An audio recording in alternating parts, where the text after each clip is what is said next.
There we go. Hopefully I sound alright.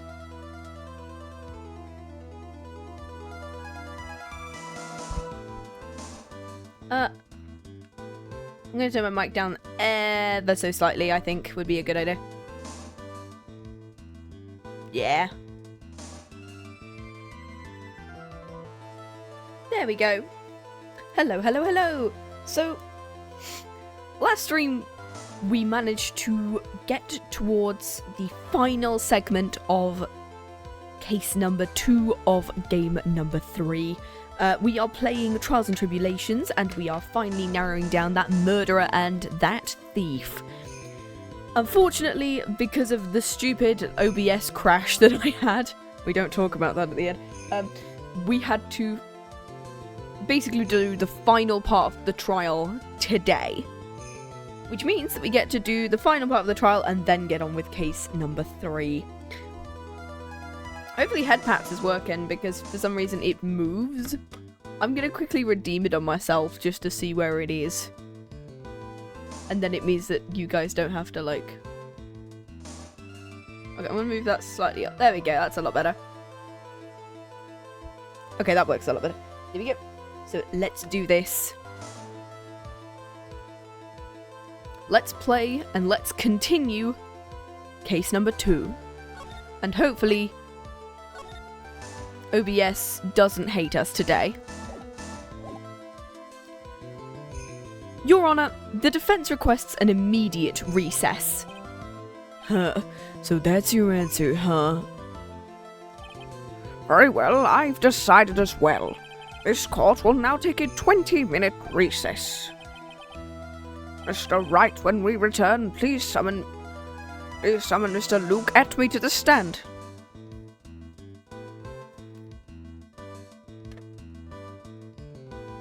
Mic down a little bit, yeah. Okay. Yes, Your Honour. Let's do this. October 14th, 11:58 AM, District Court, Courtroom number 5. Well, Sir Detective Atme. Oh, he was, how did I do him again? He was posh British flirty tone with a little bit of spam tone. I have to say, Mr. Payne, you performed splendidly. Oh no, Sir Detective Atme, you were the one who... Oh, new judge, I keep forgetting this guy. That's enough. The court sees no reason to further prolong the trial. The court finds the defendant Luke Atme. Hold it! Wait, don't hand down your verdict yet. Please. Well, Sir Lawyer, welcome to my courtroom. Was it so, sir? My name's Phoenix Wright. I'm an attorney at law, and I wish to file an accusation against this man, Luke Atme. Accusation? You accuse Master Mask. That man is not Master Mask. He is a ruthless murderer. What? I love his just blank stare face. Oh, he's getting agitated. Yeah, this was the point we were supposed to end at yesterday. But unfortunately, OBS crashed literally just before we were about to do it. So I guess now is technically where we were supposed to be. October 14th, 12:14 PM, District Court, Defendant Lobby number 4. My sis! I could have sworn I heard Mia's voice. So, then she's still alive? Inside your heart, I guess? I want Mia heart surgery. He has a voice inside all our hearts. Well, I want him out. I want her out of there. Let him out. Let her out of my heart. Let me. Come on. Can she come out? Nicky boy. Oh, Mr. Light. Is it true the detective is the real killer? To be honest, we don't have any definitive proof, but he's the only one who could have done it. But wasn't he at Lord Lee Taylor that night?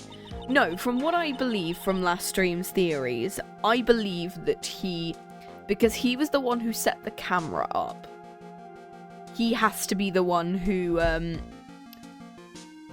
either did the whole stealing thing before or after Kane was murdered.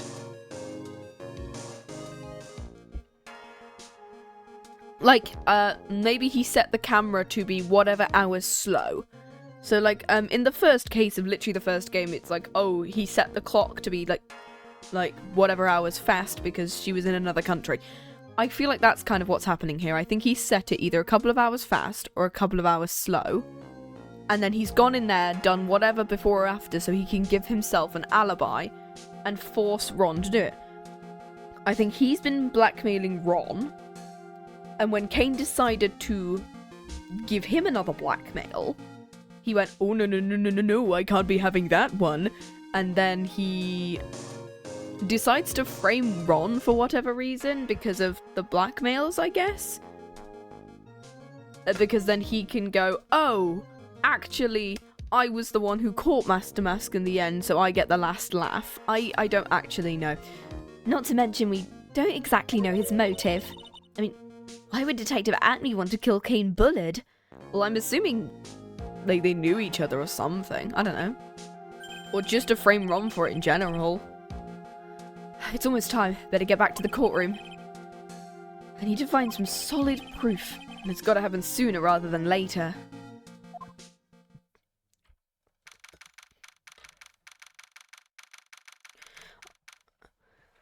October 14th, 1221, District Court, number 6.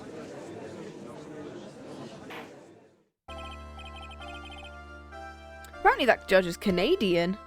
Oh. The blonde one. Now then, this court is back in session. Mr. Luke Atme, please take the stand. I don't actually remember. How do you do, Sir Lawyer? Look at my eye. I never would have thought to see you acting so recklessly. I couldn't let them hand down your verdict just yet. Not when it would have given you your perfect alibi. An alibi by the name of Mask to Mask. I'm glad I put the star in the right place in the thumbnail. I'm ready to read this look. Words aren't wording today. Gosh darn. I'm afraid even the great Luke Atme has no idea what you mean. Of course, I've been in the next courtroom ever since 10 o'clock this morning. I'm afraid there's no way I could know what's been going on. You've been in the defendant's seat all day long, correct? Being tried as Mask to Mask. Indeed, it's truly child's play to fool the ignorant masses. Not only did the poor fools ask me to protect their valuables, they even gave me a generous reward upon returning their own property to them. Take this red diamond ring that sparkles upon my device. I was right. I was right. Oh, I was right. The ring is supposed to be Desiree's. Because in the blackmail letter that Bullard sent, it said, either give me whatever amount of money, or give me that diamond ring that sparkles upon your finger. Or does something on your finger. Which means, absolutely, that blackmail center wasn't sent to Ron at all, it was sent to him. Hence the motive. Oh my god. Because if we look at the blackmail letter, I think it's gonna be on here, right? Secret visitors, newspaper clipping. Do I not have it? Blackmail letter. Look.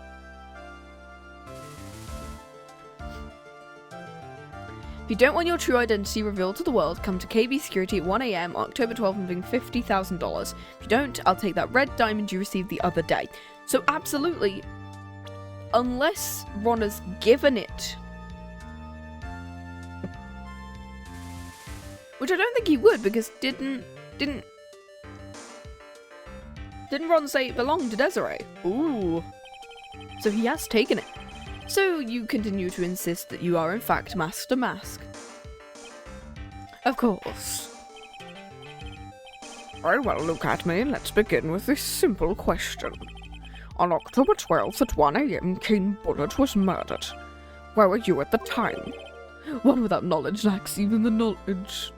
and that he should be ashamed of himself. But don't worry, I will not hold it against you, Sir Judge. Thank you. All right, Mr. Atme, the night of the murder. Speak. Yeah, this drink's cleared out my vocal cords a bit. We're all ears.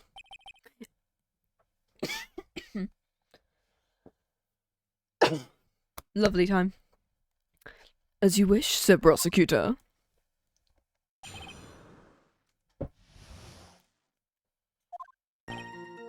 I was stealing the urn as Master Mask, just as I announced I would. I had more than enough time to prepare. It was a pathetically easy job. A photograph contains no words, but in this case, one turned to be my witness. At the time at which the camera captured Master Mask was the same time as the murder, because he deliberately gave himself an alibi, yeah.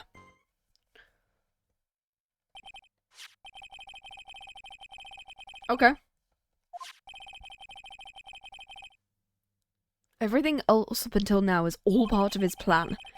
There has to be a secret to this picture. Even the great Master Mask cannot be in two places at once. Is this I literally said the theory earlier, so, like, 5 minutes ago. If you'll excuse me, I have a verdict to receive. Hold it. Unfortunately, Mr. Atme, we still have to do your cross-examination. A fool is too foolish to know that he is a fool. I think he's trying to say you're full of it, Nick. That or he's impersonating Franziska von Karma. I didn't know those two were friends.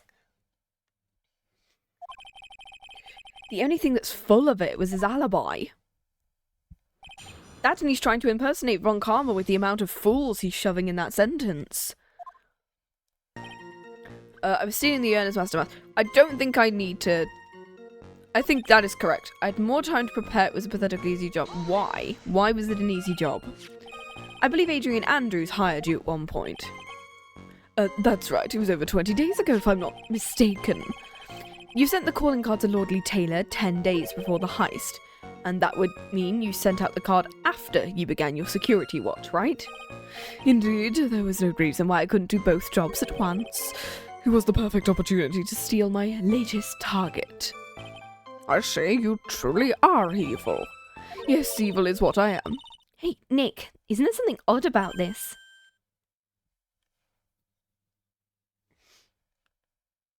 Huh? Detective Atme always says he's proud of his ace detective skills, right? But if the urn was stolen from Lordly Taylor while he was the only one watching it, he'd have no way to maintain his perfect ace detective persona. Persona? You know, that's true. It is kind of odd. He does feel like a persona character. In this case, one turned out to be my witness at the time. I literally said earlier this stream, I don't think that's true. I think he deliberately because he's the one who set up the camera, from what I remember. He said that he either set up the camera himself or set up the laptop with the camera. I think he's changed whatever time it's on so he can give himself an alibi so he doesn't have to, you know, say, well, I didn't do the murder. I was here at the time. I merely stole something. I did some larceny. I didn't commit a murder. And then you can go, wow. Yeah. About this camera that took the photograph. Oh, come now. It's all too clear what you're thinking. You think I altered the timestamp on the photograph? Yes, I do, because of the fact you just set the camera to be a wrong time. I'm afraid that's impossible. Either that, or he did it the day before. At 1 AM, literally the day before, or the day... Well, he couldn't have done it the day after, so he has to have done it the day before. The camera was set up by Lordly Taylor. It was Lordly Taylor's staff that printed the picture. There was no way the picture could have been altered. Oh, no, so Lordly Taylor set up the camera. So I think he did it like a day before. It looks like I'd better find something else that could be suspicious. So the alibi is false? It has to be, or he couldn't have killed Mr. Bullard at KB. But I'm not really spotting anything unusual. There are two possibilities. Either the Master Mask photo is a fake, or the photo itself is. Okay. I think I just need to press all the statements then at this point, because I thought it was just kind of like, you press the important ones, but no. So this photograph is the proof, correct? Indeed it is. And the man in this photo is certainly wearing a mask. That is why I am called Mask to Mask after all. But conveniently, that also means there's no way to tell who this really is. What do you mean? Objection. Are you saying that this is not in fact Look At Me? That it could be an accomplice dressed up as Master Mask to create an alibi? Oh, what an interesting idea. Are you saying that I, Lone Wolf Luke, had a... No, I don't think he has. No.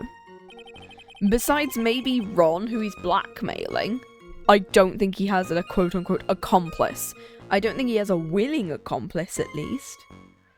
If Look At Me was at this KB security during the murder, then the Master Mask in this picture has to be a fake. And there really was an accomplice. But right now I have no idea who it was. I don't have any idea right now either. Baseless objections are just what that guy wants. There's got to be another way, and I'm going to find it.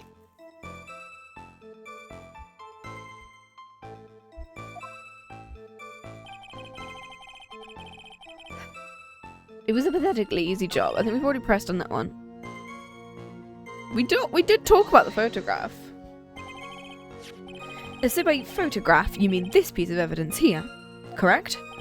Indeed, that's the very thing that proves I committed the crime.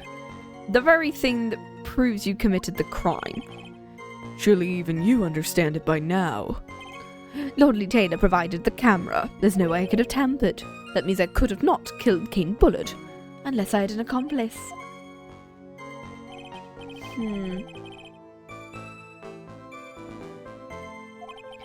The basement warehouse and this picture that supposedly captures it.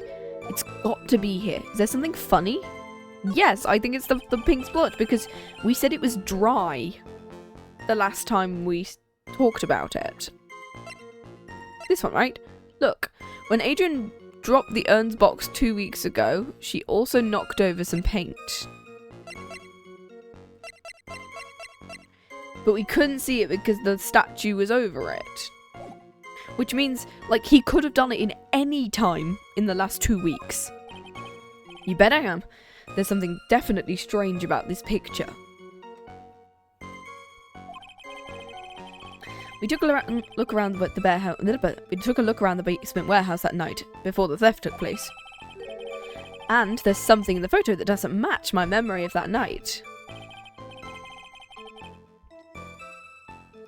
Very well, let's hear what you have to say. What about this photograph? Do you find funny? Well, the big pink splotch because the statue was covering it. Adrian rolled the statue over the dry paint so that we wouldn't see it. The funny part is right here. Why, this is a blood stain. Oh, this case is getting into... No, this isn't Danganronpa. Blood isn't pink. This stain is actually pink paint. This isn't Danganronpa. We're not doing... No. No.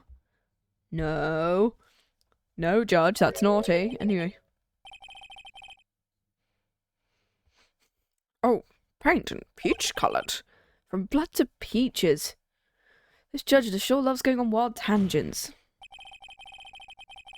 The problem is with the photograph is not the paint. The problem is when you consider the layout of the basement warehouse. It turns out that something that should be there is nowhere to be seen. The statue, right?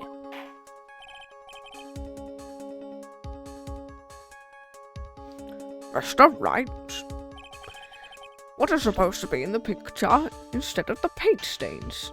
Well, the statue, the big statue that was literally covering it. The supervisor of the treasure exhibit stated the following.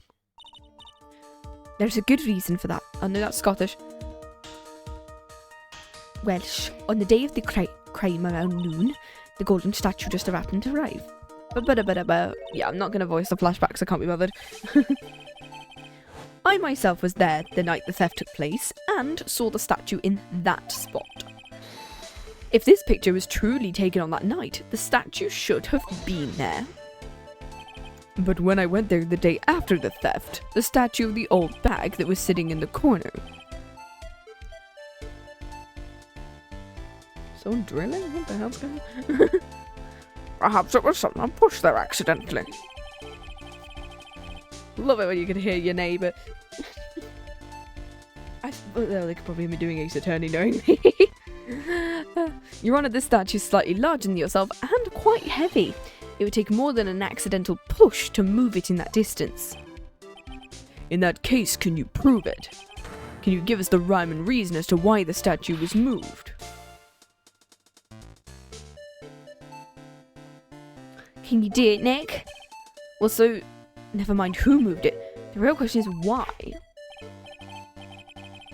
I'm going to prepare your answer. Who was the one who moved it? Well, I'm assuming Luke, obviously. Luke, because it can't have been... Because Adrian moved it to the spot that we saw it in, but someone had to move it back in order to sell the fact that it was taken.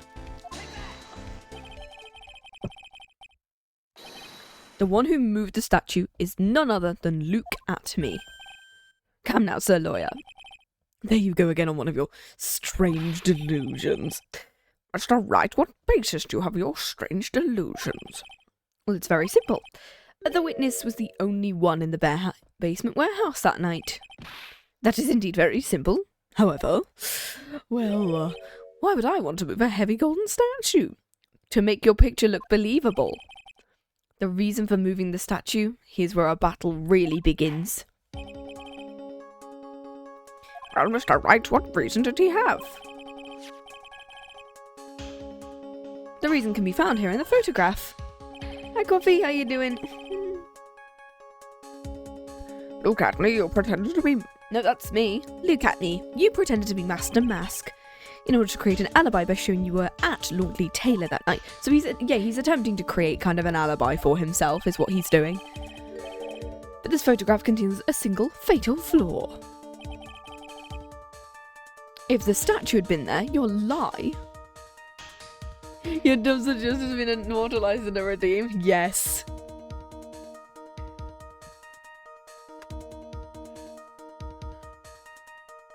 Yeah, it's the fun ones. I've had to make it higher. Because, my god. If your statue had been there, your lie would be exposed like a cheap film at a drugstore. Huh? Sure, I'm gonna assume that's an Americanism that I don't know. That's why you had to move the statue. A single fatal flaw? Interesting theory. Please enlighten us. Just where in this picture does the lie exist? I'm assuming here, because it never specifies. It was alright, actually. I mean, it was better than I thought it was going to be. It was a lot louder for me than it was for the actual stream, so I'd need to turn it up the next time I use it. And I got a clip out of it, so I'll take it. Hey, Maxon, how you doing? I'm assuming it's the timestamp, because it never specifies what day it was taken on. It just says the time. Naturally, the lie in this photo is the timestamp. What do you mean? Yeah, we finally nearing the end of this case. Woo! I'll tell you exactly what I mean. Head pats. Yeah, I've moved the head pats up so it works with this model now. On the night in question, Luke Atney went to KB Security and murdered Kane Bullard. Content. Prepare thyself. What's happening in the other case? We're trying to prove that the alibi that Luke created of him basically stealing a vase was fake, or that the alibi was created on a day that wasn't the one where, yeah. 'Tis a new No, it's not a new model, this one is, but nah. This is just gonna be, this is just my Ace Attorney one. Nah. There we go. Therefore, it's obvious. No. I was tempted to create a new one for when I do investigations, but I'm like, no, it's fine. I'm not wearing a thingy's badge. I'm fine. I can be a prosecutor if I want. It would be impossible for him to be at Lordly Taylor at the time. Oh. Yeah, I made some fake Ace Attorney characters. I'm going to be doing it again next week, Monday. I'm going to be doing the prosecutor and the detective who I actually have designs for. And I'm hopefully going to be delving more into the story, because I have an idea of story-ish now? Ish. I thought you were a little bit darker, so I'm looking at that. I don't know.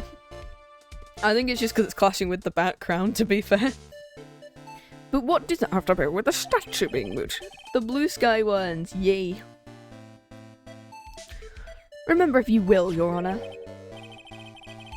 When this was the statue placed besides the warehouse door? The statue was taken down to the warehouse on the day of the crime, and it was placed there in order to cover up the paint. Exactly. Luke had already decided on the time in which he was going to kill the victim, and so in order to create an alibi for that time, he took the picture days before the murder took place. I was right, so it didn't display a day at all. What the? What the hell just happened? Gosh damn, Eurovision is taking over my brain again. Heck yeah. More head pats. Woo! I'm glad that that's a redeem now. It's just I need to include the DVD screen as well at some point, because I found a GIF. I just need to like install it, which would be pretty cool. Of course, the statue hadn't been brought down from the basement warehouse yet. And so on the day of the crime, Mr. Atme must have been quite nervous. As nervous as a long-tailed cat in a rocking chair factory, just to speak. What are these references you're... No, he doesn't have a date. Oh, dang. Because something that wasn't supposed to be there had been brought down and placed where it wasn't supposed to be. And that is why Luke had to move the statue on the night of the murder. He did it to make the room match with the way it had been in this photo. Oh, his nose is like... I keep forgetting how long his actual nose is. Mr. Atme, is this true? Oh, one moment, Jordan, have you forgotten this? The date of the basement warehouse. He lost his wallet. According to this, the camera did indeed go off on the night of the crime. It's true the camera had been set up by the Lordly Taylor staff. However, the program used to manage that data was yours. That alone would have allowed you to tamper with the data. Ah. I can't scream. I've discovered that one. Mr. Godot, what is the meaning? I'm gonna drink coffee. Shame. I warned you about making me wait. Now put the coffee down. My 11th cup. Jeez! You are... Wow. This is why no one's allowed to use the bathrooms after the court dates, because, wow, that guy is... Oh, sorry. I promised to drink no more than 17 during a trial. You're gonna kill yourself with all that caffeine intake. Heart attack at 30! How old is Godot? Let me see. Because from... Question mark? Like, I'm trying to remember how old he was in one of the other cases. I'm assuming early 30s, from what I remember. Early 30s.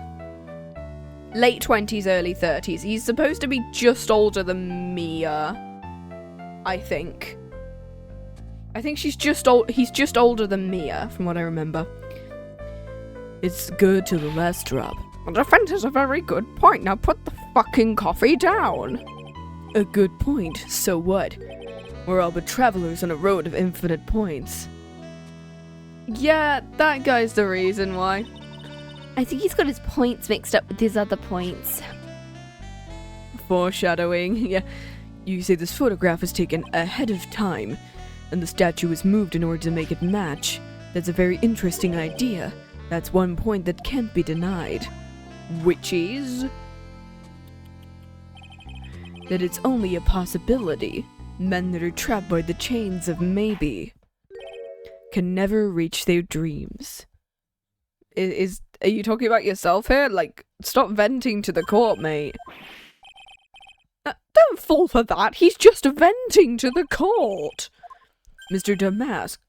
Yes? There's no funny business in your actions as Master Mask. There should be no problem telling us your strategy, so let's hear it. Please provide this court with your testimony about your plan to steal the sacred urn. Okay.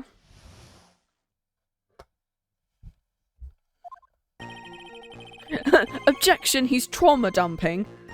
I was requested from Lord Taylor about 20 days ago.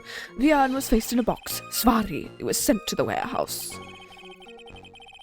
Hence, I was unable to see the urn for myself until the day of the crime. I knew it was an extremely valuable treasure, so I sent my card 10 days beforehand. No, he wouldn't have known it was a valuable treasure. I then handled security by myself to ensure my crime would go smoothly. I'm surprised you didn't get found out, because your nose was literally poking out of that box. It's like a really shit solid snake. At last I held the urn in my hands for the first time at 1 AM on October 12th.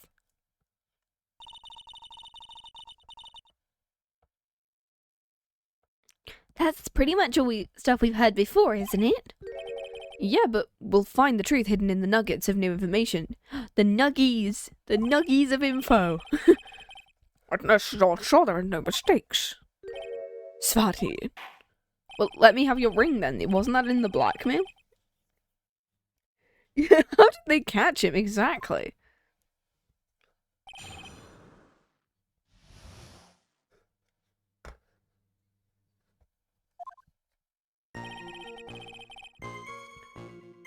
No, that's not Solid Snake, no.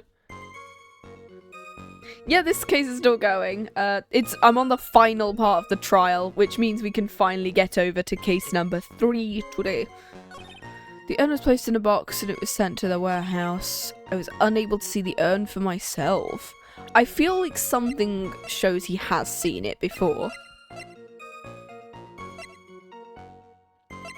Okay, what would show off that he's seen the urn before? Not the urn itself. Yeah, case 3. Hooray. Yeah, can we stay in the lovely fathoms of double decker? I don't it's on a bus. Yeah, can we stay in the lovely confines of cases 1, 2, and 5, please? What would he have found?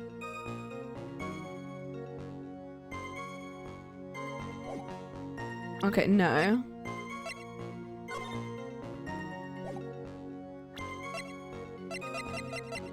Okay, I'm just gonna go through all of it and see what we have. I'm gonna quickly save here. And see whether I can find something that would say... What other stuff actually have we got? An extremely valuable treasure, so I sent my card 10 days beforehand.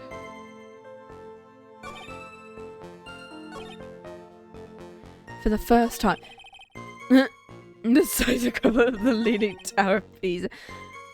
An extreme... But then we knew that its value wasn't anything, because Andrews literally said that. Why would he not know what the...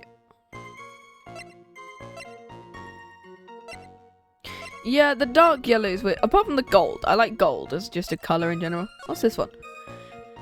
I'll be coming to purloin the most priceless work of your treasure Quran exhibit. Take good care of the speckled urn. Speckled urn? I don't think I've ever heard of it being speckled. Ew. Ew, dark yellow. Like, I like a golden yellow, but like, if you don't want your entity, the red diamond. He's wearing the red diamond, so that's really helpful.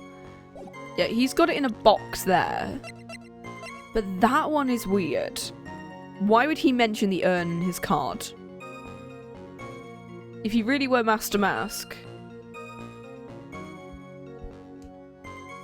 Yeah. I'm gonna go with that one.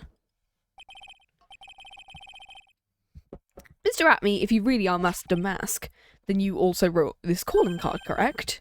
But of course. There a problem with the calling card? Allow me to read a passage from the calling card Master Mask has written. Take good care of the speckled urn. The speckled here. surely refers to the pink pattern on the sacred urn. That is true, but for what? Truth be told, there is no way Master Mask could have known about the pattern.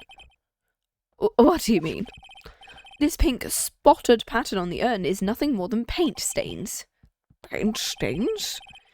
And these stains did not appear until after the urn had been taken to Lordly Taylor. Oh, more coffee. I'm not finding this joke to be very funny, Mr. Tride.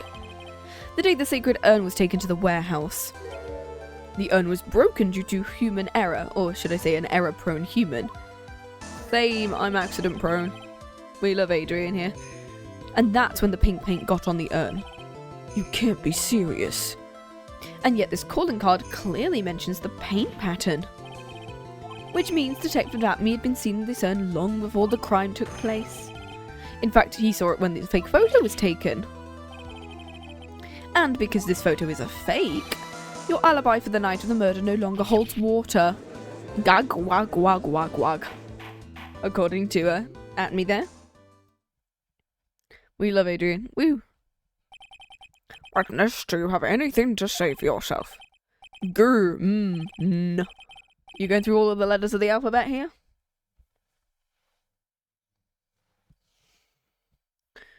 He's broken, just like that urn. Nick, I think it's still a little early for a victory pose. Well, we have to prove he's done the murder. Huh?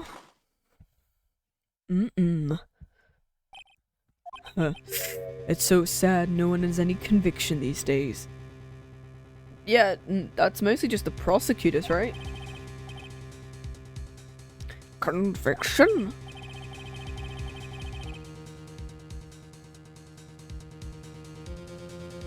Okay. I can't tell whether there's a bug outside or whether someone's like chopping hedges or like what. Alright then, we continue Ace Attorney, guys. Yesterday we all decided. Oh, this is good. Yesterday we all decided that this man was Master Mask, and now we're calling him a murderer. You don't think we were being a tad fickle? That is a good point. No, don't fall for that. You say. You say Luke Adney was the one who killed Kane Bullard. Then let me ask you this. A bug chopping hedges. I guess bugs chopping hedges. I now need to do that. I now need to make art of that. Just a little like mosquito with one of those like hedge choppers. Let me ask you this, why would he do that? An excellent point. Motive, Mr. Right, motive. But motive, Mr. Right, motive. Might you my merry murderous motive manifest? I'm not good at tongue twisters. I've never been good at tongue twisters. Nick, he's getting a second wind. If he prepared an alibi and A comically large hedge stopper. Like one of those large pairs of scissors. If he prepared an alibi and Princess Crab and Rhonda lied, as you say, he must have had a very strong motive. the blackmail letter, because he's wearing the ring. This is what I keep saying. Isn't that right, detective? Indeed, according to my own research, the boy's motive is clear. Well, I can use it on you. Without a motive, it's silly impossible to prove guilt in a murder case. Now then, maybe you can enlighten us to what the defendant's motives were. I'd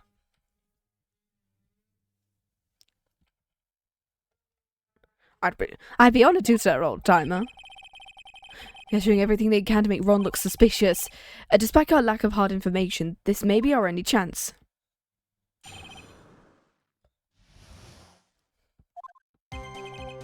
Luke had made no points of contact with the victim whatsoever. Kane Bullard decided to investigate Master Mask, and I simply mistook who he was. It was Mr. Bullard who wrote the blackmail letter and sent it to Ron Delight. And it was again Mr. Bullard who harbored a grudge against Mr. Delight for his betrayal. Betrayal? Blackmail? One of the two. I don't remember what that word was. Mr. Bullard's mistake is quite excusable. The defendant truly believes he is Master Mask. That is why Mr. Delight thought fit to kill Cane Bullet. Truly a tragedy. I love just the of a death pose. So the victim, Cane Bullet, blackmailed the defendant. This is the blackmail letter found in the defendant's apartment. Yeah, but are you sure that he didn't get sent it alongside his whatever stuff? A handwriting test confirms that Mr. Bullet was the one who wrote the letter. But it doesn't mean that Ron was the one who was supposed to receive it. The blep. The blep of a death pose. Very well, Mr. Wright, begin your cross-examination. I'm going to... Alright, let's do this. Had no points of contact.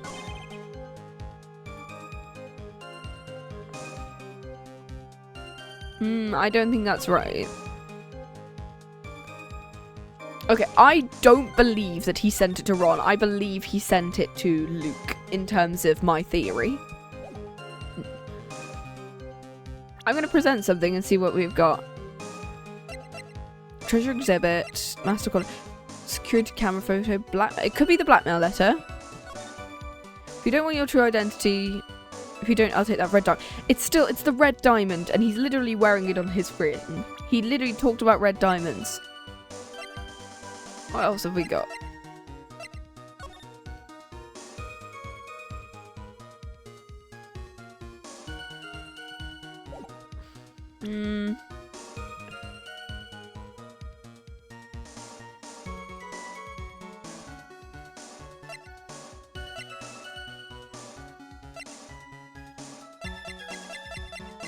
I'm gonna present the blackmail letter and go, well, I'm gonna hope that Phoenix brings up his ring. Thank you for the head pats.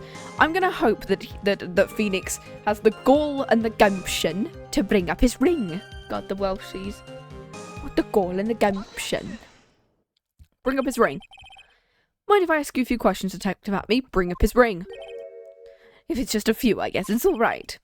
When you said that this letter was addressed to Ron Delight, I couldn't help but notice one major contradiction. I'm assuming that I'm assuming that he sent that he sent the thing to Mask to Mask specifically, and then that he sent it to Mask to Mask specifically. And so when Luke says, oh, he sent it to Ron, are we sure he did? Because of the fact that it was found in his room, but we don't know whether it was actually sent to him. Hi, how you doing? And Nashi, we are playing some Trials and Tribulations. I don't think it was sent to him, because I'm assuming it was just sent to Master Mask, or it was just found in his room, but it doesn't mean it was sent to him. They could have, pulled I was about to reference a movie here, but I don't want to because that would be a spoiler of the idea of, the wrong person received a letter and thought that they were going to get convicted of something that they didn't remember they did or something. I don't remember. I couldn't help but notice one major contradiction. Contradiction. I don't know where walking contradiction like you gets off saying things like that. You're one to talk. At times like these, men are made to express themselves with their fists. Okay, fight me, bitch. I will. Why don't you show us what you've got there, Junior? Time to man up, Mr. Wright. Do you want me to punch him? Is that what you want me to do? Shows the contradicting evidence. I'm sorry, huh?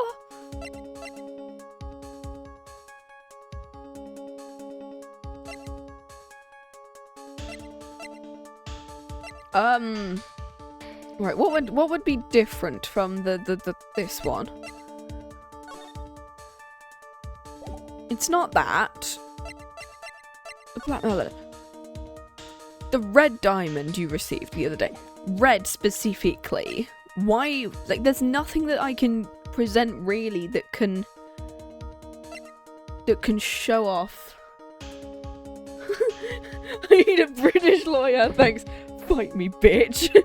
I will. Kane's autopsy report. It doesn't mention anything about...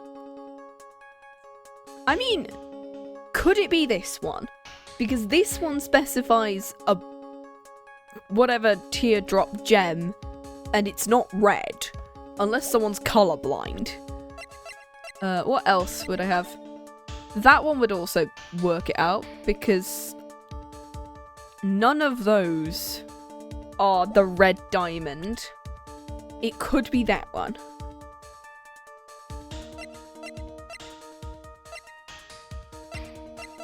So I think it's either going to be the Kane's list, or it's going to be the newspaper clipping, because that gem's shown directly. I'm going to try presenting Kane's list, because it doesn't mention any of the stuff. Huh. A little 2-1 punch like that wouldn't faze me. Objection? I think you mean one to... Stop, I try thinking to... Oh. And I didn't save before doing this, which means I'm stuck doing this one. Okay. She fight. Let's try reading the blackmail letter one time. There's gonna be somewhere. Okay. Okay.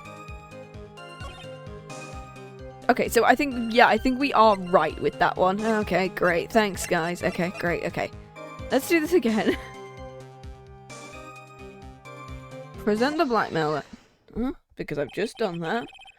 Okay, we've done all this. Right, I'm assuming this is correct. Because the music stopped, and this was a... Okay, I'm gonna present the other thing that I was gonna present and hope for the best. Because that shows off a blue diamond, not a red one. Okay, so that was the right one. Cool, thanks. Too much of a perfect record. Kill Godot in an elevator for revenge. Full of on karma. Take a good look at this newspaper clipping. It contains a picture of the tear of Emanon, the stolen jewel. What about it? Well, the problem is the jewel's colour. Are you colourblind? I'm not much for discussing color myself.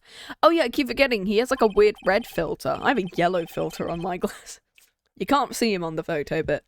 Shh. According to the clipping, the colour of the stolen jewel was blue.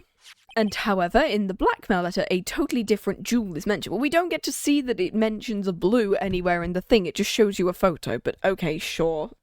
Ace Attorney got to Ace Attorney, I guess. In blackmail letter, a totally different jewel is mentioned. I'll take that red diamond you received the other day.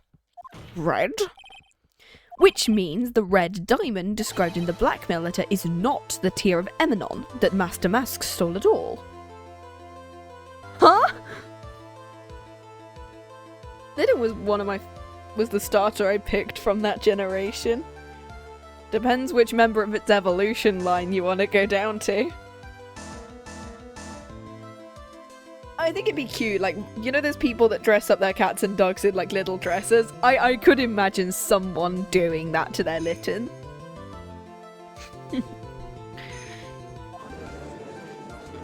Oh, he's getting agitated.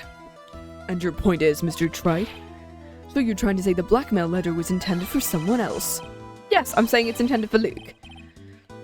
Right, Mr. Right? That is what you're trying to say, right?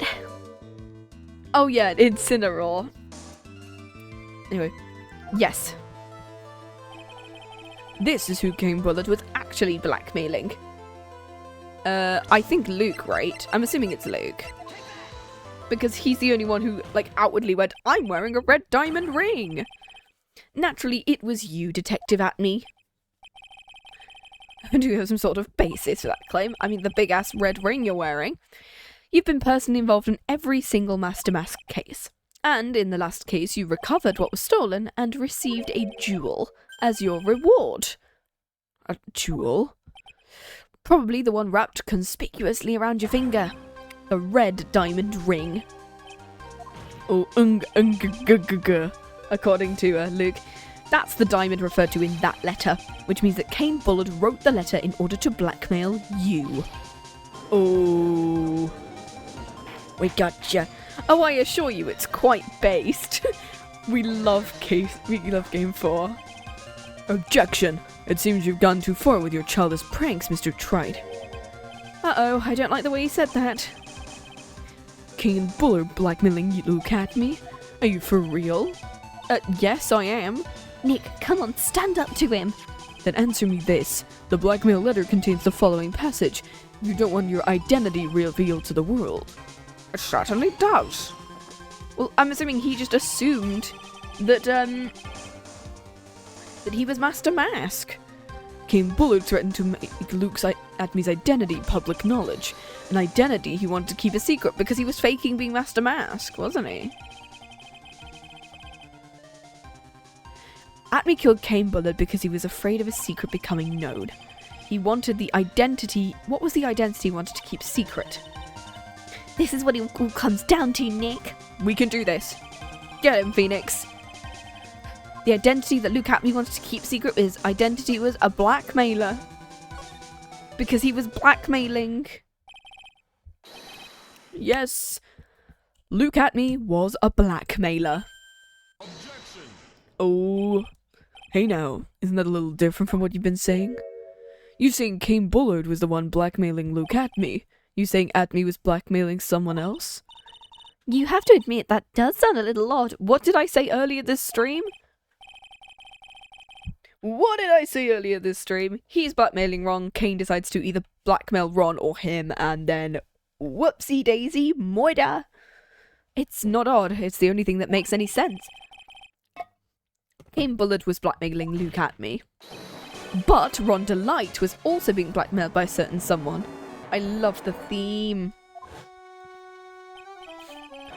So, do you start receiving blackmail letters after the incident? Da-da-da-da-da, Tears of Emanon.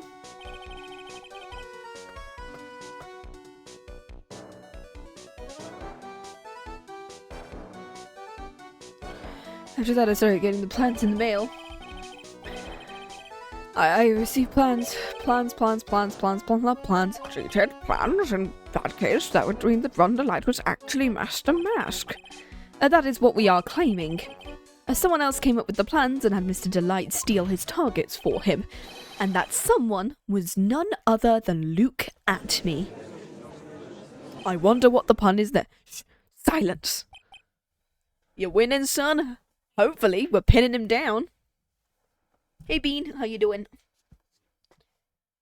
I'm gonna pop my legs crossed now. Now I see, it's all becoming clear. What is? When you were in grade school, you reviewed the same report card every year. Careless with the tendency to jump to conclusions. How did you? I went through your records history. I'm a blackmailer, god damn it. Why the fuck did you think I wouldn't know? You say I Look At Me was blackmailing Ron Delight, in which case I would unnaturally know all about his relation to Mask to Mask. Does Luke give subtle House MD vibes? He's House MD but also Spamton, and that is the greatest thing. Do you think Luke was one of the inspirations for Spamton's design? Ron Delight started receiving plans from his second crime onward. Which means I learned of his identity when he first committed that crime. He committed his first crime. He just starts... Impossibly, let's ask Toby Fox. Summons Toby Fox into the stream. Good point, you certainly couldn't have blackmailed him otherwise. Yay! In that case, let's see some hot, bitter evidence. Can't you tell I love coffee?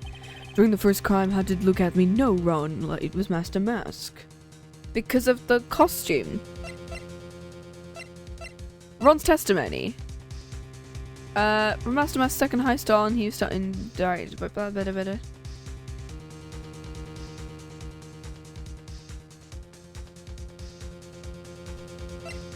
Your newspaper thing, right? Wait, he... Oh no, that animation.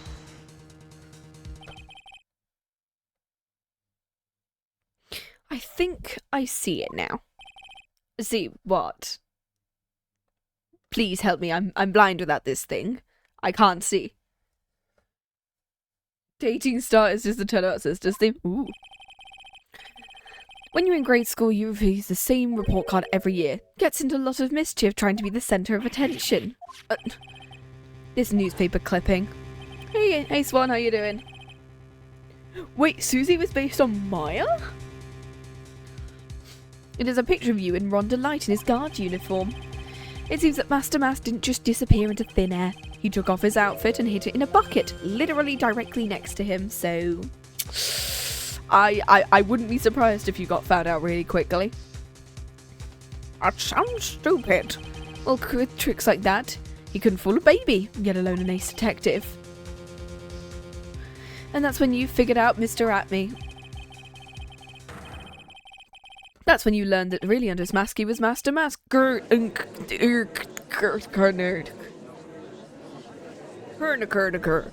Wasn't a detective. I can't believe it. He was a slimy Bertley. What a fraud. Trying to pass him off as a detective. Woo. Why, how dare you expose me like that? I've never blackmailed anyone in my life. I'm a famous and proud ace detective and also Master Mask. Come on. Why can't you understand that? Well, I'm afraid you're neither a proud thief nor an ace detective. Sorry. You're a blackmailer and a murderer, and that is your true identity. Sorry. Look at... I don't know, as far as I could ever fall to such slowly. That's why Doctor knows something with those big mouths of yours are false, I'd say. None of you can compare my genius. You're just jealous, so can't desecrate me. Commemorate me. There's nothing the great detective can't handle. Blackmail, murder, threats, I'll get away with it all. It's enough to make one laugh. Yay, I can get fun.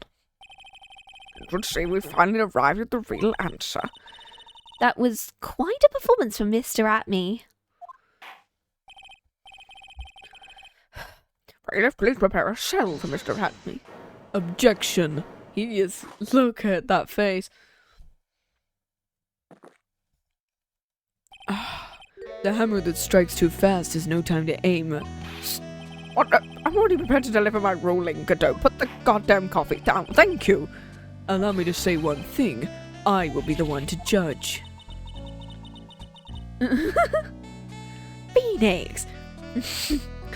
You don't get much more in your face than that. It appears your claws weren't quite sharp enough, Mr. Trite. What do you... It's true you've proven a lot of things. Things like Luke Atme was a filthy blackmailer, and he wasn't at Lordly Taylor the night of the murder. We love Ace Attorney Chronicles. I love Gina. She's such a cool character. And I just gave Gumshoe Gregson's voice that I gave him when I first played it, the game. That's right. That's why he's the one who killed Mr. Bud. Yeah, that's my name. There's still one thing you have yet to prove. What's that? Just because he wasn't at the warehouse doesn't mean he was at the murder scene. If you can't prove this pitiful excuse for a man was a KB security, you can't see how a verdict can be delivered.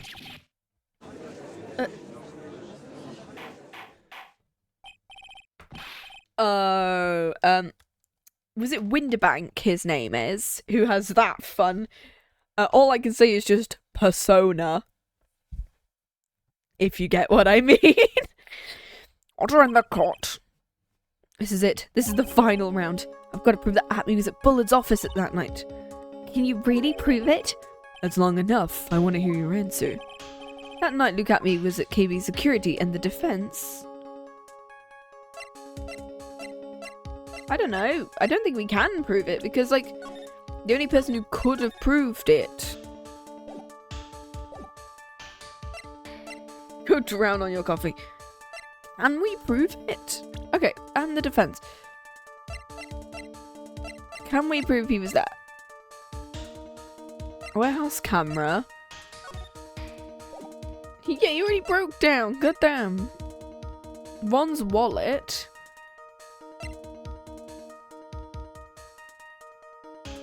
He used his own card.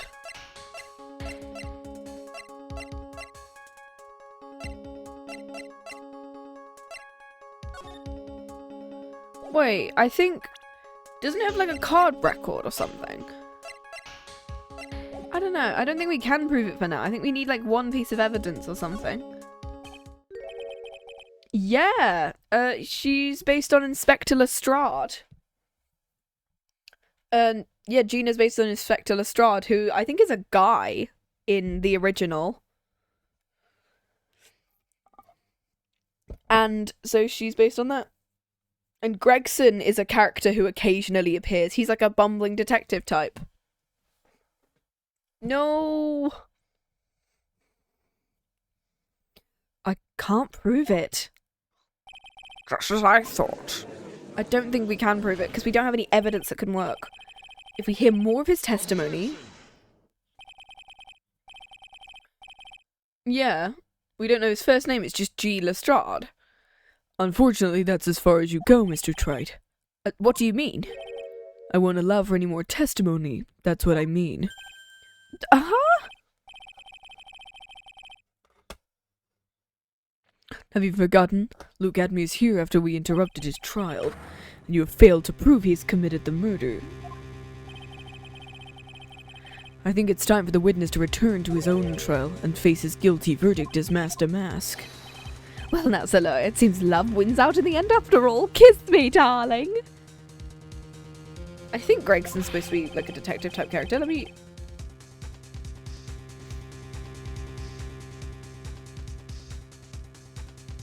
Sherlock Holmes. Yeah, he is a character. Tobias Gregson is a character. He's an inspector who works for Scotland Yard, and he works together with Inspector Lestrade.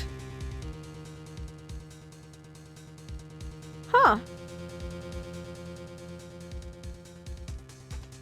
He's also... There's a 1960s BBC TV series with Study in Scarlet, which I might have to go and watch now because I want to see him.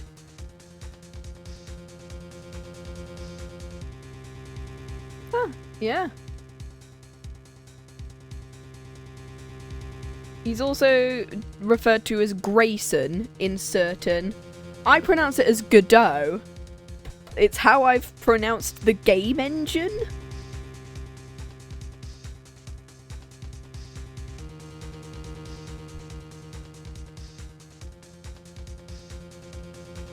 Why do you not like me? Why do you not? Why did it not love that one?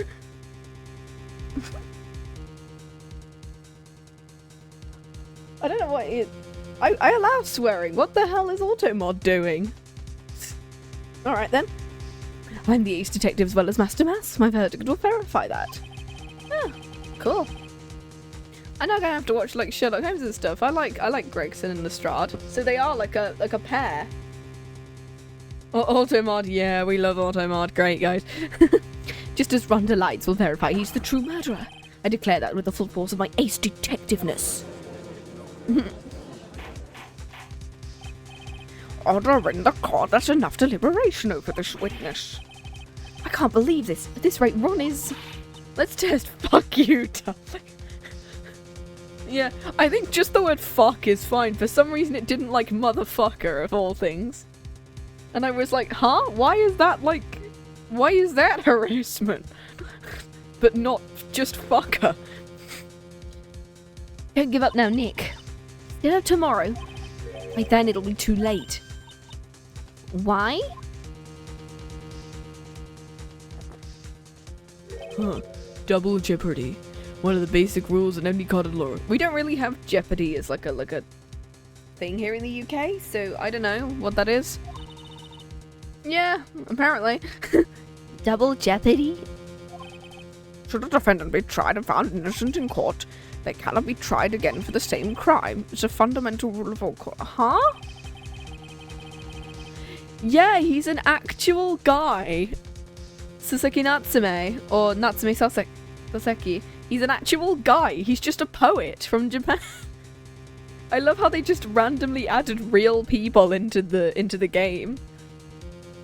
And it applies to the witness as much as it applies to everyone else. I'm sorry, so if he does one murder, he can't be charged for a second one?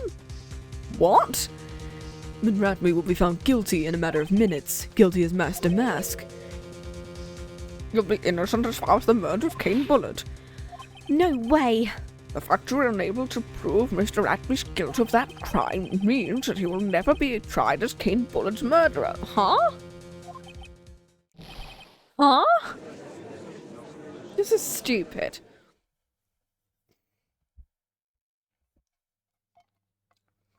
Oh, my porridge has gone cold now. Judge it for the most miserable times of his life. Yeah, I can see why they made him like that in the game then. Why does it not like Automod?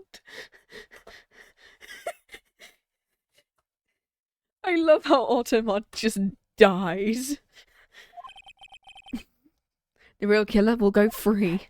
You're actually an egghead.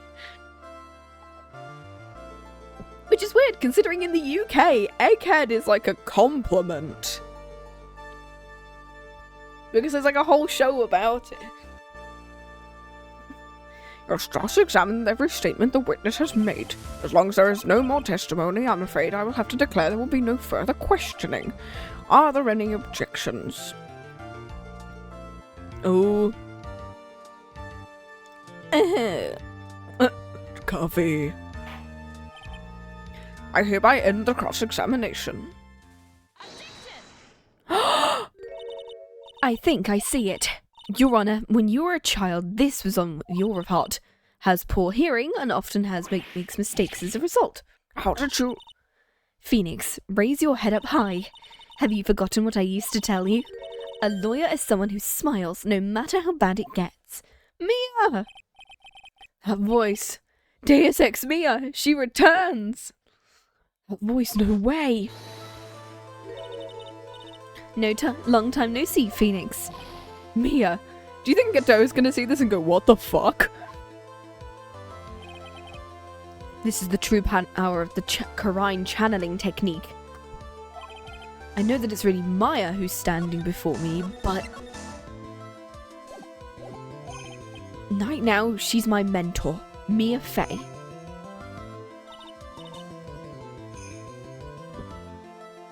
Let's do this.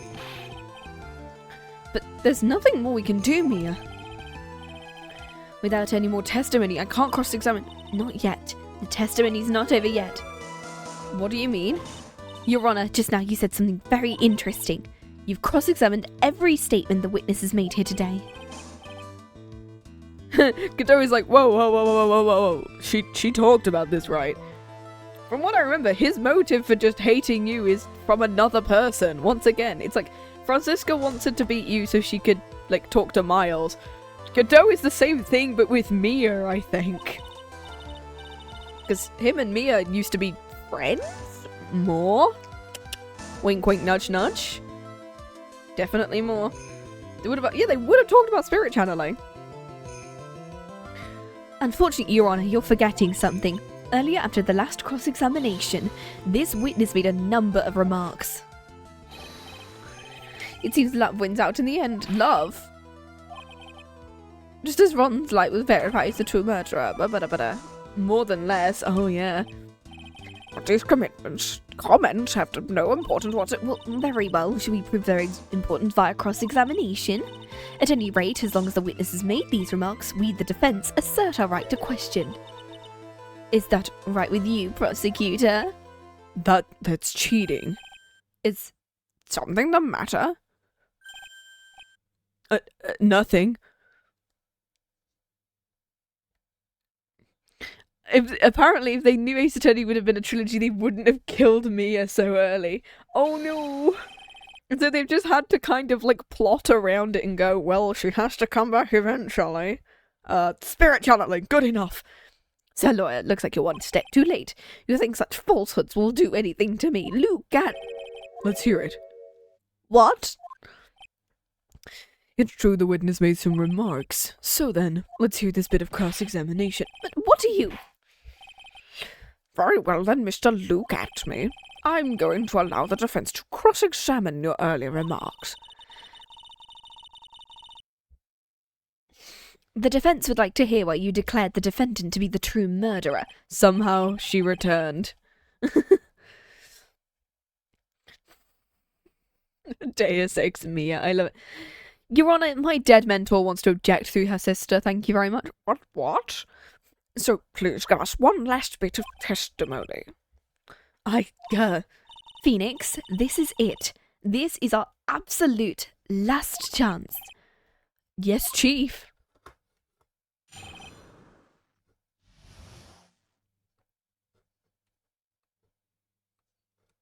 Give me a second. I want to just, like, make sure that... Okay, there we go. Ooh. We good. I was terrified that if I opened another tab, that, that OBS would immediately crash like last time. I was like, oh. Indeed, it's true I was not at Lordly Taylor, but I had to see about another vitally important job request. I had known about the date beforehand, so I had this photograph readied. My brilliant deduction was what informed me the true culprit was Rhonda Light. And thanks to the keycard and wallet, it was abundantly clear he was there. Well, you could have just stolen it at, like, any point. What's another few months? Yeah, we'll find out when it, like, immediately dies. I was also making a deduction of the buzzer, which only sounded once. The button did not have any fingerprints on it. Why? The victim would have left prints if he sounded it, which means the killer sounded it. Mr. Delight was wearing his mask-to-mask outfit, which was why he left no prints. Deus ex machina. And the blackmail letter of the victim just likely mistook the colour of the jewel. Actually, no. If it was blue and red aren't really the colourblind things. It's blue and yellow, and then it's red-green. If he mistook it for being green, I would have said, yeah, he might have been colourblind. Or if he mistook it for being yellow, yeah, that makes sense, he's being colourblind. Deus ex nuts, huh? Funnies. Anyway. But, like, no, blue and red are quite distinct colours. Especially since, like, purple is a very weird part of that spectrum where a lot of people can see that colour very well. Very universal colour. Sorry. Therefore, all the evidence points to that poor boy. Yeah, maybe he does have the Godot syndrome and he can't see red. Fair enough. His testimony actually... Well, considering that he put on the ring and said, look at this big red-ass diamond that I've got on my wrist that definitely isn't going to be used at some point. Apart from that, maybe. Our witness's earlier remarks do not appear to have been hastily prepared. All of its points have been explained and none of them seem to contradict anything. But of course. How did you know about the emergency buzzer? The police investigation documents went directly through me. And I always look over the documents. It's elementary, Sir Lawyer. Are you going to make even more trouble for us now, Sir Lawyer? I will not allow any of your usual shenanigans, Mr. Wright. Yeah, it's a lot of, well, thank you, like, random journals. I don't know. Are they all, like, verified channels, or? I don't know. Yes, Your Honour. We cannot postpone Luke Academy's trial any longer. This is your last chance. Hang on a sec, just one. Well, time to save, because if I die, I die. Seems the party's about to begin. Get out the confetti, gumshoe. Well, Phoenix, there isn't any evidence that contradicts with the testimony. So it would seem. Japanifornia, we love this place. What do you mean, so it would seem? Listen, Phoenix, pointing out contradictions doesn't always mean you have to present evidence, does it? At any rate, this is our last chance. If you can't point out a case-breaking contradiction, you lose. That's all there is to it, so we have to present.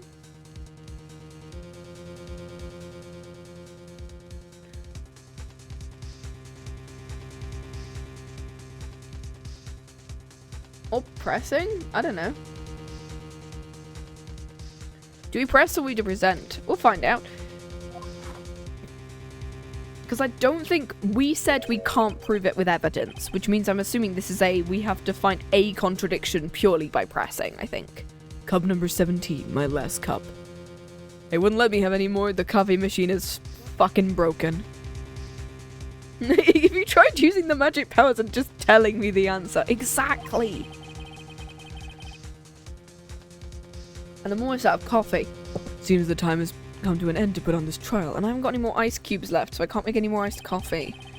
I have to find a fatal contradiction in his testimony, and I need to point it out without presenting evidence. Which means all I can do is find the contradictory remark and press it. Remember, you only get one chance. Very well, Mr. Wright, please begin your final cross-examination. So I'm assuming we are gonna have to press rather than present, because we said we don't have any proof via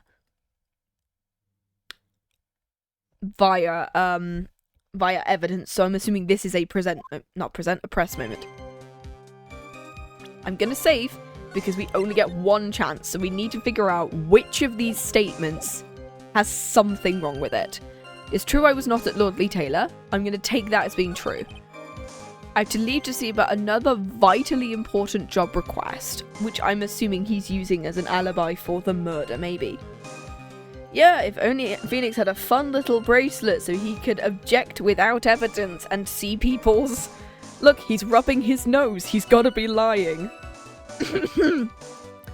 Anyway, I'd known about the date beforehand, so I had this photograph readied. Yes, we have... I think we already know about that one. The true culprit was Rhonda Light. I mean, if that's what you're saying, love. And thanks to the keycard and wallet, it was abundantly clear he was there. I mean, yeah, he did say in his first segment that he used his own wallet to get in there. So he can't have had his wallet stolen. Yeah. Yeah, like, what would be... Like, if he rubs his nose? Or if he does that? I was also making a deduction from the buzzer, which only sounded once. That's correct. The button did not have any fingerprints on in it. Why? That's correct. The victim would have left prints if he sounded it, which means the killer sounded it. I mean, from what I remember, yes, because of the fact that we thought that he deliberately sounded it so that Ron would be found. But when the security guard didn't hear it, Ron managed to get away from the scene of the crime, which meant that he wasn't found guilty. Mr. Delight was wearing his Master Mask outfit, which is why he left no prints. I mean, yes. The blackmail letter, it just mistook the colour of the jewel.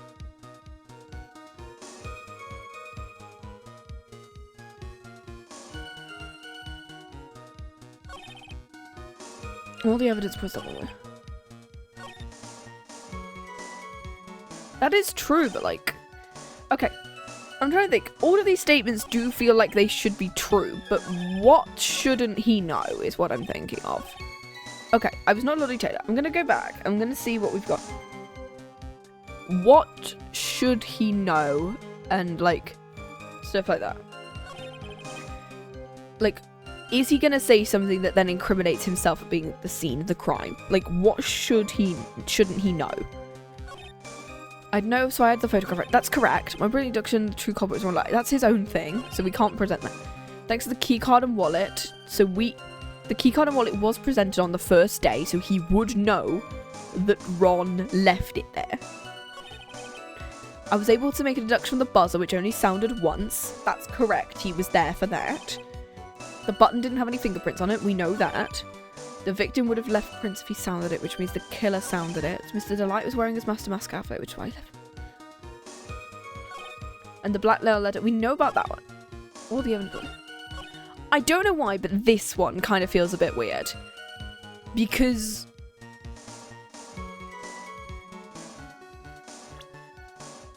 Okay, I'm not going to present here, but I'm going to go through the court record. See whether we've got anything. Did we ever say that he was wearing his outfit when he went? Or did he just say... Did he ever say that? Because there was no photos taken, right?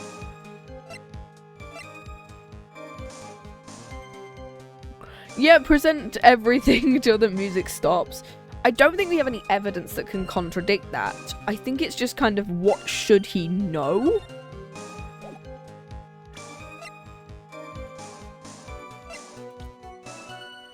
blunt trauma, first heist. There are no fingerprints, that's correct. Once, so we know that. We have no evidence that couldn't do that. I don't think we have any evidence that can contradict anything. I think that maybe we have to press on... I want to say it might be this one, or it might be one of the ones earlier where it's like something about the buzzer. No, but he knows the buzzer sounded because we talked about it. I think it might be this one. Because is he supposed to... When did we say that... Was Atme here when we talked about what Ron did at the scene of the crime? Or did Ron tell us? Did Ron tell us here in the courtroom, or did Ron tell us when he was in the detention center? If he told us when he was in the detention center, then he shouldn't know this, because they would just assume that he was wearing his security guard's outfit. I'm gonna go for it and hope for the best. Oh, thanks. Mr. Atme, about this last remark. Objection. Come on, please be the right one. You still don't get it, do you, Tried? Yeah, it was Larry, guys. Yeah, just fuck it, it was Larry. Fuck it, it was Larry. What? Yeah, it's like the whole of the, you want me to accuse anyone? Fuck it, Edgeworth did it. What? I mean, he's just like Meyer, except slightly, like, more... I don't know. Well, you can't say that. I'm the prosecutor. Isn't the time to be pressing the witness on every little statement? I'm afraid you're the one who still doesn't get it, Mr. Godot. Wait, am I right? Please tell me I'm right. What? Mr. Atme, it seems you finally admitted that you were in the CEO's office on the night of the... Yes! He killed everyone, stole the pot, and stole Edgeworth's lunch money. I am right. Oh. Because he shouldn't know that he was wearing the outfit. Because I'm fairly sure he told us while he was in the detention center he was wearing his Master Mask outfit. Thank you for the headpats. How can you say that? Let's review your testimony, shall we, Mr. Atme? Elegant. The button didn't have any fingerprints on it. Why? Mr. Delight was wearing his Master Mask outfit. Is that correct? Indeed, that's what I said. My deductions are absolutely foolproof. More like your deductions prove you're a fool, taken from Von Karma's book there. Slay. You're a foolishly foolish fool meant to fool me. I'm sorry, whatever do you mean? For some reason, I'm starting to get really thirsty. Can someone pass me a coffee? No, you're not allowed any more coffee. No, you're not allowed any more coffee. Put up with water. Can I at least get like a Monster Energy drink or something? No. Red Bull? Anything with caffeine in it, please? No, you're getting water and you're not allowed anything else. When exactly did we learn the fact that Ron Delight was dressed as Master Mask when he went to the scene of the crime? That was, It was just a few hours ago. Back when my sixth cup was looking at me with a cold stare.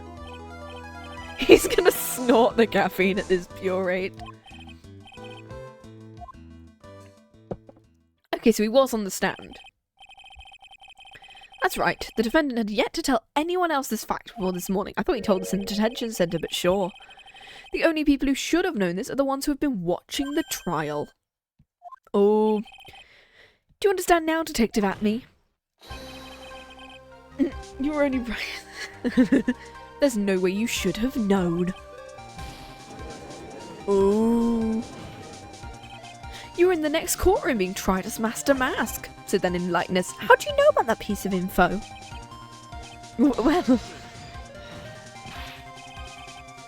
You were only right sometimes, other times you're Apollo, Athena, or Edgeworth. Yeah.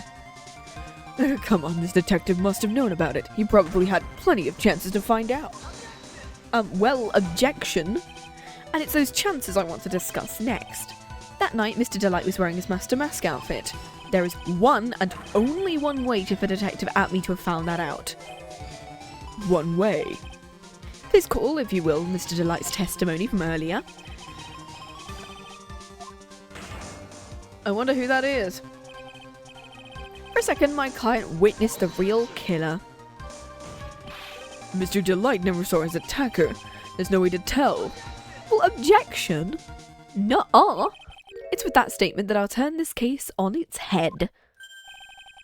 What are you implying? Mr. Delight saw the real killer, correct? Now, if you turn that statement around, it stands that the real killer had also seen Ron Delight. Impossible. Oh. Objection! Nuh-uh. Detective Atme, you saw Master Mask at the murder scene that night. You saw him where you killed Kane Bullet and assaulted Ron Delight. I still can't get over the death pose. That was the only way you could have known what Ron was wearing. Scotch 2025. Hell yeah. Oh. Earthquake. Whee!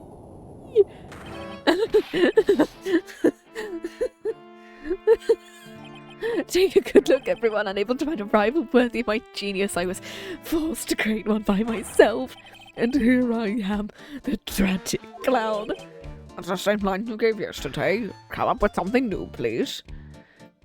Please tell me witness killer says what? What? Exactly. Frame him. Get him. I think there's a little bit more meaning behind it this time.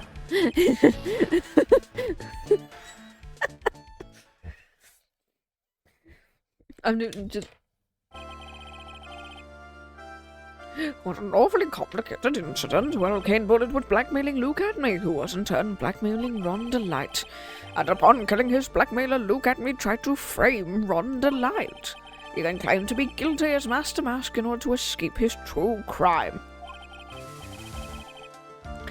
And to this end, he came up with this plan to use the double jeopardy rule when making his alibi.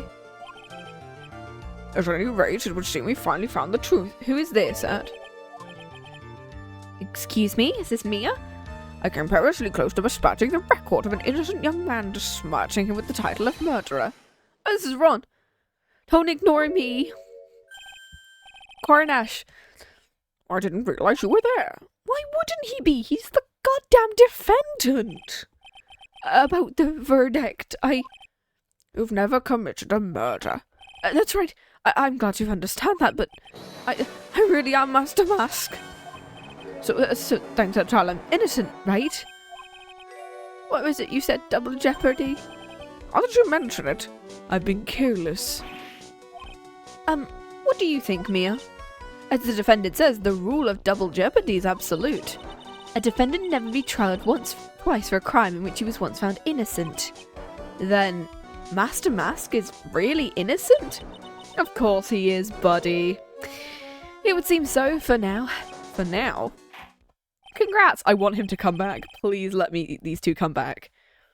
This court finds the defendant Not guilty! Woo!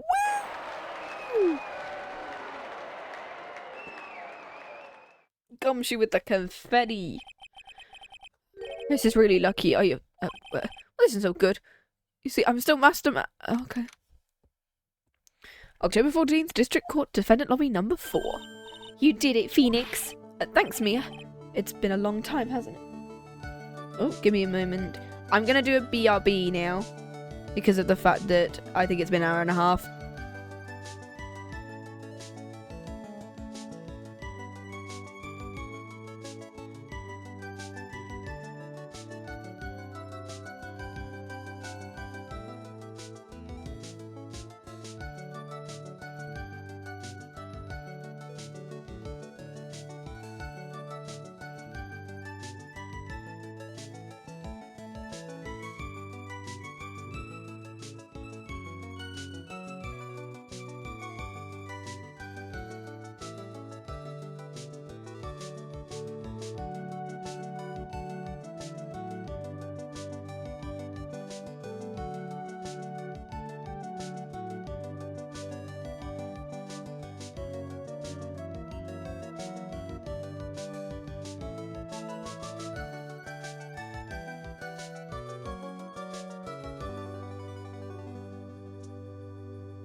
There we go. I'm so sorry. I forgot I still had like my wake up alarms going off every half an hour.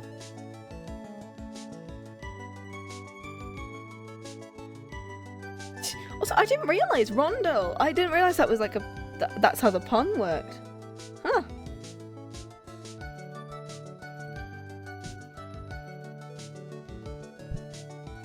There we go, we're back as well.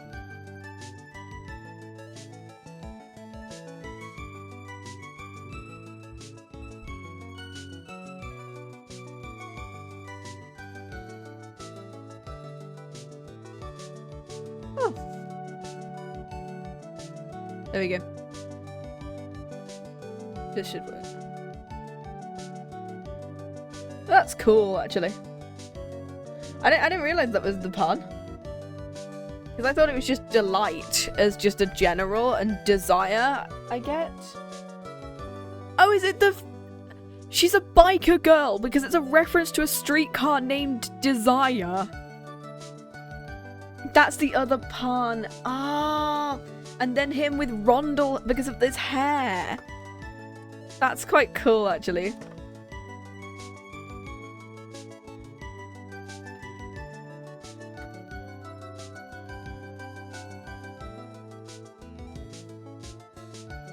Oh, that's quite clever, actually. Circular object and a piece of... It also refers to as a ring as well. Rondel also refers to a circular spiral, and it can refer to a ring as like a reference to the diamond ring. Oh my god, there's so much layers to these puns. Oh my god. Anyways, let's get back to the keys. Heck yes. Thanks, Mia. It's been a long time, hasn't it? And it's because Maya doesn't call on me much these days. And the rings in his hair. Yeah. I mean, it works, is that, yeah, there's so many layers of pun. Oh my god. I'm just joking, Phoenix. Don't take everything so seriously. But on the other hand, Maya, she seems kind of torn these days. You mean about becoming the master of the Corrine Channeling School? Becoming the master means saying goodbye to our mother. Misty Faye, right? Watch over her, will you, Phoenix?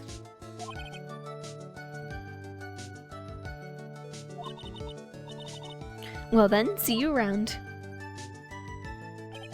Mia. Mr. Wright. I don't know what to say. Congratulations, Mr. Delight. Thank you. Wait, nothing really matters. Come on. Just be happy already. Maya, you've been cleared of murder charges and got off as Master to boot. In exchange, I lost everything. Letting go of Among Us. Do do do do do do do do do do. Yeah. Stealing security information from KB, becoming Master Mask. I know from one reason. You mean your wife? She hates criminals more than anything. I mean, she'll still be nice to you because of the fact that it's like you were being blackmailed. She always said she hated sneaky criminals. I knew it, but once I got fired, I lost all the money I had. She wouldn't have any reason to stay with me. I thought she'd leave me for sure. So that's why you became Master Mask. But it's all over now. A broken bowl can never be put back together. I mean, yes it can, with pink paint. That's not true, right, Nick? Can we go back to the way things were? You'll be fine, and Nick can prove it. I can? It's Delight. Even if a bowl is broken, there's always a way to put it back together. The vase, right? The vase, the urn. The urn. I don't know why I called it this one. The one that literally says it's broken and it's been put back together. The sacred urn. Oh, Desi was the one who found it. Desiree, your wife, she's always believed in you. That's why you'll be fine. You don't have to worry about anything. There you are. Mr. Light, you did it, Ronnie. You're innocent. Thank you, I appreciate, but I suppose you don't want anything more to do with me. I don't believe his broken balls. Huh? I love just the huh? Ronnie, why didn't you talk to me about what was going on? I had no idea you'd quit. I never really imagined you were Master Mask either. Mr. Light, what are you going to do now that you know? Well, You're not really going to leave him, are you? come on, it's obvious. How could I ever let a wonderful man like him get away? After all, my bike's really fast. So fast there's no way he'd get away. Streetcar Named Desire is the bloody reference. Didn't you say you hated criminals? Oh, I only hate people who act all cowardly and sneaky. Like that detective. My Ronnie went and declared his crimes before he committed them. Like a man. I love a man who's so chivalrous. Can she be in the next Persona game, guys? Is she gonna... Give her a... Persona. Yeah, insert all the anime scenes and the bloopers for all of this. Chivalrous? I knew I was right about you. Every day I spend with you is filled with thrills and excitement. You can break balls. Desiree, you really do love him, don't you? Nicky boy. I'm really glad I asked you to defend my Ronnie. Thank you so much. I'll never forget what you've done for us. She's like, that's kinda hot, not gonna lie. Take care of yourself. You too, Nicky boy. I can feel my face going red. Mr. Nick, Mr. Maya, congrats! Talk about bad timing. How could you, with another man's wife? No, you've got to... I'll never forgive you. Never. See, exactly. This is the scene of the anime where she just slaps you. So, just as the case really came to a close, so too did my consciousness. Ron said a broken bowl can never be put back together, but I know that's not true. After all, I've been broken so many times. My legs are completely broken from all the whipping and the coffee and the falling down and the electrocution and every other method that Phoenix has somehow not died from. I mean, just look at me. Oh. There's a perfect example of one that was put back together even better than before. Both strong enough to knock out a middle-aged man. Do you think she could channel, like, just like a really, like a strong man and she just slaps the hell out of Nick? Oh, hooray! It's this one.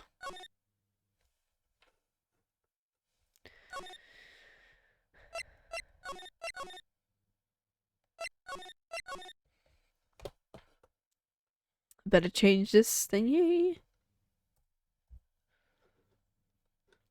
Hooray! Case number 3. We've got to ride it together, guys. Whether we like it or not.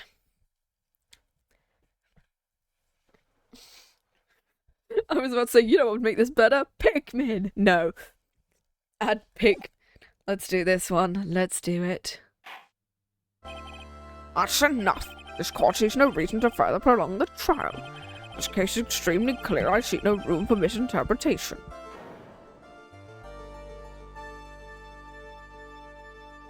Oh. Whoever that was, I know who that is. The victim was alone at his table when he drank from that poisoned cup of coffee. No, you're wrong. I know what I saw.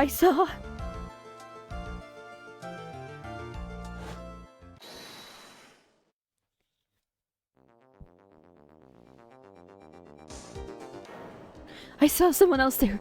A man. He's the real killer.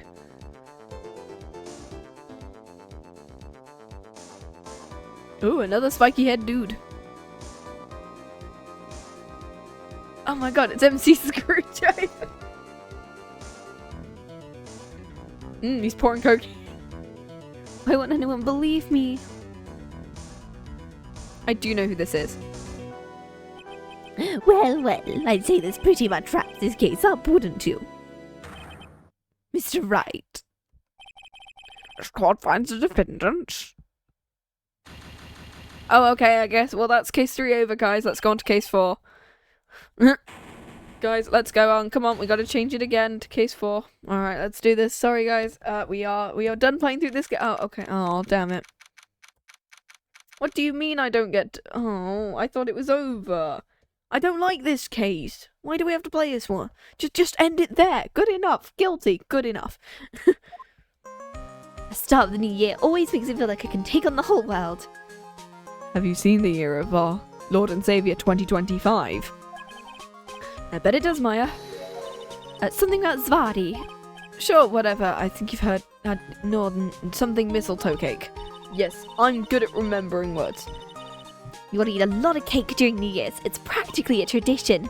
Like watching the fireworks on TV or playing a board game. Is board games at all? I mean, I played Jackbox.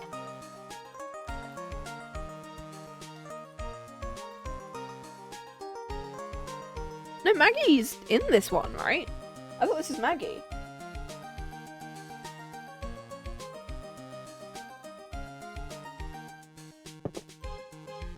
Love eating cold porridge. I just let it sit for an hour. I can't believe that. I never played board games. I played Jackbox once at New Year's, and we used to play Cards Against Humanity. Yeah, she only appears in Investigations. I was like, let her appear in the second trilogy. Okay, Gumshoe. Does Gumshoe come back? Please tell me he comes back. Hey, pal, speaking of. Hey, Gumshoe. Detective Gumshoe. Happy New Year, Detective. Likewise, but listen up, right? I wanna. Here's to another fruitful year of loyal police cooperation. Yeah, me too. You've got some explaining to do. Have you got a holiday present for me? What? Well, here we have this. It's nothing much, but look, pal. We never talk. Take a seat. What, Pelly? You haven't got it. No, I mean, yeah. Yes, I'm busted. How's your first practical joke of the year? Very punny, but let's see how funny you think this is when I show you this. What is it? A magazine? I want to see. Deadly poisoning rings. Dead. Guilty verdict. Defense attorney Wright trounced? Yeah. Yeah, that's what I do. I usually go to the pub every New Year's, and then I end up leaving before it hits 12 and just watching it on TV.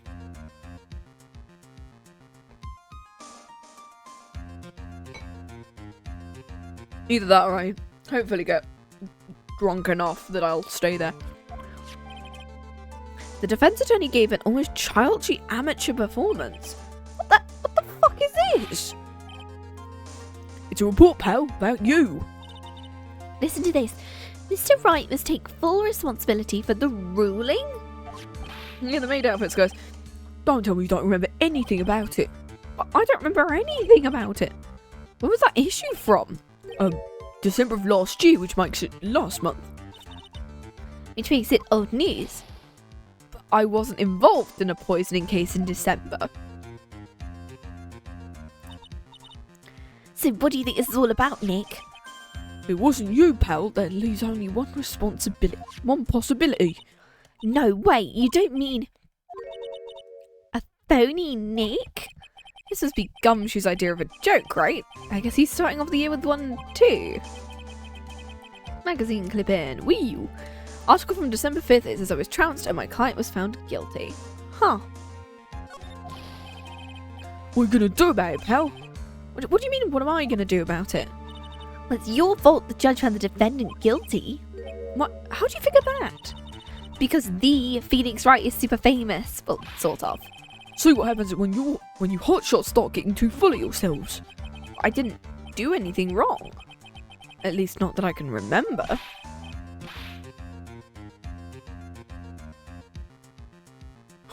You better make this right, pal, now. And that means taking the case back to court. So we can do a retrial. Sounds like we've got the first case of the new year. Let's tackle it with gusto. I don't know, the judge already issued a guilty verdict once in this case. But it's not going to be easy to get it overturned. I guess that New Year's resolution's going to have to wait until next year. So you're taking the case, right? Good, I'm going to head over to the courthouse then. After that, we'll drop by the precinct. Drop by if you need something then.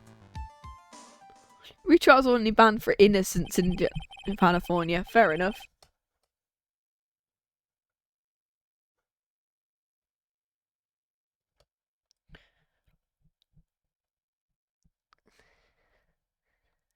Okay, I'm just looking at how long all these cases are.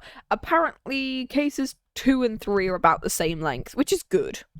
Means I might be able to finish this one on Sunday, which will be good. I guess people are starting to know the name Phoenix Wright.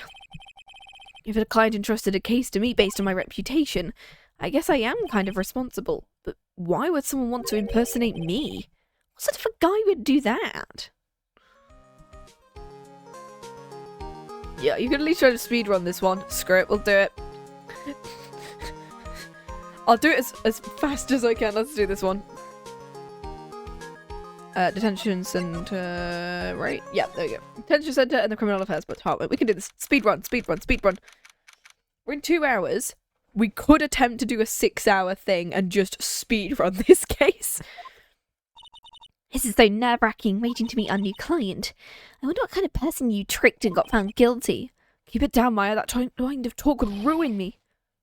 Oh, this is a person I know. I have your voice written down, I think. American, slightly nasally. Ah! How could you, Mr. Wright? How could you do this to me?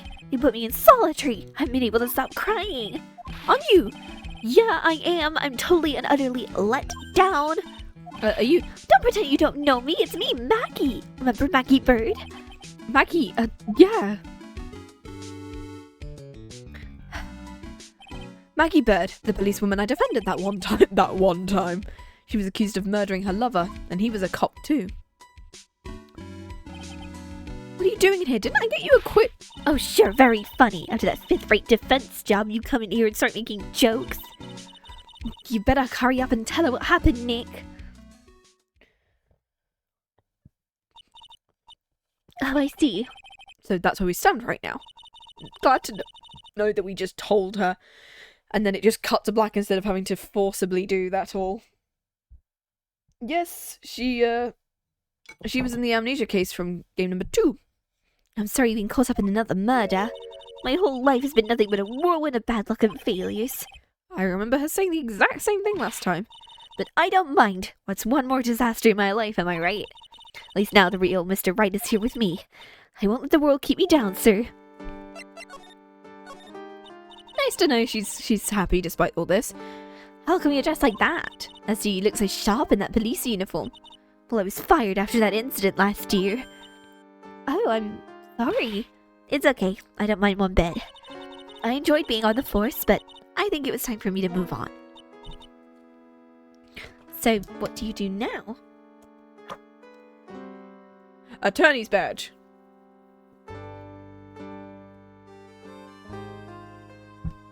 She's used a good one. In the second act of The Life of Maggey Bird, I'm playing the role of a waitress. A waitress? All the clevers are and everything. Yeah.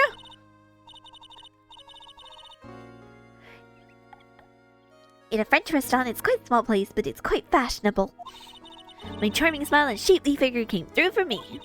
And the owner, Mr. Armstrong, hired me straight away, sir. Four-leaf clovers. I have a four-leaf clover somewhere. I made her nasally, and that's the way I'm going to work with that. And you got away with this. You got into this mess straight away, right? Yeah, you could put it that way. This whole mess started on the 3rd of last month, and it happened at Tribulations. At Tribulations? Yep, it's a restaurant where good service and a friendly smile are always included. Oh. There were 2 men at the table, both drinking coffee, and then... Sprinkle, sprinkle, sprinkle. She barely has a nose, she'd be nasally. I'll take it, yeah. One of the men slipped some poison into the victim's cup. The victim took just one sip and was gasping for air. I was so shocked they passed out. Hey, hold on there. You keep calling the guy the victim. Didn't you know the guy was killed? Nope, I'd never even seen the guy before. So she wouldn't have had a motive to kill him then, I guess. And the other man, the killer, you saw him, right? Of course, a good waitress must be attentive to the clientele. So you saw the killer, but you were found guilty of the crime anyway. You tell me, Mr. Wright. Guess the answer to my question is my phony. If she saw the killer, I better see if I can get a description of the guy. If you saw the murderer, why were you still convicted? Because no one else saw. So what? The other man, the one who put the poison in the victim's coffee. Everyone testified that way. Armstrong, the customer. The victim was sitting alone at his table the whole time. But how's that possible? Blackmail, probably. I don't know, but nobody, not one person would believe me, sir. Even Phoenix, my one last hope for a fair trial, failed me. What a pathetic defense. My granny could have done a better job. Look, that wasn't me, okay? And then they found something a bit incriminating in my apron pocket. What? A small bottle of poison. What? Poison? It was in your pocket? Well, I passed out when the victim collapsed. The killer must have slipped the poison into my pocket when I was unconscious. Hence the alone at the table. And no one else saw this other guy. Nope, that's what everyone said. But I don't see how they could have missed him. I don't like this case. Does your granny have the intimidation factor spiky hair? I don't know. Maybe. I was the one who took the coffee to the two men. Oh. And what was your impression of them? Well, when I first saw them, I thought they were in the music industry. In music? How come? Well, one of them had some sort of earpiece and an emo musician's look about him. There was a sample CD on the table. And if he's in a sample CD, to get a look at the CD, and a band's name written on it. I think it was MC something? They must have been preparing for their debut, I guess. So it was a band CD, maybe a promo disc. Maybe it was MC Screwdriver. Get serious, Maya. Would you buy the CD of a group named that?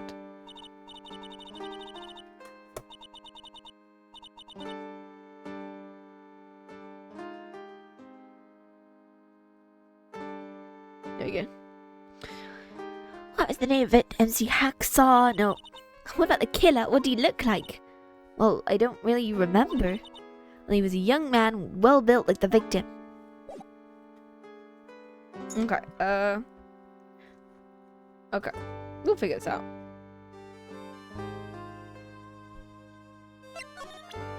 I'm just gonna start presenting stuff to... That badge, is it real? Of course it's real. So they all say, but I've been duped before. Give it to me. She ate it. Huh? And I left a few teeth marks too. I can see that. I just wish I could remember if that means it's real or fake. I said it was real. I need to ask you about this. This article's about my case. Can you tell me anything about the guy who was pretending to be me? Yep. It was the morning after I'd been arrested. How did the badge get through the glass? Yeah. Did he just slip it on? Is there like a little gap at the bottom? Like a bank teller's? I don't know. I've never been to an actual detention center. I don't know what they look like. I met you in the visitors' room. You're wearing one of your super sharp suits. Me? You must be right. Maggey, as my evil devil, I am here too. Nope, I don't remember a phony you, Maya. I would have been so cool. But then you got really worked up and passionate. I'm gonna get you cleared of this crime, you said. Okay, I get the picture, but you've met me in person before. How come you didn't realize this wasn't the real me? I guess looking back now, it was a little strange. Yeah, maybe it fit through the air holes. Fair enough. Only a little? Well, so you're a bit taller than normal, and you looked a bit shady, and you're... Okay, so the guy was nothing like me. But you had your spiky hair and blue suit. And that's it? Is that all it takes for someone to intimidate me? Imitate me. You'd be surprised there's a lot of cosplayers out there.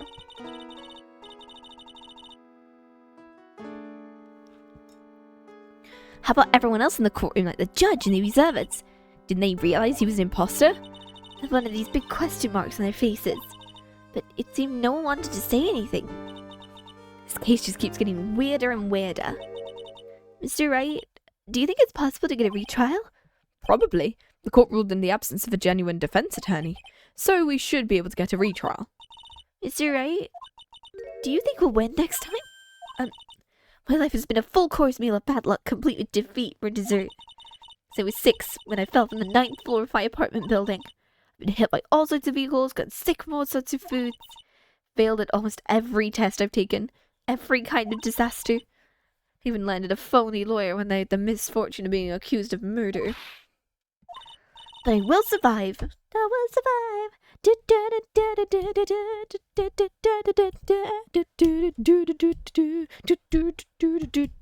How did it? Don't get me wrong. Yeah, she was just in the maid outfit in jail. Sorry, a random glory. Matty Bug always lives to fight another day. And once again, I'll find it. You wait and see. I'll find that one single moment of good luck. Oh. Shinop is gonna really pay for this. What are you staring at me like that for? Maya is right. Whoever it is that thought it was a good idea to use my name and get an innocent girl of convicted murder had better watch out. We'll find him. Don't you worry, we'll get Shinop for you. Thank you. I'll tell you where Tribulations is then. Right, the restaurant where the murder took place.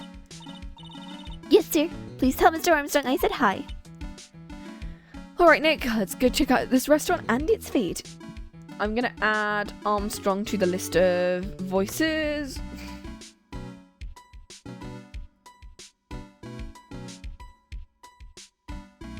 So I think similar to On Guard, I said he's flirty and French. There we go, that'll work. Because if Tribulations is a French kind of thing. Criminal Affairs Department. It's been ages since he came down to the precinct. Looks like Gumshoe's not around. He's got it so easy, leaving everyone else to do the work. No, he's out there somewhere. My bet's in the courthouse. He's probably trying to arrange the retrial of the case. I guess that means we should go to the detention centre and chat with our killer. To being convicted without fair trial, I'm not sure killer is the right label. Okay, so no, we're not supposed to be in there. Okay.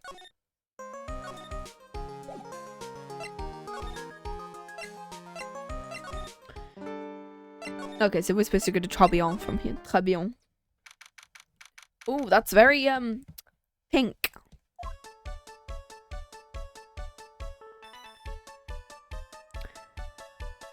Oh. Wow, look at this place. Look, more like smell. What is the suffocating scent of flowers in here? And again, girls like that sort of thing, right? Actually, I'm not all that into it. No one's coming to seat us. Maybe there's no one here. Don't be silly, mate. This is a restaurant and it's open for business. Hello? Anyone here? I don't believe it. There really is anyone. Let's get intrusive. There's no one here. We can take anything we want. Well, I suppose we can. Tribulations, yeah.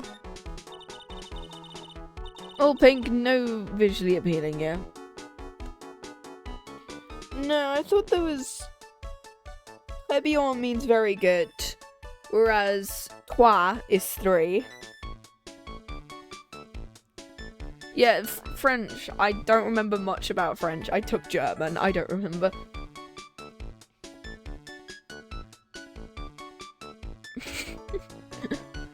It's a rack full of fashion magazines. They're all in French. Why don't you try wearing something a bit more chic sometime, Maya? I guess I could... I'm using my acolyte clothes, aren't I? Oh yes, the very good restaurant. Yeah, Tribulations. Not Tribulations. Trois. You fun to wear normal clothes every now and then. There's something stuffed in behind the rack. Big ass newspaper. Looks like a sports paper. And look like this. Some scribbled a little doodle on one of the pages. MC Bomber. Oh, and also a picture of Master Mask.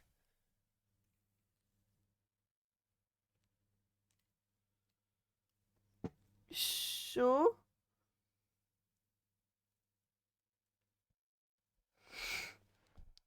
Okay. $100,000, maybe? Why are there loads of like random numbers across? Oh. Yeah, Nachtbot, Nightbot.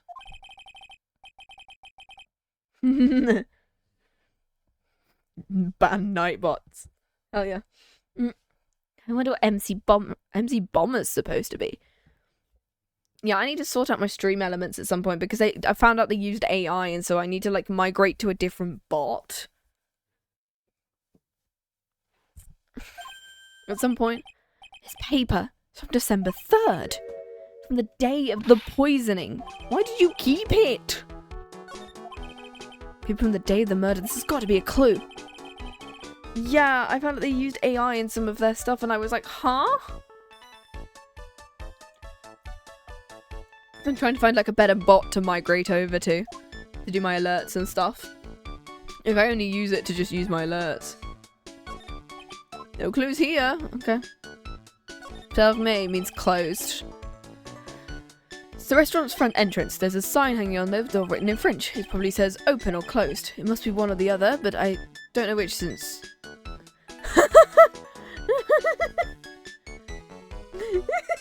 Okay, I do like that pun there. Since I don't know Jacques is about French, I don't know the jack shit about French. We love... Fermé means closed. Entrée means open, from what I remember. Or entrée usually means to start, but I don't know. Look at all the little trinkets tucked away in there. But Mr. Armstrong collected all those personally. Bouquet of flowers, potpourri, and look, fine bone china cups. I never knew you seemed cultured. Come on, Maya, this is common knowledge. Any Joe Schmo knows this much. I actually do use Seribot. I do use Seribot. It appears, and it basically just, it stops bot raids mostly, or bot follows. In the French version, the restaurant is called Bellissima, which is the Italian. Oh, that's cool. I know Jacques et merde about French. Yeah, I don't know jack shit about French. No. Oh, that's cool. It's one of those magical boxes that spits out money. That's a... You're the only person who would describe a cash register in that way. Thank you, you call it a cash register. I call it a cash register. It's not an ATM down here, we just call it a cash register.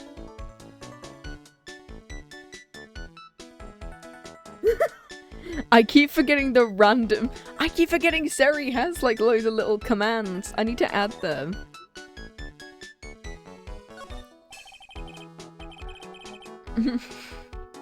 Unflip bean. This table's set nicely. Just needs a customer. What do you think this flower is, Nick? Let's see. Well, it doesn't look like a tulip and it's not a sunflower, I don't think. Even I could have told you that. Well, those are the flowers I know. Now, I'm a lawyer, not a botanist. Me neither, I'm not a biology person. I don't know what flowers they are. What's this big?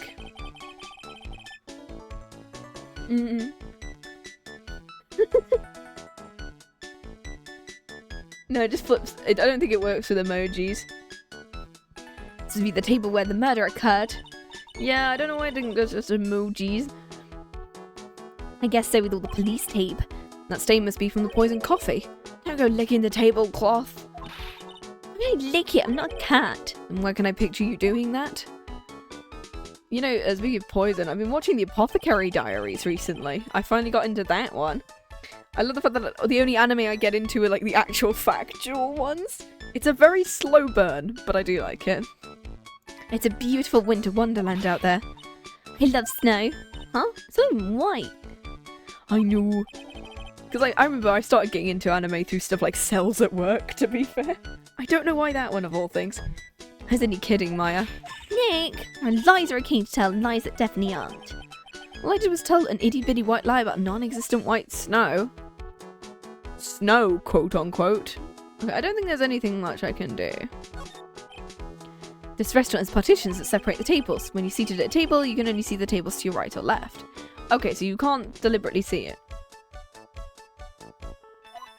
Okay, I think that's it. I think we just gotta go back and then present Maggey with whatever the hell. I guess we just present her with the new thing we've got and just hope for the best. Yeah, it does give you, isn't it? This is poison. Oh, a sports paper. Let's see. Did Guts and Braun manage to defend his heavyweight title? I love the fact that she's into that. Sorry, Maggey, that paper's actually a month old. It's from the day of the murder. You could just stand on the chairs. Gutson got knocked out yesterday, I'm afraid. Oh. I found this paper in the magazine rack at Tribulations. Really? That's strange. Tribulations doesn't really get newspapers. Sir Armstrong says he's not really fond of them. Then maybe one of the customers left it. Anyway, what I want you to take a look at is the scribble here. That's it, sir. MC Bomber. That's the name is written on the CD. I love just the master mask drawing that we've got down there as well. So I guess it was an MC Screwdriver after all. So that 100,000 must be a down payment for a record deal. Or, yeah, Dustin Prince. Real subtle, guys. Yeah. Someone give me 100,000 a thing for sure. The Master of Karine or the Spirit Thong or even Maya's theme. Just sings the instrumental. The Turnabout Sisters theme. Okay, Maya, no. So the sample CD was on the victim's table. It means the newspaper may have belonged to the victim. You're right. So the victim left this behind on the day of the murder. I think we better step up the investigation, don't you? Okay. I guess we go back. Nothing. Oh, there you go. Oh, okay. This dude. What did I give him? Right. Here it is. Armstrong. Just flirty in French, similar to the guy that I did thingy. I'm so sorry to any French speakers out there. I'm going to absolutely butcher this accent. Oh là là, bonjour, welcome to la Tribulations. Oh, hi! What happened to Maya? She's frozen stiff. Oh. Bienvenue, welcome to my petit restaurante.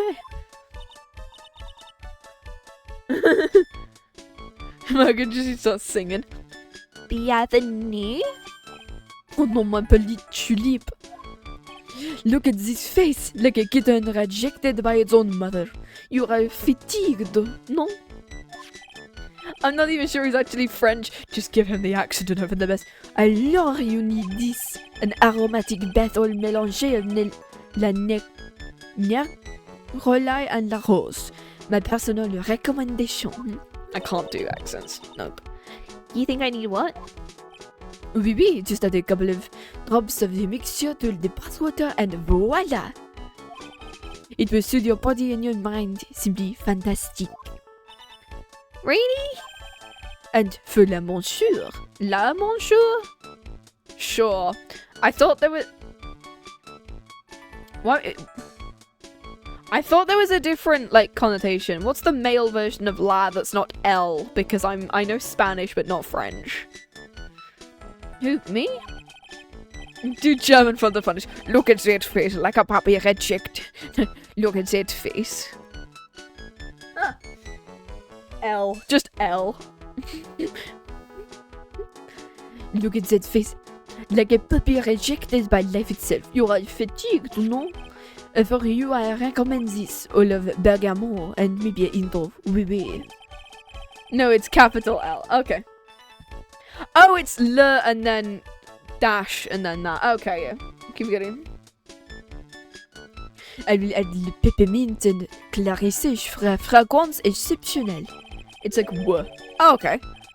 Such an invigorating recipe will bring out your delicious beauty, monsieur. Oh, okay. A very wonky lowercase t. My beauty?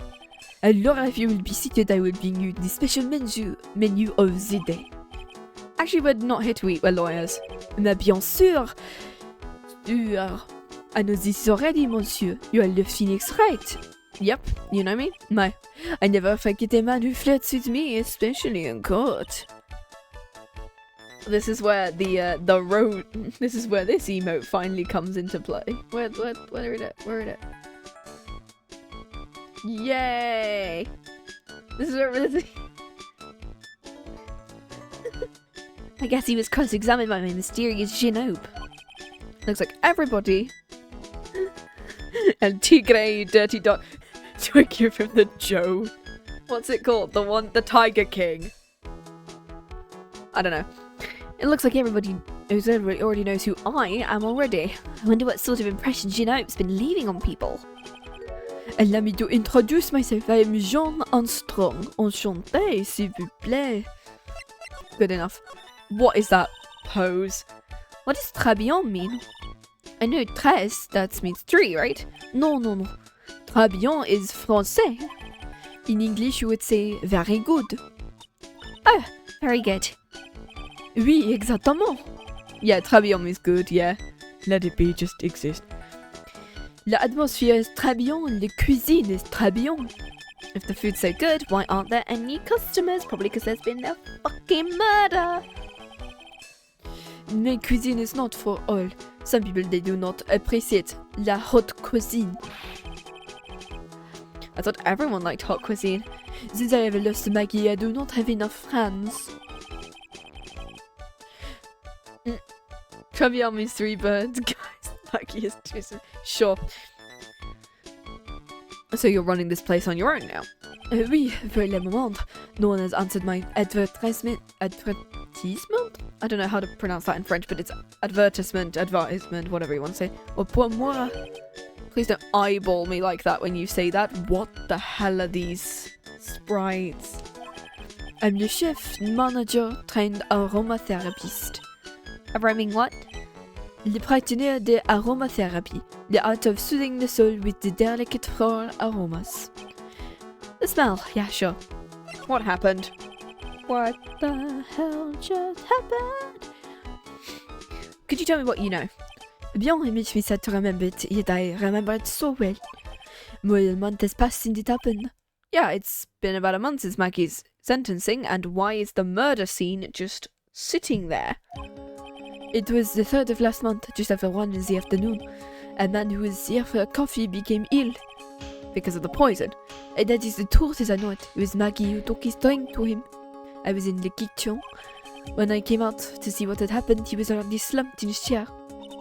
He was dead. Mon Dieu, oui, he was dead. Tot In German. It's about tot. Maggey had passed out also. And this man Who died? Was he alone? Oui, monsieur. All alone. 9. 9? 9. Ellen nines. I know that Maggey said he was somewhere else, but I see. the police, they asked me many times. Are you sure there was no one at the table, they asked. But I'm not the only one. The old man said the same thing. Old man? What old man? Another person. Oh, this guy. So, who's the old man you mentioned? At the time of murder, there was another customer in here. Someone else saw it? As usual, they came along at the day. At the time of the murder, he was here, saw it too. But he said the same thing. There was no one else at the victim's table. But Maggey swears there was 2 people. No, mademoiselle. Le lawyer, could you not prove this, no? About the lawyer. That was me, right? Mais bien sûr. Wow, he's the first person who said it wasn't me. Don't kid yourself, Nick. He's the one making stuff up. Okay, what do we do now? Like, present something to him? Present the sports paper, I'm assuming. Was this found? We found the sports paper in the magazine rack. One of my many customers might have left it behind. Do you have any idea which customer it was? The only idea I have, mademoiselle, I saved my kitchen. Okay. I think I should preserve for people. I'm not a lawyer, but your defensive code was a little lacking. You are very cool, though. So handsome. Wow, I wonder how bad the defense must have been. No, 3 good. It also means very good in Spanish. Ooh, fun. Every time you open your mouth, the code has stirred. Okay, profiles. No, we don't know who the victim is. What did he show himself? It is hard to imagine, but I was an apprentice for 5 years in La Gay Paris. How in Paris? Slay! Anyway. It was an English chef here. They told me that made me decide to open my own restaurant. That awful man to say you must train for another 10 years. It was a shock, but you would have to be a fool to do this. Maggey was a policewoman, n'est-ce pas? But she had to quit for reasons beyond her control. Oui, she was the suspect in murder investigation. Yeah, bueno is in Spanish. Is good, yeah.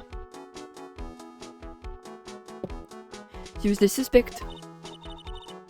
Yeah, using new gen language. Oh my god, he raised you up, Nick. What the fuck does that mean? You know. Ohio. What the fuck are you talking about? I love the idea of it just being like... This is just the difference between older Gen Z and younger Gen Z at this point. Definitely clip material. I think you can clip, which is pretty cool. Oh, fun. If not. 220. I'm writing that down just because I need to.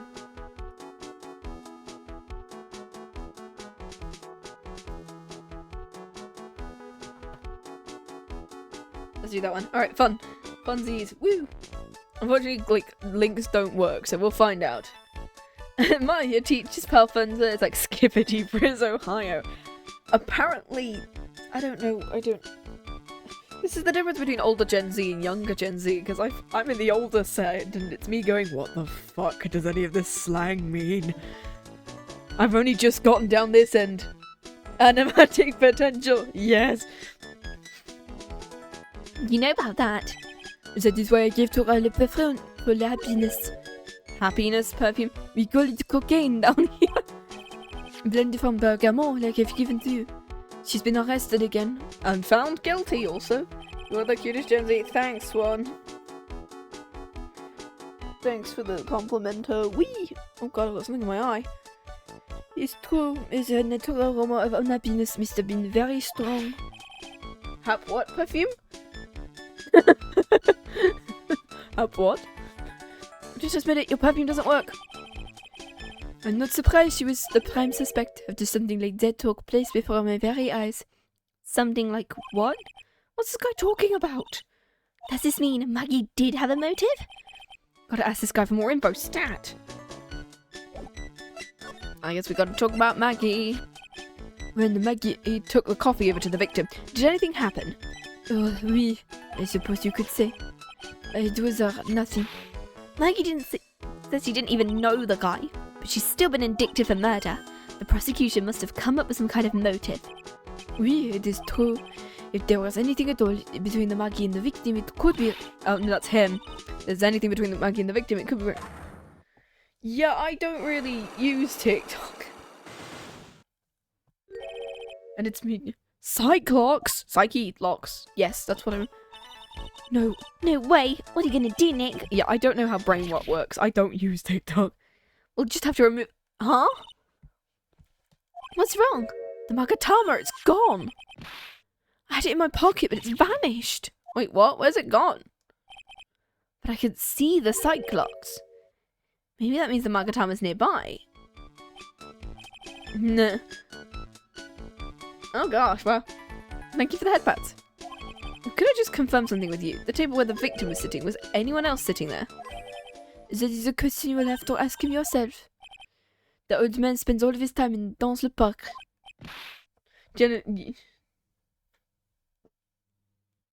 I took it. Ooh, fun. Definitely improves the general IQ by a lot. Le park? Oh, a park. Behind the restaurant called Vitamin Square. Thank you. Je vous en prie, my dear. Let's go check out this Vitamin Square. Oh, I guess we don't get any... Okay, I guess we gotta go check out the park. Oh, yeah, that's why it's called Vitamin Square, because of all the fruit pigeons. So this is Vitamin Square? Yeah, I get where they get it from. The fruits do scream vitamins at you. Vitamin. Fruits scream vitamin. Yeah, I can't... Hey Nick, that's the guy, right? Isn't that the old man Mr. Armstrong was talking about? The grouchy looking grandpa?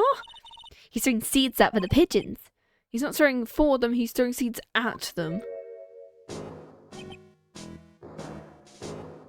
Oh, you should definitely get that nose checked out. My grumpiness threat level's just been raised to red. This is a new theme. I like the timpani. Yeah, it's just a bunch of pill-shaped slides. Oh my god, the VTuber group based on fruits called the Vitamins. Oh my god, that's the next art session after next week. Oh my god. I'm gonna give him the, excuse me. Would you mind if I had a word with you? Oh. Yes!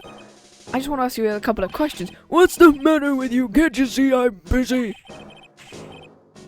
Why does Victor Kudo get his own theme? You don't like my seeds, eh, pigeons? He's really chucking those seeds at him. That's gotta hurt. Go on, eat this! Does your green child need a booster seed? Green child? That's an adult man goblin. Well, does he want some grounds? Can I ask you what Maggey bird? I don't know any Maggey bird. Yes you do. Maggey, the waitress at Tribulations. That's a disgrace, I tell you, an utter disgrace. A disgrace? An innocent young girl revealing herself like that. Revealing? You mean her uniform? The youth of today, they don't have any shame. No shame, I tell you, not 1 ounce.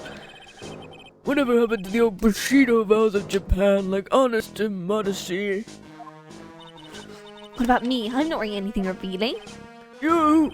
Your problem is you lack any sense of grace. Talk about hitting a girl when it hurts. Tribulations. Do you go to Tribulations a lot? That miserable excuse for a restaurant.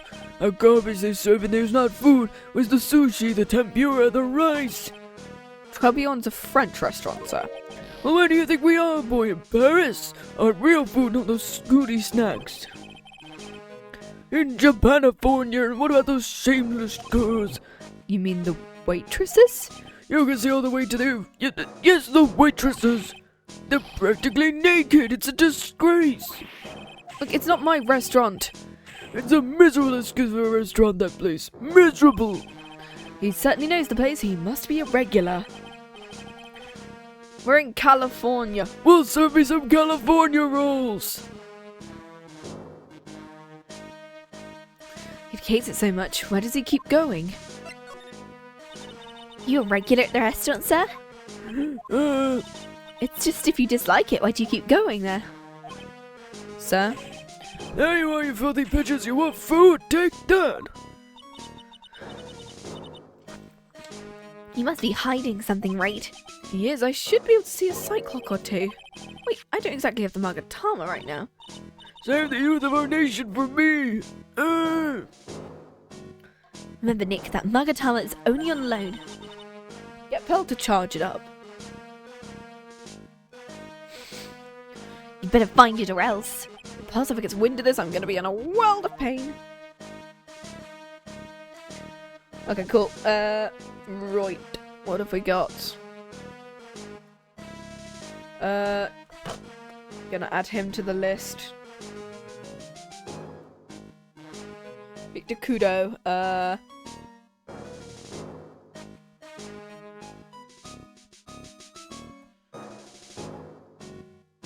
There we go. Cool. Right, let's go. Let's see what else we've got for... I'm just gonna move. See where else I can go.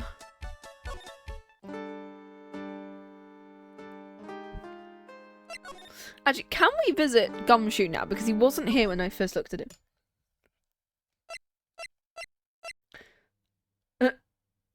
Kudo Manchester.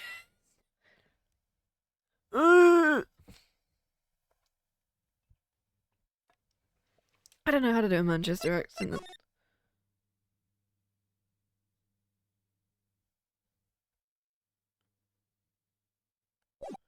Okay. No one's here yet, so I guess I gotta get back. Kudo No!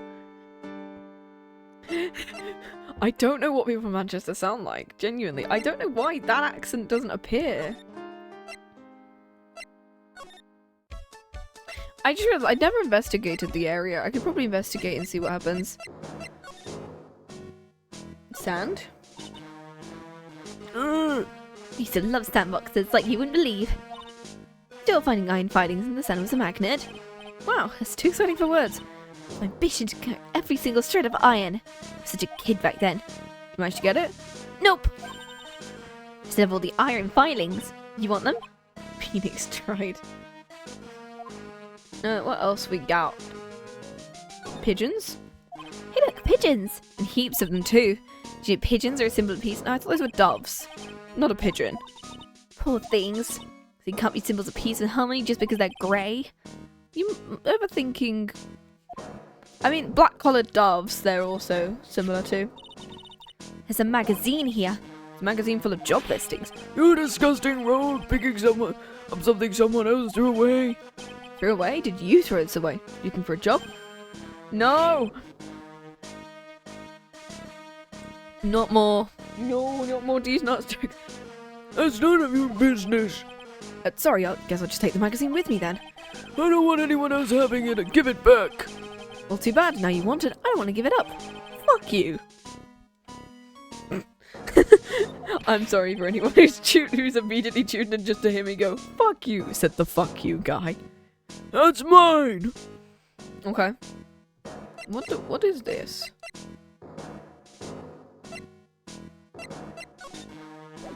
What if I present this back to him?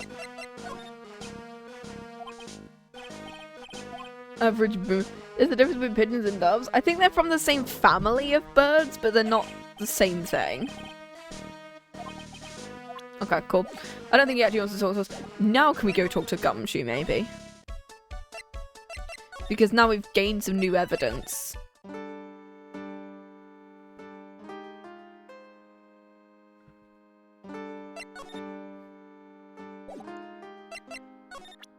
Actually, what if we just present... Maggey, you'll give you some part-time work, Maya? When you do a good job at the restaurant, I bet Armstrong would hire you. Pretty cool being a waitress. In the kitchen, you get to see all the chef's greatest secrets. Oh. What secrets? You can't make it obvious, but you can spy on him for a bit and see it's interesting. Can't wait to get my apron on now. Oh, so now we have to go back to the thing. And we present the job listings to him, maybe. And then Maya goes and gets a job or something? Mademoiselle, Yes? are you looking for a job?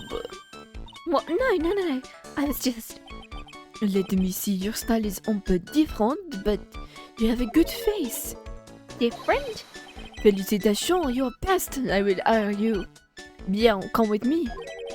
I will teach you everything I know. Nick, help me. I don't know whether to feel laugh or feel bad for her. Maybe I should do this. Well, now I feel bad. Well, now I feel bad again. Oh, God. Bam. Anyway, now we gotta get me back. Okay, now can we talk to... Oh, she's not here anymore. Looks like they've Maggey in questioning. I guess I've asked her pretty much everything. I'll come back if there's anything else I need to ask her later.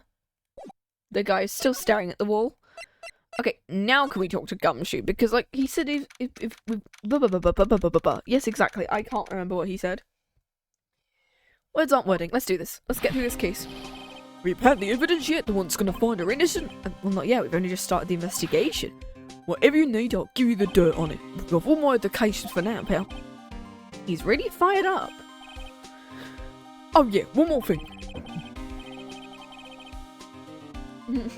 Little maid outfit posted. Oh, I want to see this. Give me a second. Let's hope that starting a new tab doesn't, like, kill my OBS again. We'll find out.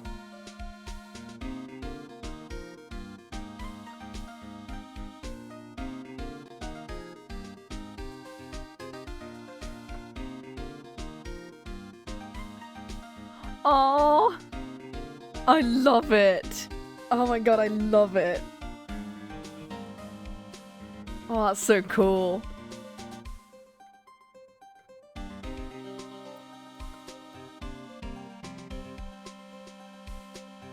Oh, that's cool.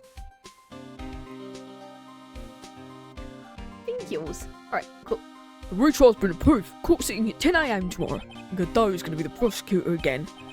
Oh, him. Again. With the coffee. Listen up, if Maggie's found guilty, I'll sure you'll get locked up good for it. Okay, thanks. I'm assuming he'll say... How much I hate it. I can't draw animals for the life of me, so... So the guilty party was Maggey, huh? Yeah, Back when she was on the police force, you were her mentor when she was a rookie. kept a close eye on her. I mean, well, not too close, obviously, but... What's with funny looks?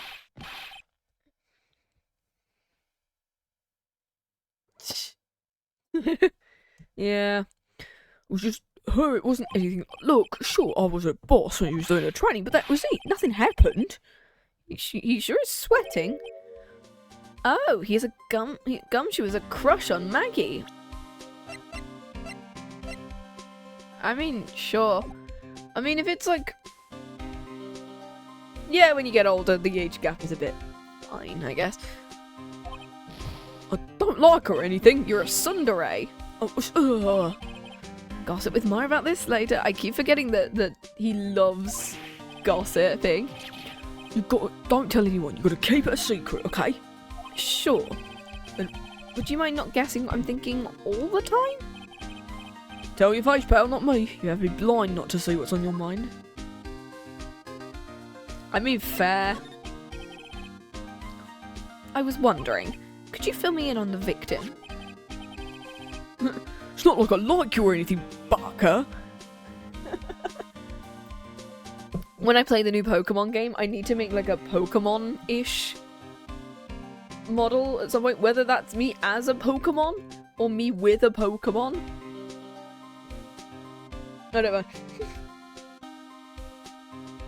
Oh yeah, there's a lot of money in that market. I need to learn how to draw those because of the fact that, like, I have a character who is like a dog dude. Like an alien dog guy, but it's like I can't do proportions well at all. And it's me going, how do I put his snoot? How do I do him facing forward? Glenelg. Oh, his whole thing is that he's a... Oh, he's a palindrome name. Hell yeah, we love palindrome names. One of my favourite palindromes is a nut for a jar of tuna. If you spell it backwards, it's the same forward. He was a computer programmer. I see, a programmer. Just a regular Joe working for a small-time computer firm. Maggey had never had any contact with the guy before the day, and all she did was take him his coffee on the day of the murder. Maggey also claimed to have never seen the guy before. Did the victim ever go to the restaurant often? Not according to the chef, said it was the first time he'd seen the guy. Programmer and a first-time customer. Okay, that is where my... What possible reason could Maggey have to kill a guy with, like, nut for a jar of tuna? Yeah, a nut for a jar of tuna.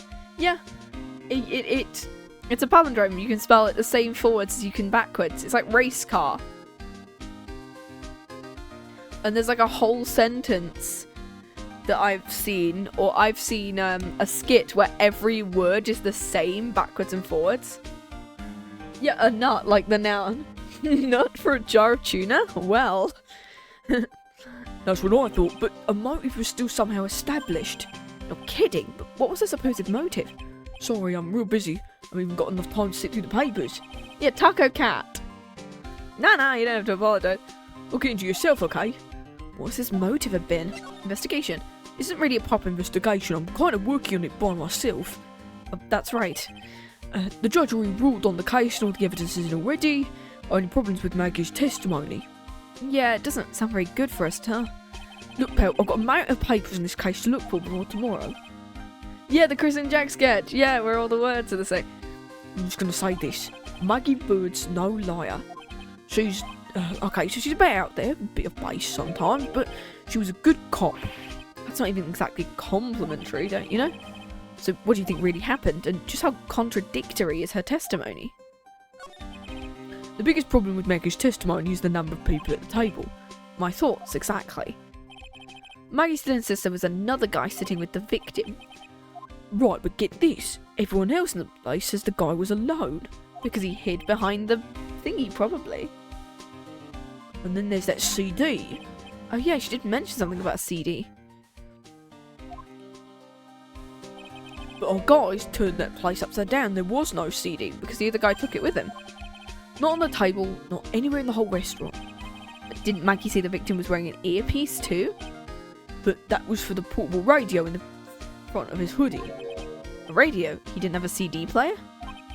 You got it. You finally never explained that contradiction at all. Come to think of it, the owner of Tribulations didn't mention that CD either. I don't know why, but I get the feeling Mr. Armstrong's got something to hide. Okay.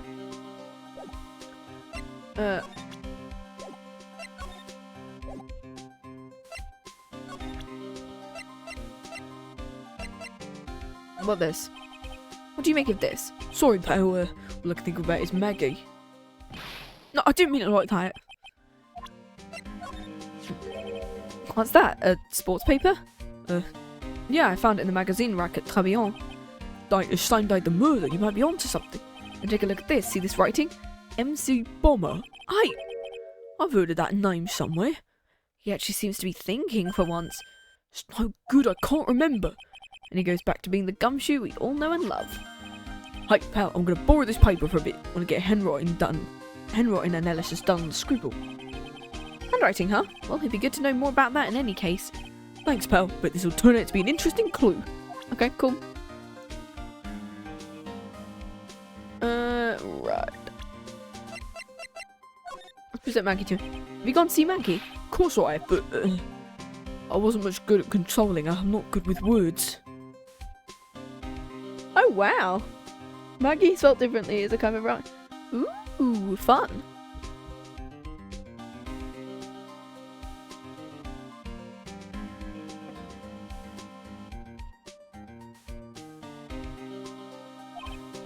Yeah, must have looked a bit down. Maggey was really supportive. I'm supposed to think of ramen every time her name comes up.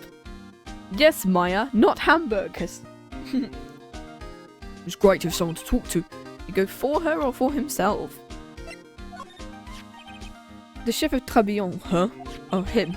You know what that chef said to me? Oh la la, your body is full of the toxins. They gave me the bottle. What's in it? Dunno, it just says juniper. Oh, juniper, like the berry. Juniper berries. It's under orders to put a few drops of it in my bath every day. Under orders? Yeah, you know, there's something about that lady, I mean guy. You can't stop thinking about him? I say ramen and instant noodles. I mean, as someone else who also just eats instant noodles a lot. Yeah. Alright, Dad, give me a break. He's not my type. I'm constantly thinking he's involved with the case. Sounds like he knows a little something more about our charming chef. What do you make of oh, no, he doesn't know about the victim. Okay, cool. Is there anything we can talk about him? Okay, good. So, what exactly is that caught your attention about the chef at Tribulations? It's, well, kind of hard to say. The guy's probably not even connected with the case anyway, but he's so flirty. Hey, come on, detective. Didn't you say you'd give me the dirt on anything? Well, this sort of stuff is kind of unimportant. Gossipy stuff, you know? Look, you go to Tribulations and investigate the place yourself. You find out anything suspicious about the guy, report back to me, okay? Don't suppose I get a choice in this, huh? Guess I better find out more about the chef in Tribulations and report back to Gumshoe. I'm assuming this is the point in which we have to do psych locks. Maybe? I don't know. She's not here. Let's go back to Tribulations. Tribulations.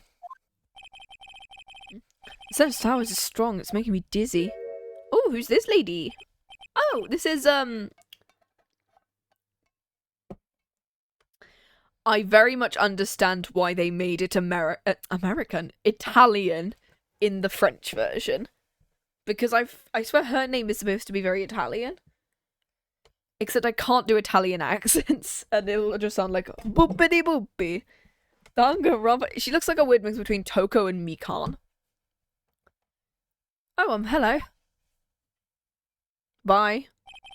Who's that? A customer? She's some sort of dark aura. Welcome, bienvenue. Oh, no, that's her. Bienvenue. It's just unique. Maya? How do I look? I forgot about this girl. Points at Maya. No. Maybe you should quit being a spirit medium. Maybe, but it's kind of boring being a waitress. I mean, you're my first ever customer. And who's the woman I saw? Well, since you're here, you might as well have something to eat. I'm kind of hungry. So, how do you like your new job? I never knew there was so much for a waitress to do. Taking orders, bring food, make coffee at the cash register. Of course, we need a customer before it can do any of that. Nick, don't, please. Yeah, it's a nice looking restaurant. Shame more people don't come. Don't forget about the ultra cute waitress. Insert pose here, but you can't see me doing it. Check out my gimme a tip smile. Hey Nick, why don't you order something? He's just preparing a tasty lunch set at the moment, or so he says. How much is it? The 20 sets, it's $20. A 20 set? I guess I'll be taking a pass. It's kind of expensive. You can't! It's not every day I get to be a waitress. Plus I want to try carrying plates, winning the cash register. But cleaning the toilets, that should keep you busy. Yeah, right. Maybe later. About the lunch. A fine choice. No, Kitchen, a lunch settle with all the extras. I don't need any of that. Maya's really getting into this. How much is set lunch, huh? With the drink side, $45. So to keep you waiting, here's your deluxe porta pie lunch set. And dish inspired by lobster and abalone fricassee with a balsamic vinaigrette. Bon appetit! Thanks. Come on, try it. Oops, down the hatch it goes. You hungry, Maya? I'm starving. Here, it's yours. Remember, Maya, my wallet doesn't print money, so you better polish off that plate. I just remembered I've got to clean the toilets. Hey! You can't be in that much of a hurry to clean the toilets. Cost $20 despite how unbelievably bad it tastes. She's hustling, come on. How does that guy manage to make good food taste so bad? Hey Nick, you want to take a peek at the kitchen? The kitchen, huh? Not a bad idea. What was it Maggie said again? Look, I'm pointing at her. In the kitchen, you'll get to see all of the chef's greatest secrets. In the kitchen? Well, that sounds tasty. Do we get to go in there? Wait up. I'm pretty busy. When are you going to show me around? I guess my plan to find some cool clue and show it off. I better conduct the search in the kitchen myself. I guess we gotta go. Into the kitchen.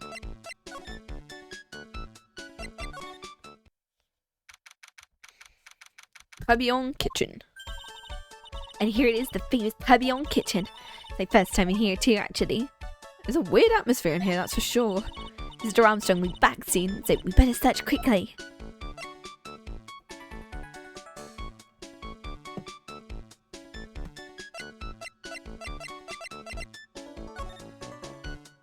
A lot of knives. No, I'm in a French restaurant. I never heard of most of these seasonings. This contains oyster sauce?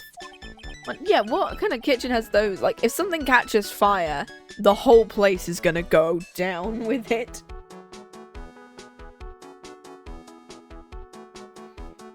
Isn't that used in Chinese food? Look, right there on the counter. My magatama! What indeed? Yay, knives. No, okay. Something got knives.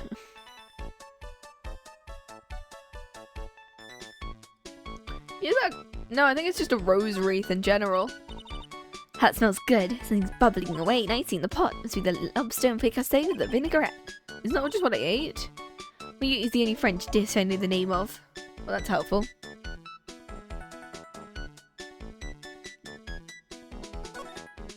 What are those lace curtains for?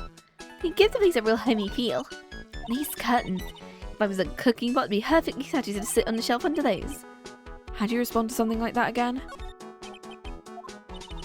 Yeah, that's right next to the stove, mate. That's gonna set on fire. And if something goes on fire, the whole place is coming down with it. Now this is one large mirror. I bet this is where he makes himself look pretty. There's a book on the dresser. Clarice Armstrong's Bedtime Literature. Looks like the Pulitzer Prize material, is it? It's like a collection of poems he's written. Poems? Cool, read one out. Say your best French accent with intensity. Here's one called Printemps. The two of them, like actors from a film, the coffee still undrunk. Sweet nothings over too soon on that sad Sunday morning, the foolish cocktail so delicious. Take the last zip of your tea, and I know what I will do. I must lie to you, I must.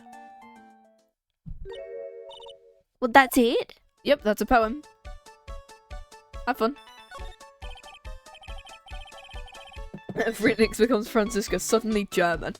What's this? Looks like a treasure chest or something.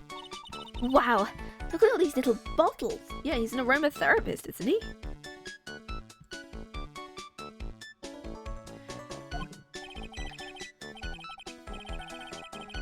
Hey, they're aromatherapy oils. He's got so many they're overflowing onto the floor. Let's see, 1, 2, 3, 100. Wait a minute. There's one bottle that's different from all the others. Well, what do you know? And it doesn't have a label either. It doesn't smell. What's the liquid inside? Drink it. Hey Nick, we should borrow this. I mean, look how many bottles he's got. He won't miss one, will he? Do a case 1 and drink the bottle. You know you want to. Knowing that, that's the poison bottle, so do a case 1 and Phoenix, eat the glass.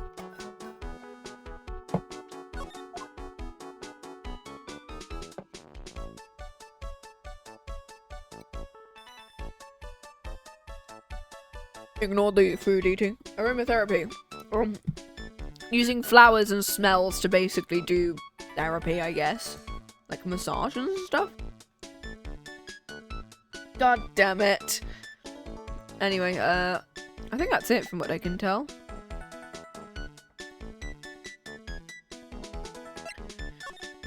I guess we got... I don't think anyone's here, so... I guess we just wander around and see what we can do. Oh, there's a bike here now. Your guy's not here anymore. He says some unanswered questions. What the... Whose is the bike?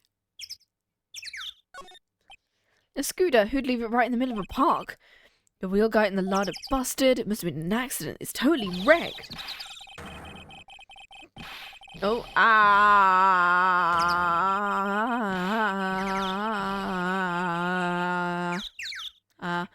every time someone's has to do an accent, they suck at it. I remember that one Chinese cowboy Luigi me? Oh! This dude. I've not done his voice. It's in lowercase. He screamed in lowercase. That was his thing. Oh, his theme.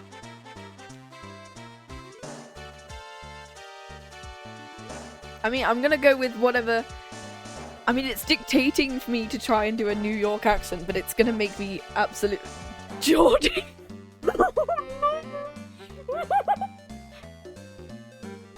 I don't know how that's gonna work. Okay, Essex.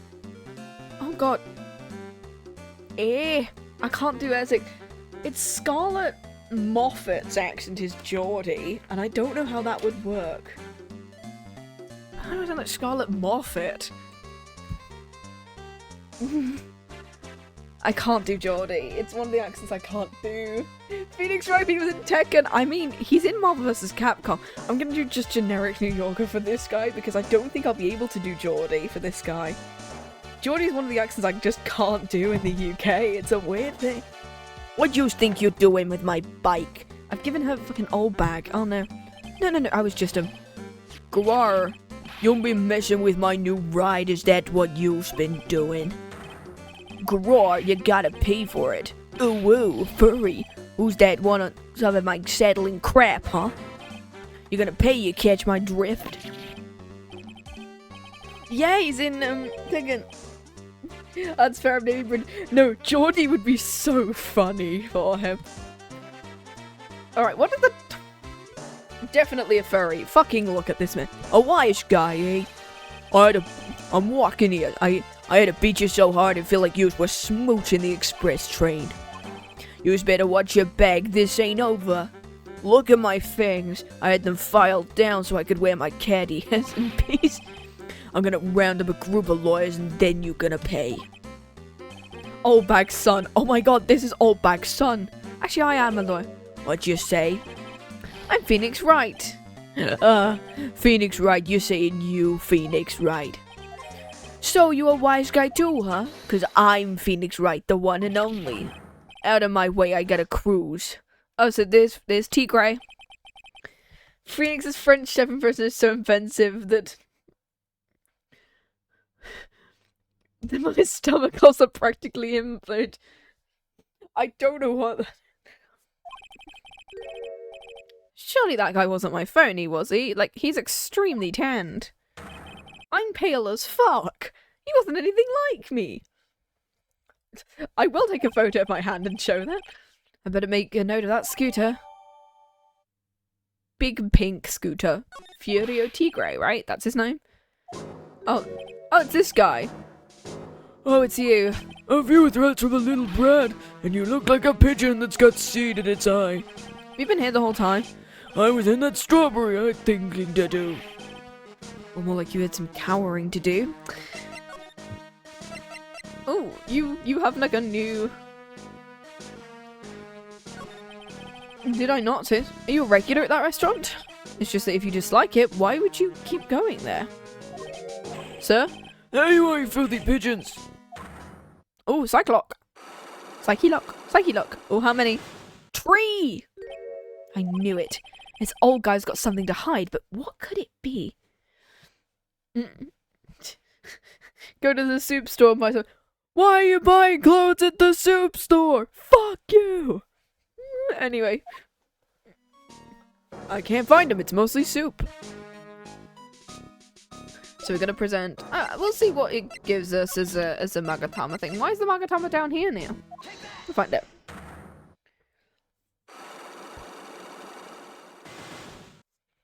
Alright, let's do it. Could be on regular. Okay, cool. It's time you told me the truth. Why you were regular at the restaurant you dislike so much. Isn't it obvious? People only have one reason to go to restaurants, to eat! That's the whole truth? What do you mean?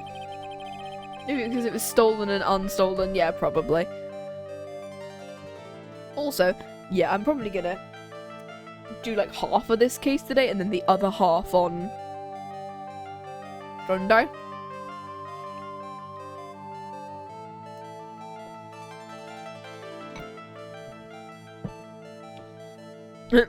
Oh god. I mean, I love the voice actors. You insolent brat, how dare you accuse me? What proof have you got? I can tell that not you, nor anyone else would go to that place for its food. This one? It was thrown away by him, so yeah. Well? Take this! You're a disgrace, a cunt, a fool! You're only worthy of the pigeon feed! Ow! What? Listen, I don't think you go to that food for all. Oh, go for its food. Oh, I'm stupid. I accidentally clicked the wrong bloody thing. It's the special, yeah. If I complete this, do I get the whole thingy back? I don't know. The proof is in the pudding, or in this case, the lunch menu. That's the 20 set! The food at Tribulations is terrible and, well, expensive. You're wrong, it's cheap. I'm rich, I inherited money when I'm a boy. Yes, I'm stinking rich. I haven't done a jot of work since I was born other than feeding the pigeons. The taste's another story, but the price, it's nothing to me. So you're saying there because you've got money to burn? I have so much cash I could go for a swim in my money vault. Sure, okay. Unfortunately, that is a lie. You don't have money to burn, you're flat broke. Oh, job. Yeah, he was looking for a job. Okay. This is yours, right? My magazine! Why would a rich retiree be looking for a job? I was looking for a job. I'm buying a lot and I need spending money. Yeah, of course he goes there because of the waitresses. Oh. I don't go for the restaurant for food, I go for the Dravasino. Yeah, I think you mean the cappuccino. How much does a cappuccino cost? $8. Fucking hell. I say that as someone who goes to Costa occasionally for a coffee. And that shit's expensive, but like not $8 expensive. Yeah, what a surprise. What a surprise. What a surprise. Yeah. Puns. What a surprise. That feels like a Ace Attorney character. Yeah, simple as. They work in an aquarium, they're called Water Surprise. There's better be some golden beans. What's your problem? You think a poor man would be better off drinking dishwater? Well, there's a lot of better places. No, I wasn't thinking that. I was wondering if the coffee there is really that great. What a surprise. It's not, but they played free newspapers to read. Newspapers? I don't want me hanging around, so I go there. Well, I'm sorry, sir, but there are no free papers to read at Tribulations.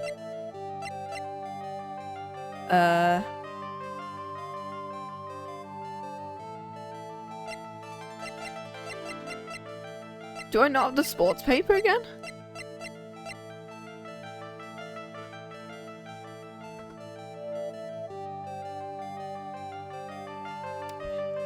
Shit, we don't have the sports paper. I think I'm gonna have to go back. Okay. No, okay. So we know what one of them is. Maybe, I think we're gonna have to go back to the criminal offense department and we're gonna go to... Gumshoe and ask us for the thingy back. The thing. The thingy. You know, the paper. There we go. Words aren't wording today. Hey, you're just in time. What is it, Detective Gumshoe? The lab got back to me about the newspaper. You must be in the sports paper and with the memo scribbled on it. So, What did they say? Did the analysis turn up anything? I said the doodle was written by the victim, Glenn Elg. No doubt about it. I expected as much. The victim took the paper with him to the restaurant on the day of the murder. That's our best interpretation of the facts. Okay, cool. I get the feeling I've heard the name somewhere. Oh well, I guess it'll come back to me. Don't forget to report back whatever you find in the restaurant.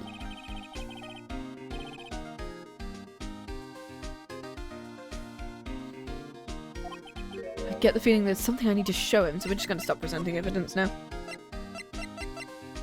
Big Scooter. I know like half the English county, so I can keep naming places. I mean, yeah, fair.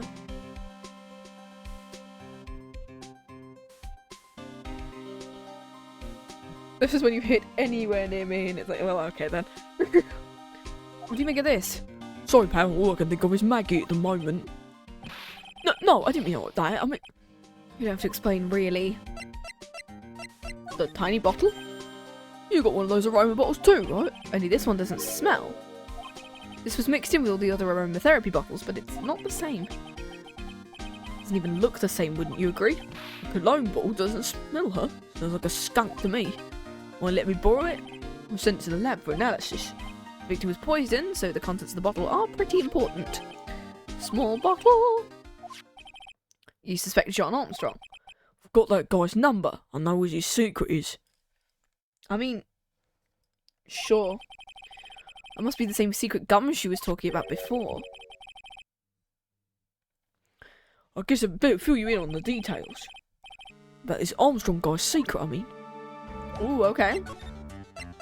Armstrong's secret, huh?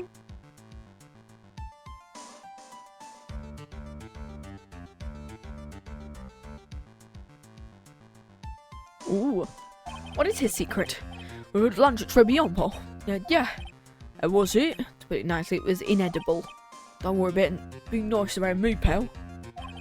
You and I are both reason place is empty because of the food.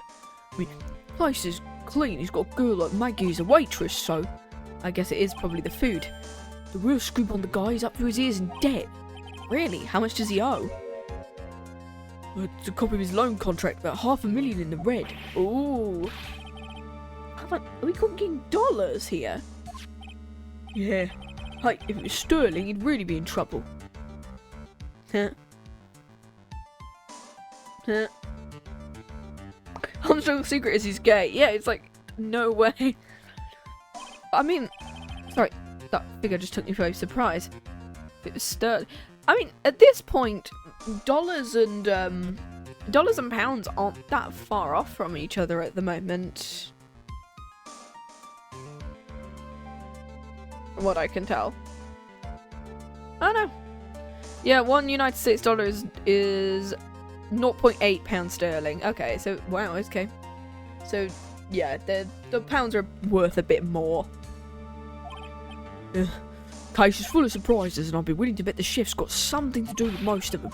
My own hunch. So from what I remember is in the Japanese yeah, go for it. Go for it.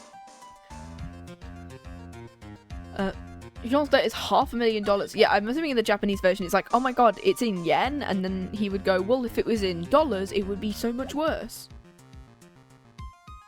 Okay. Now I think we can do the Cyclops. Oh, okay. Poor Maya, looks like Miss Armstrong's taken a shine to her. Suppose I'll have to let her work for a restaurant. I'll pick her up from Tribulations once things have cooled off. Alright. Tribulations. Move. Go back to the guy. Okay, let's present the Magatama again. And from what I remember, let's do it. I think we've got everything now. I'm assuming it's for the maids, but we'll figure it out. Très bien, regular. Right. So we had the lunch, then the job listings, and then probably the sports paper. We got it back. Yeah, we have. Right. We don't have money to burn the job listings. Okay, that's one. There are no free papers to read. The sports paper. There we go. Take a look at this. It's a newspaper I found behind the magazine rack at Tribulations. So what of it? This was the only paper there, and it's dated more than a month ago. What? Do Do you see what I'm getting in here? The restaurant doesn't get newspapers. This is just one that a customer happened to leave behind. Tell me, why are you so determined to hide the truth? I'm going to have to put this guy out of his misery. Get the gun, Gumshoe. Get the revolver out. Listen, the real reason why you go so much to Tribulations is the waitress. Leicestershire, Oxford, Rutland, Warwick, Northampton, Bedford, Cambridge, Norfolk, Lincoln, Huntingdon, Surrey, Essex, Suffolk, Nottingham, Devon, Cornwall, Dorset. Oh wow, that is a lot. Yeah, and I don't know the rest. Yeah, there is a lot of them.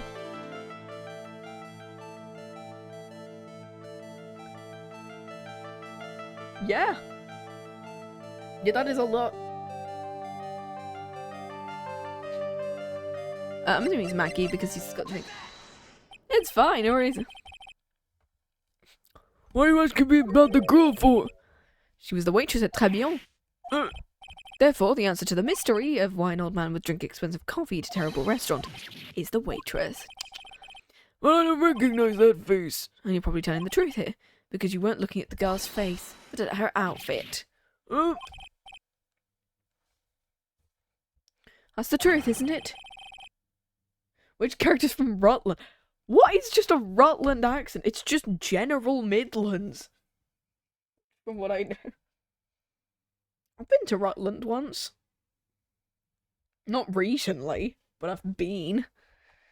You became a regular at the restaurant because of the waitress's uniform.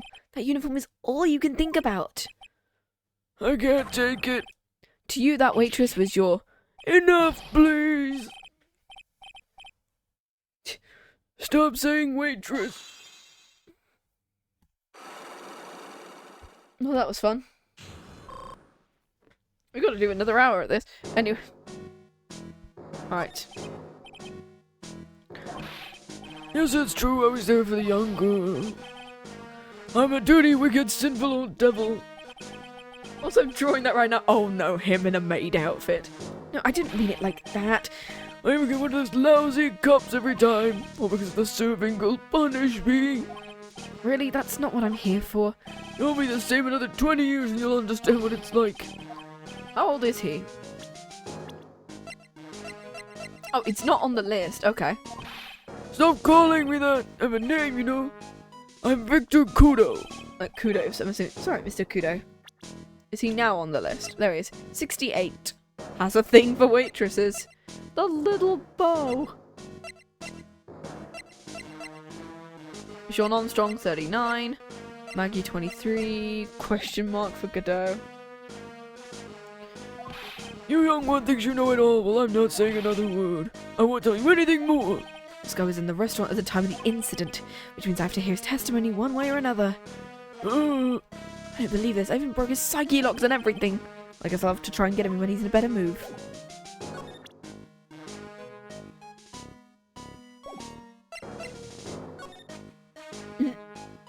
Yeah. I love cosplayers. If I present to her Victor, will she... has a thing for waitresses? Yeah.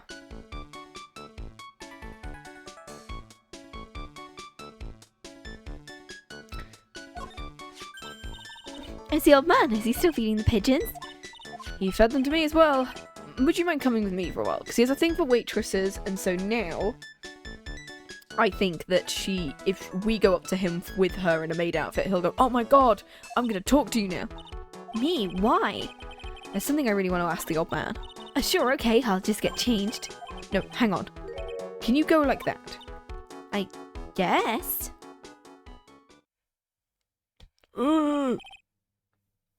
Sir. You again? Oh, well, I see. 11 images to get a safe search warning. Ooh. We love the internet.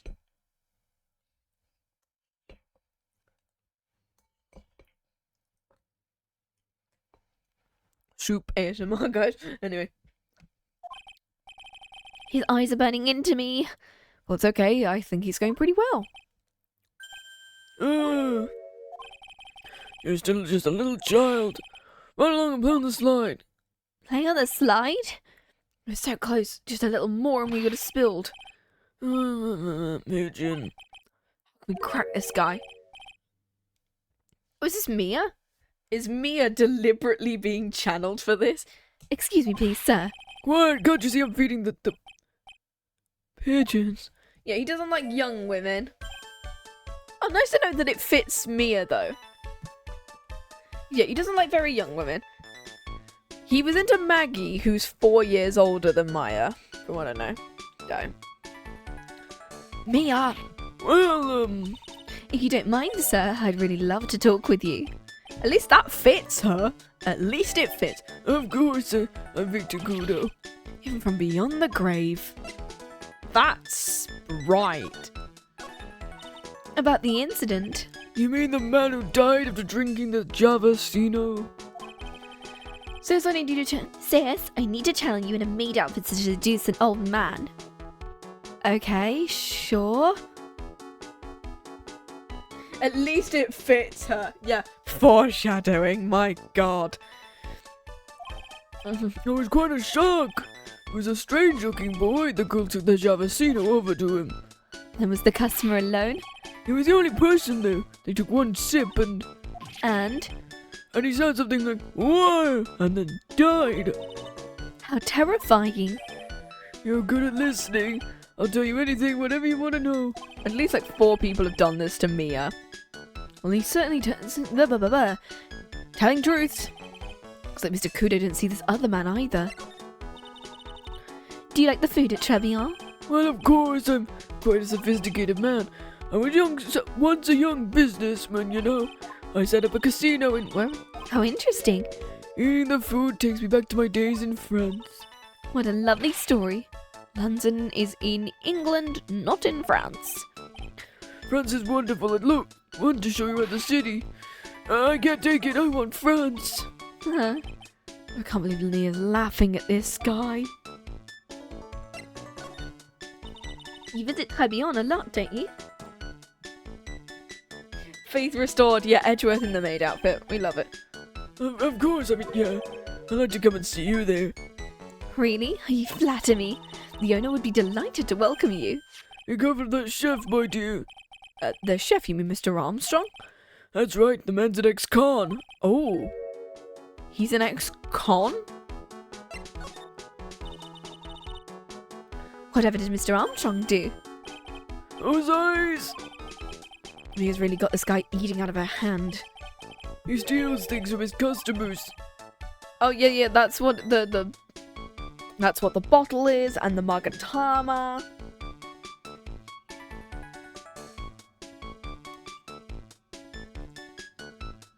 More soup.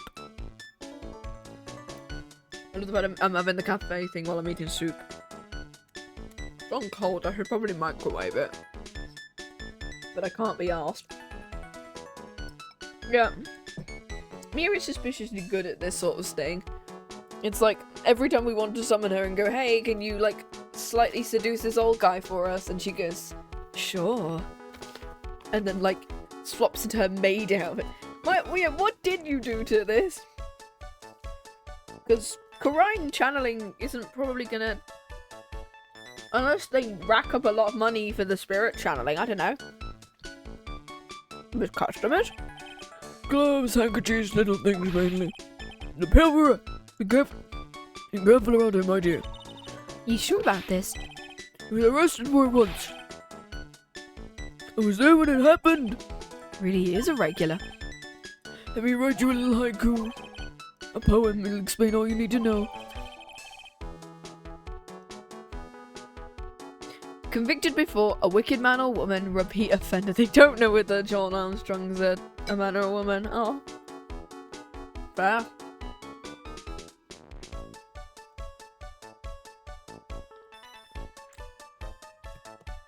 Give me a sec. Just checking my stream elements. Get one of my commands is working finally.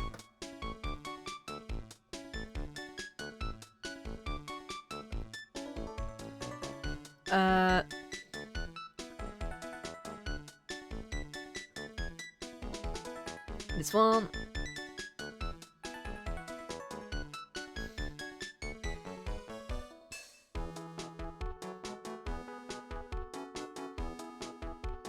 Haiku. Yeah. Yeah, I love the fact that my first thought was Haikuji's nuts, but like, no. There we go. That might work. Sorry, I keep forgetting that whenever I open a tab and it's like, oh god, will it? Will OBS crash on me again? Let's find out. Anyway. Yeah. If it takes anything again, let me know. If it's not too expensive, I'll buy you a replacement.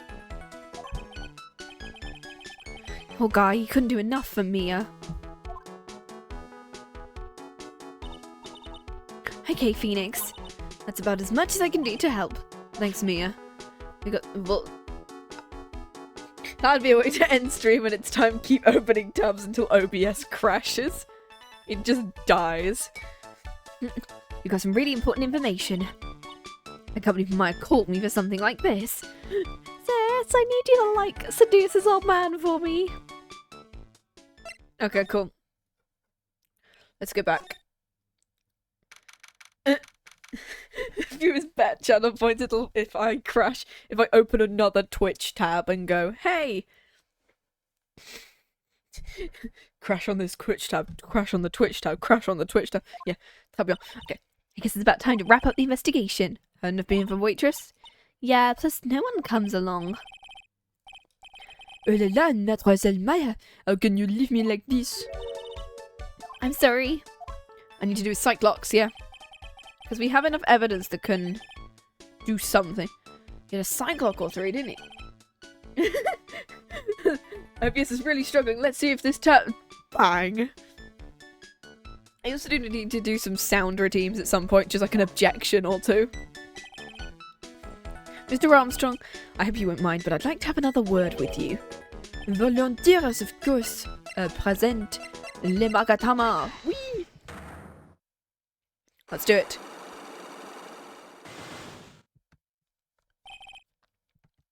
Oh, why do you look so sad? Why is Kudo's head a trapezium? Oh my god, yeah, if you turn his head... Yeah, if you tilt your head to the right, he does look like a trapezium. I do not like this horrible feeling. I have to know the truth. What happened that day? Alors, we confessed everything. Well, that was a new world record. It was a lottery ticket. What? The man who died here had a lottery ticket. For $500,000. $500,000? But after the incident, his ticket... it disappeared. The ticket disappeared, This was the motive of the prosecution gave for Maggey. He poisoned to get a $500,000 lottery ticket.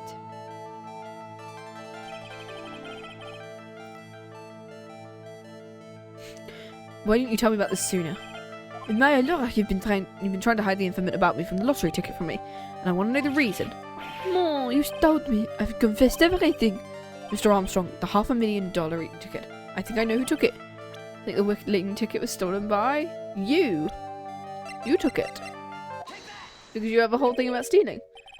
Mr. Armstrong, I believe there's a very high probability it was you. Now, there's one piercing scream even for a man like him. Ma pauvre croque-moi. You have no evidence. I'm not a mask in the mask. I'm not the kind of person who is the property of others. Well, speaking of Master Mask, hey Ron, you wanna come in here? I present to you proof you've stolen from others in the past. The, Victor's note, right? The thingy with him... Yeah, that one. A poem, monsieur. Please read it. Put some feeling into it. Ron, stick him! Do it! I'm sorry to... Ron, pick up the urn and just slap it on his head.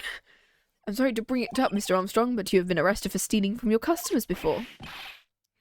I love the little rose petals. Le mensonge is a liar. You deny it? Do not make le false accusation, s'il vous plaît. So do you have any proof? I want to see the incontestable proof I've ever stolen from one of my customers. The Magatama you stole from me. It seems old habits die hard, Armstrong. What is that?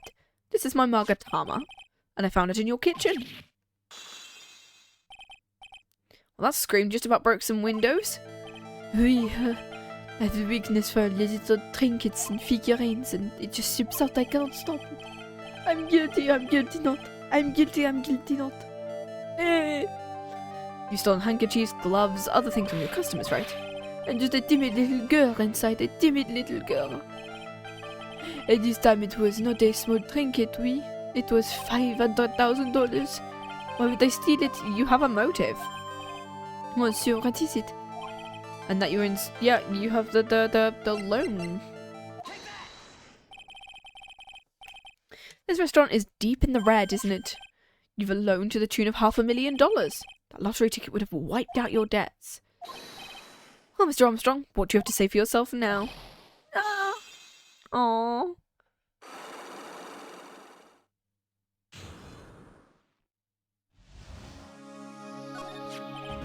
Mr. Armstrong, you said the victim had a winning lottery ticket for $500,000. How do you know it's something like that in the first place? He was listening to the radio with his earpiece. Maggey said something like that too. The winning number was announced on the news, I think. All of a sudden he exploded. Bang!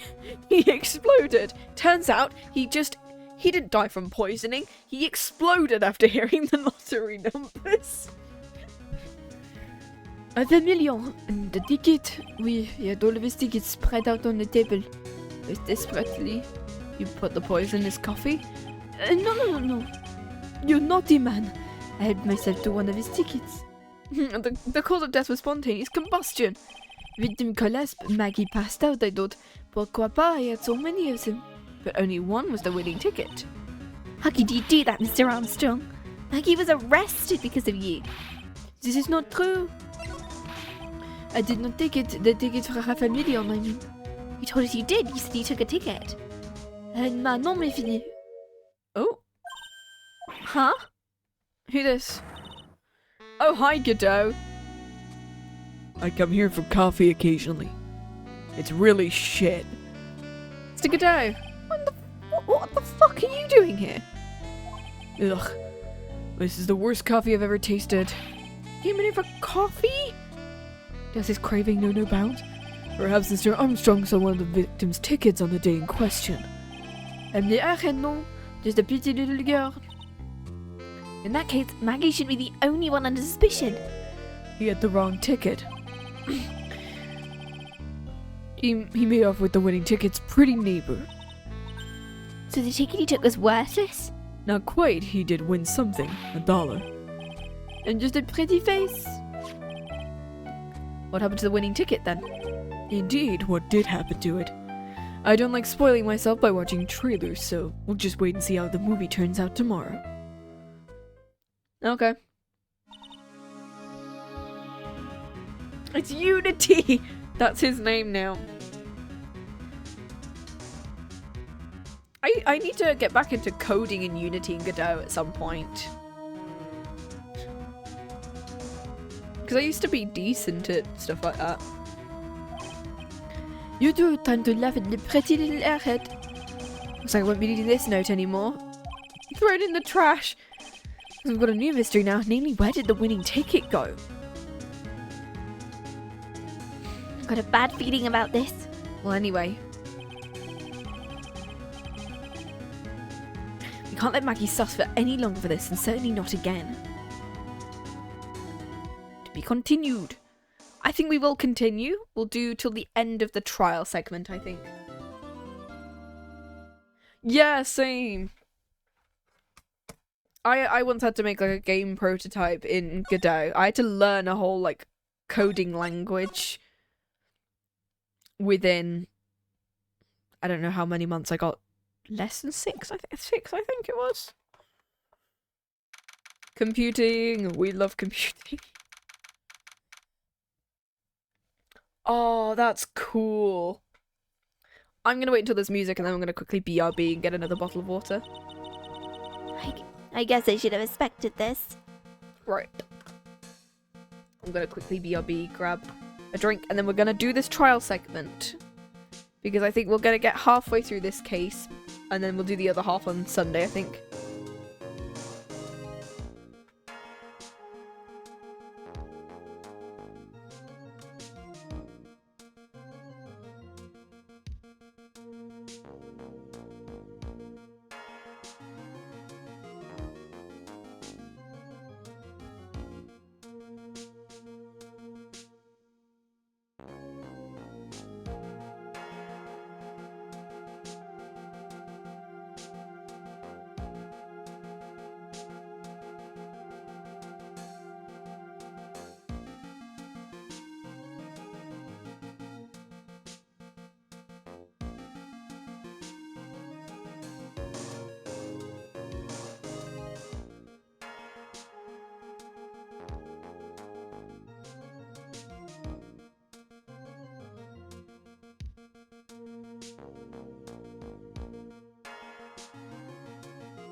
There we go.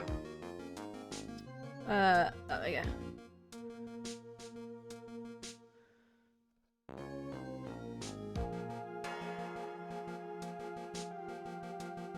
Right. Let us proceed with the first trial segment.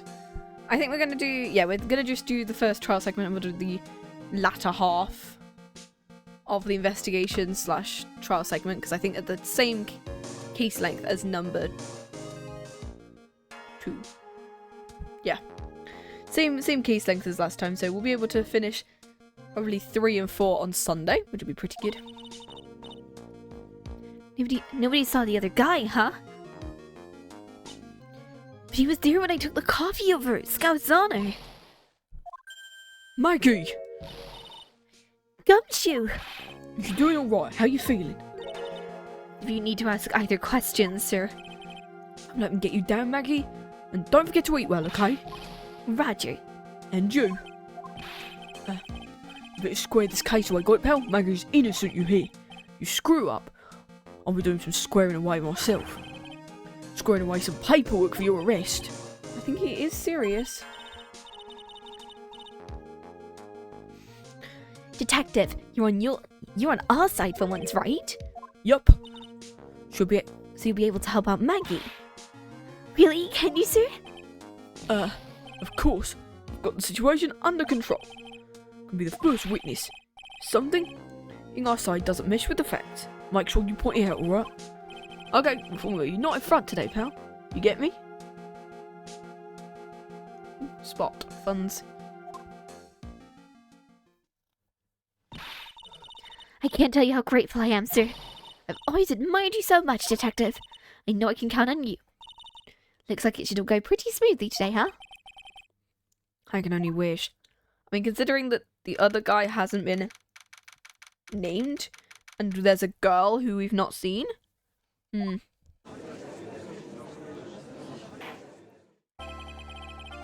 Court is now in session for the trial of Maggey Bird. The defense is ready, Your Honor. I don't have any more coffee with me, unfortunately. Bitter. Mr. Wright. Yes, Your Honor. What's wrong? It's just whatever. When I've addressed you in the previous trial, your response was, you was talking to me? Was a little well intimidating. No, that wasn't me. That was the phony Phoenix. I see, so our trusty Phoenix Wright is back with us now, is he? Our trusty? Nice to know you like me. Mr. Godot, your opening statement. Mr. Tride, whether you're a fake or the real deal. We'll find out soon enough through this trial today. I can already tell you I'm the real Phoenix Wright. I wasn't questioning whether you are a Phoenix Wright or not. I was questioning whether you studied law. That's what I intend to find out. There's no denying it. Behind that mask is someone who really hates me for some reason. As everyone's aware, the court has already given its verdict on the case. Therefore, I won't stand for irrelevant testimony, nor will I stand for a simple repetition of the evidence repeated in last trial. I'm not planning on repeating anything that phony me said. Kudo made outfit. Oh, I need to see this. Oh, let's see. I need to add Blue Sky as one of my big links on my laptop. I'm not giving next. I love it. Oh my god. Yeah, he just wants to be a maid. He just wants to be a maid. I love that. Mr. Godot, please summon your first witness. Blue Sky. With the same username, I think. Same username without the first letter. Let me see whether I might be able to link it down below.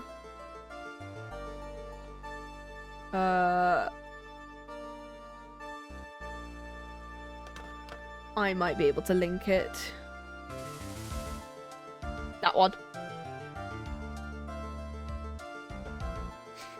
Let's start with the formalities, shall we? Name and occupation. Give it some likes.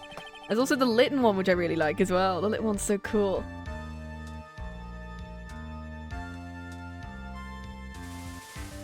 Witness, state your name for the court. Sorry, sir. The name is Police Department Detective Occupation Dick Gun. Wait, no. Other way around, Detective. Oh, sorry, yeah. Anyway, I'm the officer in charge of the case since yesterday, sir. Since yesterday? The guy who was on the initial investigation's tied up with another case. Hope Gumshoe's really got everything under control. Where's Tyrrell Bad when you need him? For everyone's sake. So, Detective Gumshoe, would you outline the court the basic facts? He looks fabulous. The victim's name was Glenn Elg. He was a professional programmer who was on the payroll of Blue Screens, a local company. That's what I got after I opened too many tabs. This is the victim's autopsy report. The court accepts it into evidence. Here the floor plan's the restaurant. Where the incident took place, the victim was sitting right here. The poisoned coffee was brought over by him by the waitress. The waitress being the accused. I like it though. You don't need to make it a full render if you don't want to. Gosh. Yeah, well.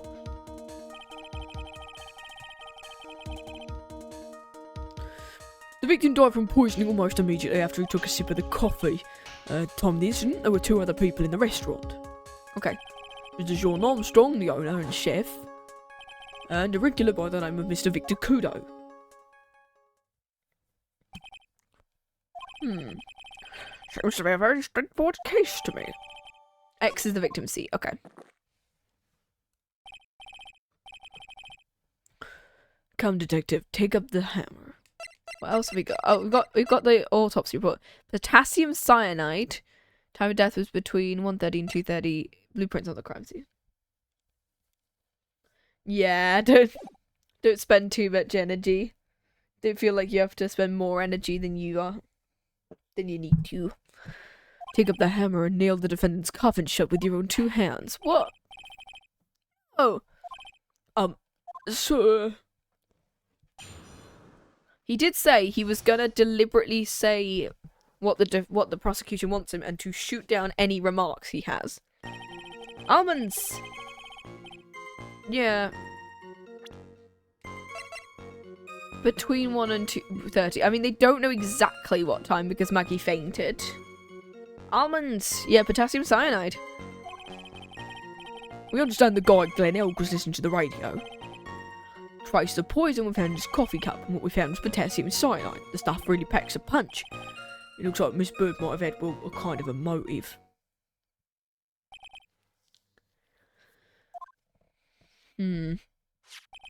Using the dark aromatic depths of coffee to conceal the poison. A classy lady indeed. The facts of this case seem to be ironclad. Mr. Wright, I was asked you to begin your cross-examination, but please no intimidation tricks. I told you that wasn't me. Cool. So we just press on basically everything. Victor was alone at the table. No, he wasn't. Can I stop you for just a minute? Huh? What did I say? Something that contradicts the evidence? He's so desperate for that to be true, he's practically crying. Your testimony just almost doesn't match the testimony given by Miss Bird. She claims there was another man at the victim's table. Yeah, that's what she said. Why? No one looks at clocks in this universe. What killer wouldn't say that when faced with a homicide conviction? Hey. Sadly, her testimony isn't supported by the owner or another customer. Isn't that right, Gumshoe? Yes, their 2 testimonies do tie up on that. They both said there was no other guy at the table. He escaped somewhere, probably. What should I do? Should I press on this point a little harder or not? Yes. No, that's wrong. Damn it, I wanted to press harder.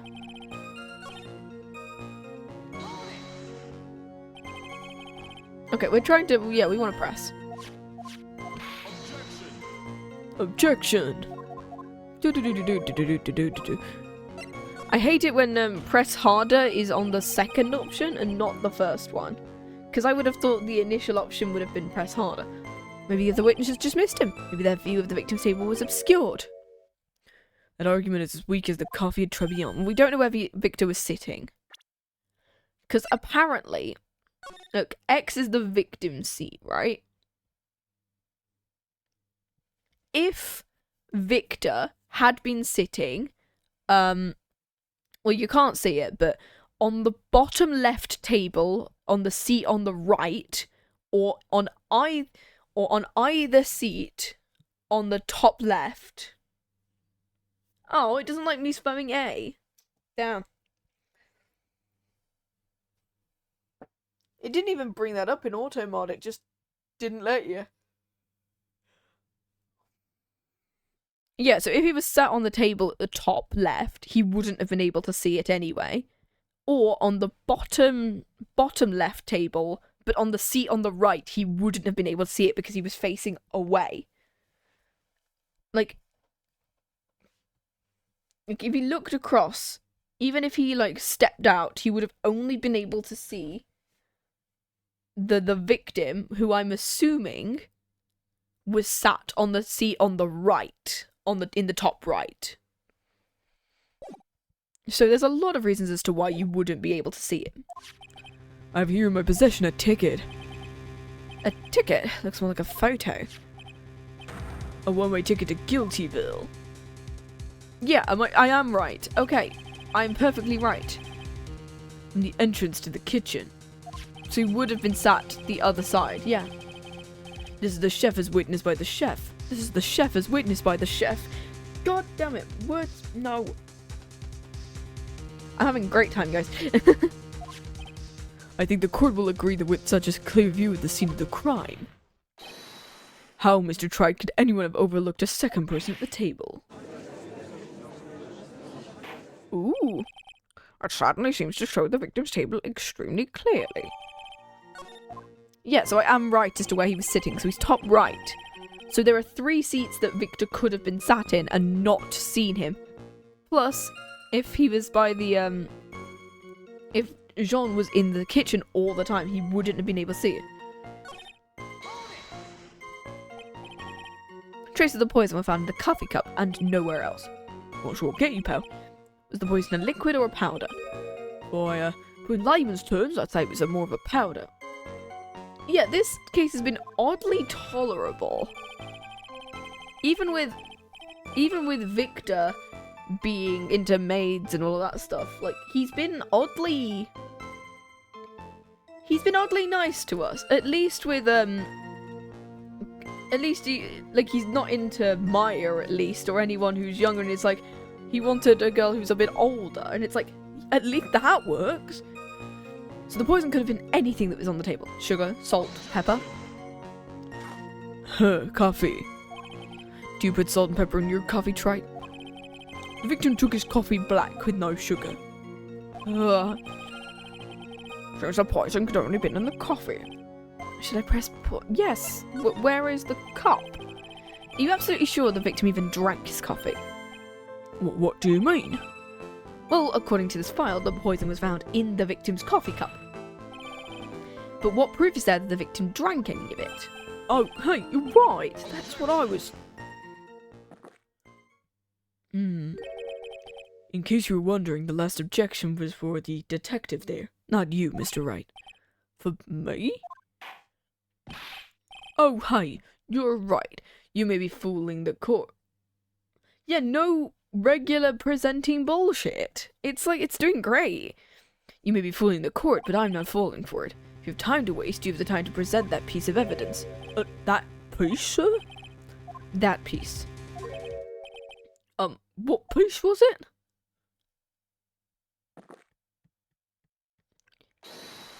This. Ow. Ow. Ow. If coffee's only hot enough to give me 1st degree burns, that's still very bad. I thought 1st degree was a lot worse.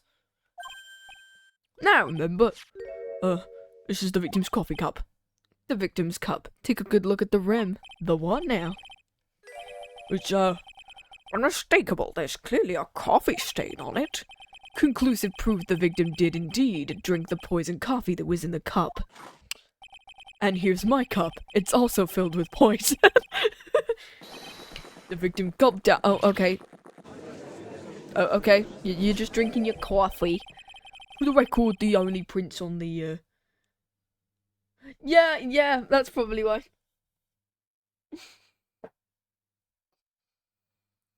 Yeah, I have Astro on my list. At least Van Zieg's never threw his wine at us. He just kind of threw it behind him and went, "Oh, someone else can make me another glass. God damn it." The only prints on the cup were the victims and the defendants. Well, the other guy could have been wearing gloves. Like, come on. Coffee. Indeed. Coffee. Covered in the victim and Maggie's fingerprints. Well, the other guy could have just been wearing, gloves. Upon further investigation, we found a certain chemical substance. Coffee. Potassium cyanide. Okay. Potassium cyanide. I have heard of that chemical before. How strong is the poison, detective? It's lethal. It's poison. What do you expect? Ain't too much in your history. How much is too much? Like a milligram? Micro? Whatever amount of grams? A lethal dose is 0.2 grams. That's just about to finish anyone off. It's 0.2 grams or 2 to the minus. So 200. What's the it's not micro, milligrams, yeah. 200 milligram. Okay, so it's not ounces. I don't know how to ounce. 0.2 grams, how much is that? You know when you swab your ears for earwax, about that much. Earwax, huh? I was like, something Gumshoe's got an abundance of. Such a small quantity of poison. Can we have a chat coordinator redeem 2 or is this a 10 hours of silence? 0.2 grams, woo! A Such a quantity of poison could have been concealed anywhere. Oh no. I mean, considering that, like, you can stack them on top of each other and it will continue through the stream. So if you want to do that on Sunday or Monday or whenever, you guys go for it. I made it a redeem. It looks like Miss Bird might have some kind of a motive. Unfortunately, for the redeem, I made it set so you can only redeem it once every 10 minutes. Oh, hey, MG. I did it where you can only redeem it once per 10 minutes, because then it gives me at least a gap between them. They made some kind of a motive. Oh, I didn't do. Hey, MG, how you doing? We haven't actually pressed that one. Oh no. Some kind of a motive. Yeah, but if you ask me, he's been blown way out of proportion. Oh no. You know what my golden rule is, detective? Chuck out a bad cup of coffee, you can always get another. I don't get it. Thank you for the headpats. I'm saying we can always get another witness to the stand if we have to chuck you out. Go. So stick to the facts, detective. What's Miss Bird's motive? Come on, Gumshoe. So you was They said she wanted to steal a lottery ticket. That's what we heard yesterday too. Disappeared from the scene of the crime. Oh no. It wasn't just any lottery ticket, it was a winning ticket for $500,000. Is this just going to be one stream of Ace Attorney, except it features a million different sound effects? Mr. Armstrong knew about the ticket too. But he stole the wrong one. And it's a possible Maggey stole the winning one. What should I do? Yes, I'll press harder. Oh no. Wait a minute. The mere fact that the lottery ticket disappeared in no way implicates my client. Huh. Most degenerate stream ever too. Oh no. I have here in my hand the very ticket in question. That's the $500,000 lottery ticket. One of the female police officers found it when she was conducting a search of the defendant. What?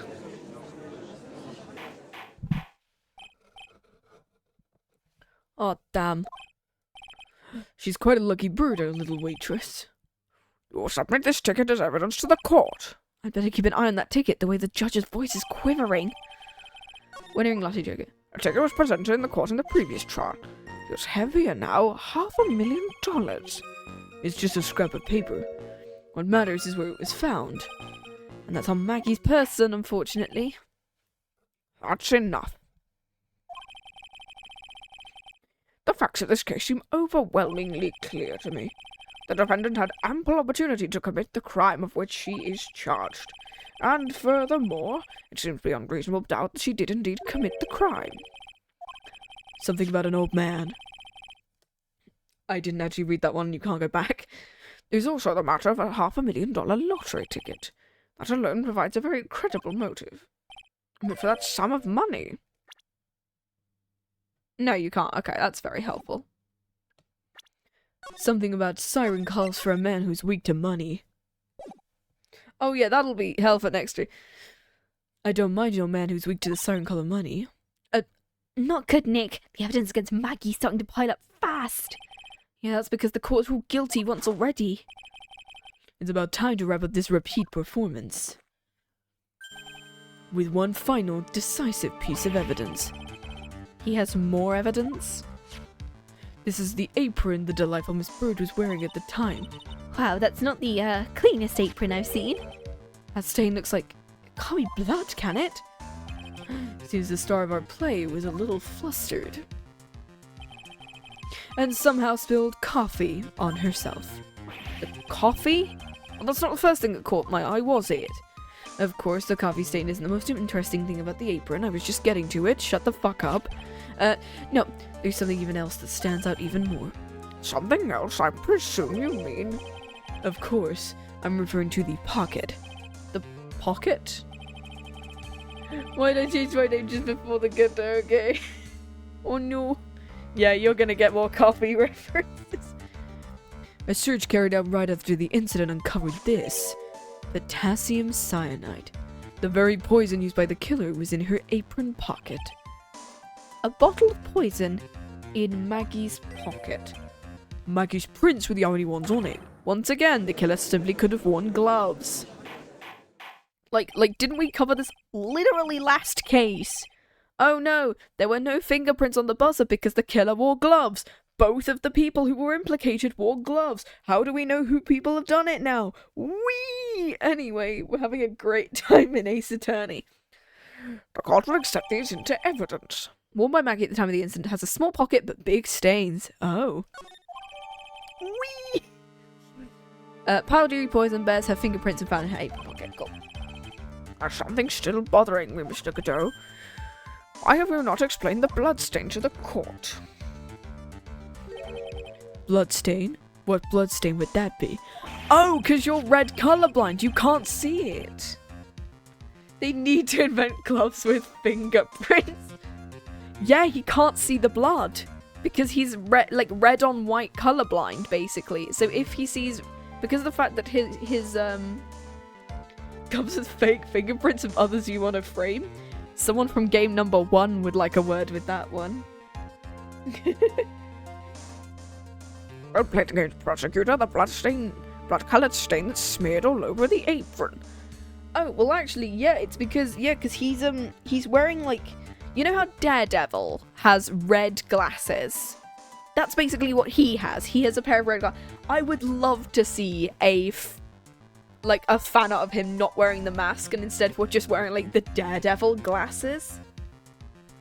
Red on white, I wonder what that means.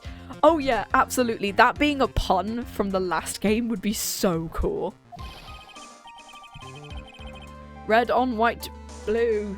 Yes, indeed. Of Blue Corp. Anyway. That's ridiculous. No one told me anything about a bloodstain.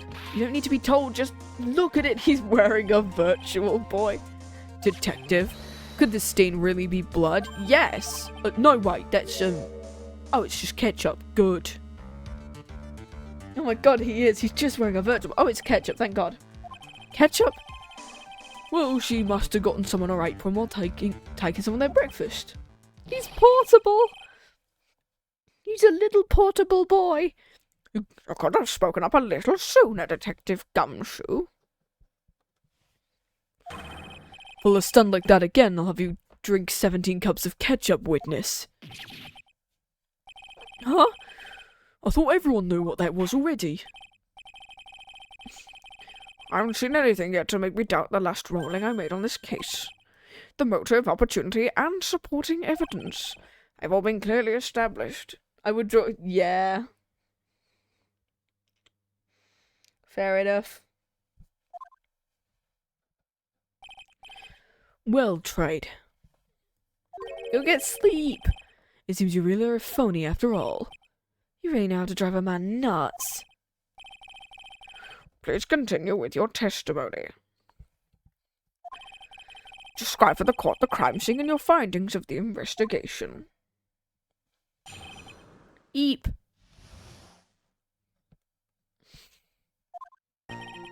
The crime was recorded at 2:25 by a kind of scary old man, sir. Poor Maggey had passed out from the shock. Must have been real tough for her. Why in that position? Usually people just kind of flop. Like that. The victim didn't have any identification on him, but we figured out who he was pretty quick and the investigation went smoothly. When Maggey was searched, we found the lottery ticket and the bottle of poison. Artist? Hey, no. Bad. Bad artist. Bad artist. I say that to myself next week when I have to draw more Ace Attorney. And that was it. There was nothing else missing from the crime scene. Oh. You identified the victim and secured a prime suspect. Very good. Last chance to convince the court you're a real lawyer. Tried. Huh? Don't count on any more cross-examinations, so let the fun begin. Okay. Bad artist. No. No, it's like, get down.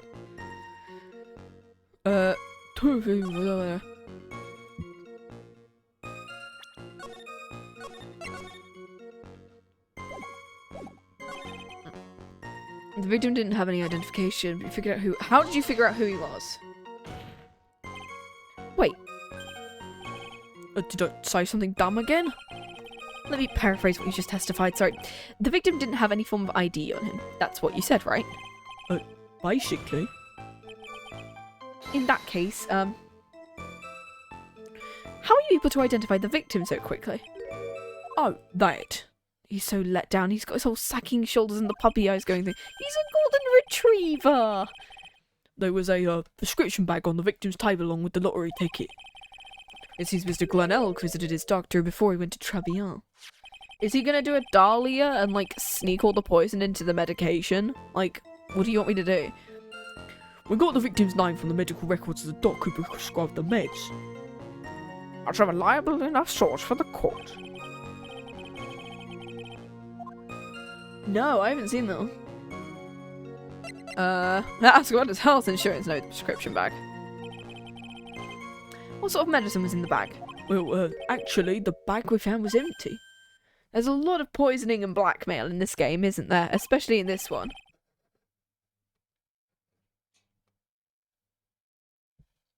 Completely empty. Yeah, please spare me from seeing it. Was completely empty? The victim got this from the doctor before going to Tribulations. The bag is empty. Okay.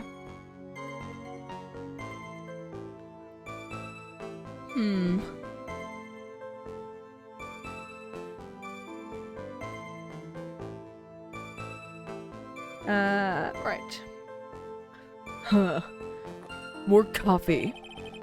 You're emptying an empty paper bag as evidence. Well, What happened with the investigation after? okay, cool. Maggey research found the lottery ticket in a bottle of poison. There was nothing else missing from the entire crime scene. Well, the medication. The bag is completely empty. So, surely there's medicine missing from it. Yeah, that was better than some of the other ones we've had to see. At least we didn't have to, like, press on every single statement. Detective Gumshoe, I think I should point something out to you. There's just one small contradiction in your testimony. Finally! I'm getting all anxious. Hurry up. You testified nothing was missing from the crime scene. However, the prescription bag you mentioned was empty. Did the officers recover the medicine from the scene of the crime later? No, they didn't. Lot of poisoning. Lot of just clonking in the head with the blood object. Lot of heart is also here. Yeah, I was about to say. As soon as I said lot of heart, you put that in the chat, I was like, yes. Wavelength. The victim was given a prescription right before going to Tribulations. Where then did the medicine disappear to? You're too cool, pal. Oh, thanks, Gumshoe. Indeed. True consideration wasn't given to the victim's prescription in the trial. Why do you always overlook such vital pieces of evidence? I guess it's the most careless thing I've done so far, huh? The victim was killed with poison, and the victim's medicine mysteriously disappeared. The victim's own prescription could have been the lethal poison itself. Literally, first case all over again. Well, Mr. Godot, what do you have to say to that? That's all. What? Read for the court the name of the clinic on the prescription bag. Is it going to be Hottie again? What's the clinic's name got to do? New Ear... that word. I'm not good with medical terms. New Ear... Oh, it's, something with the... It's throat medicine. Otolaryngological. Otolaryngological. There we go. New Ear Otolaryngological Clinic. Otolaryngological? I'm assuming that's throat medication, considering laryngitis is a throat thing. What kind of illness? Something to do with throat, right? Hardly an illness. More like a bitter war wound. A war wound? I thought... The day before the incident. Oh, did he, like, someone punch him in the neck? Oh, it's an... Oh, no, it's an... I thought laryngitis was like a throat thing. Or is that an ear thing? I'm really stupid.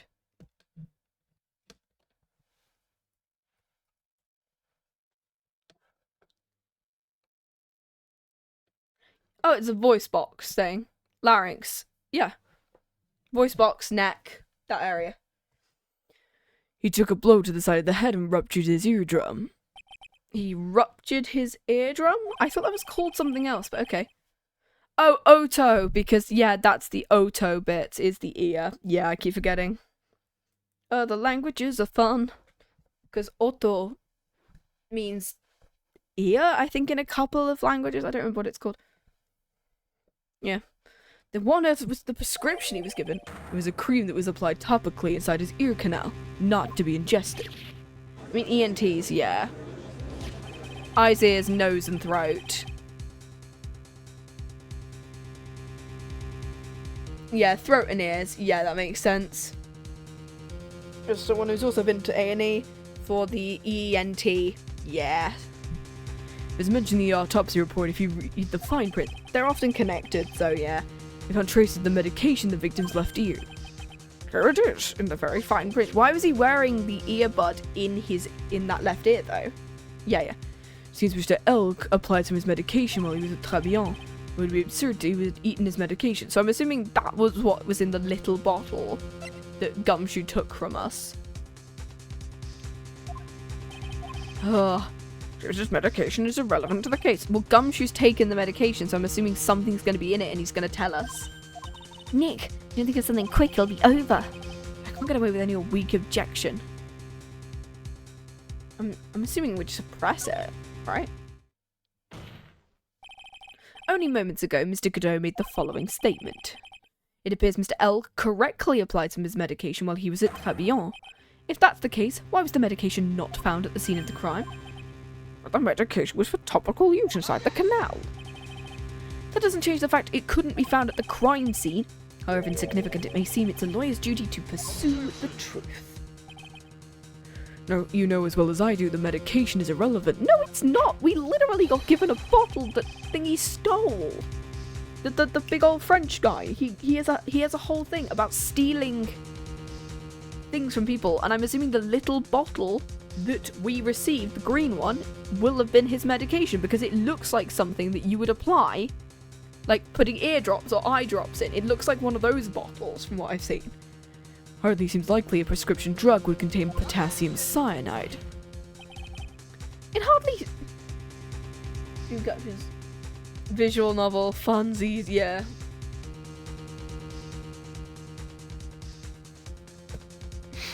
I need to do stream captions at some point. Because I do have free space at the bottom, and besides maybe, like, figuring out stream avatars at some point. Hardly seems the coffee the waitress served would contain it either. But it did. The possibility's undeniable. Undeniable. I remember that musical that keeps coming up on the DVE page. Anyway. That's enough, Mr. Godot. Is the detective the only witness to the prosecution wishes to call? I don't think he's happy. I've got my own witness I'd like to call. The old man who was there on the restaurant on the day of the murder. Yeah, stream avatars. I don't know whether you have to pay for them either, so I don't know, because on Steam, they're like a paid thing, and I'm like, I don't know whether... I don't know. The pigeon hater? A matter of the disappearing medication seems more trivial at best. It wasn't explored at all in the previous trial, and that is something that bothers me. Good job, Nick. The court will adjourn for a 10-minute recess. We will hear the prosecution's next witness. I suppose this means I'll have to finish you off in my last 6 cups. Oh, Godot. Stop flirting. Court is adjourned for recess. Okay.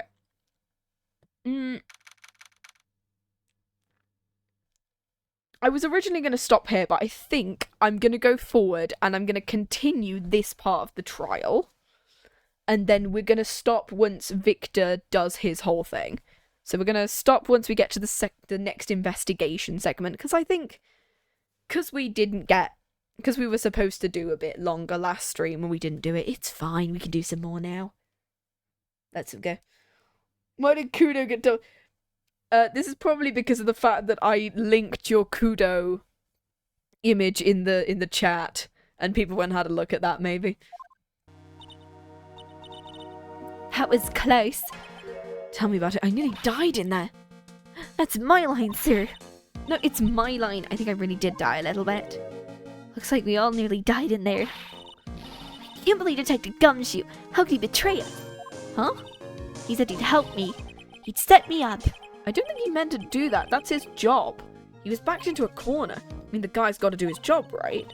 It's okay, I know all about lies and betrayal. I've had it my whole life. Really hurt this time, so pinch me hard in the stomach. I hate him. I won't see him again. He's going to appear in a second. Next witness is going to be the old guy from the park, right? Yeah, Mr. Kudo, lover of waitress outfits and projectile seeds. I bet he's going to be really stubborn. I bet he's pretty set in his ways, you know? Yeah, you just need to threaten. You just need to channel the... I thought you just said to Mine just needs to threaten to channel the judge. Oh. I was like really confused because like, he's not dead, is he?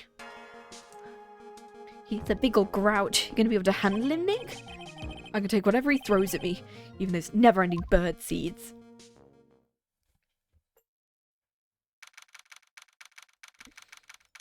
District Court, courtroom number 4.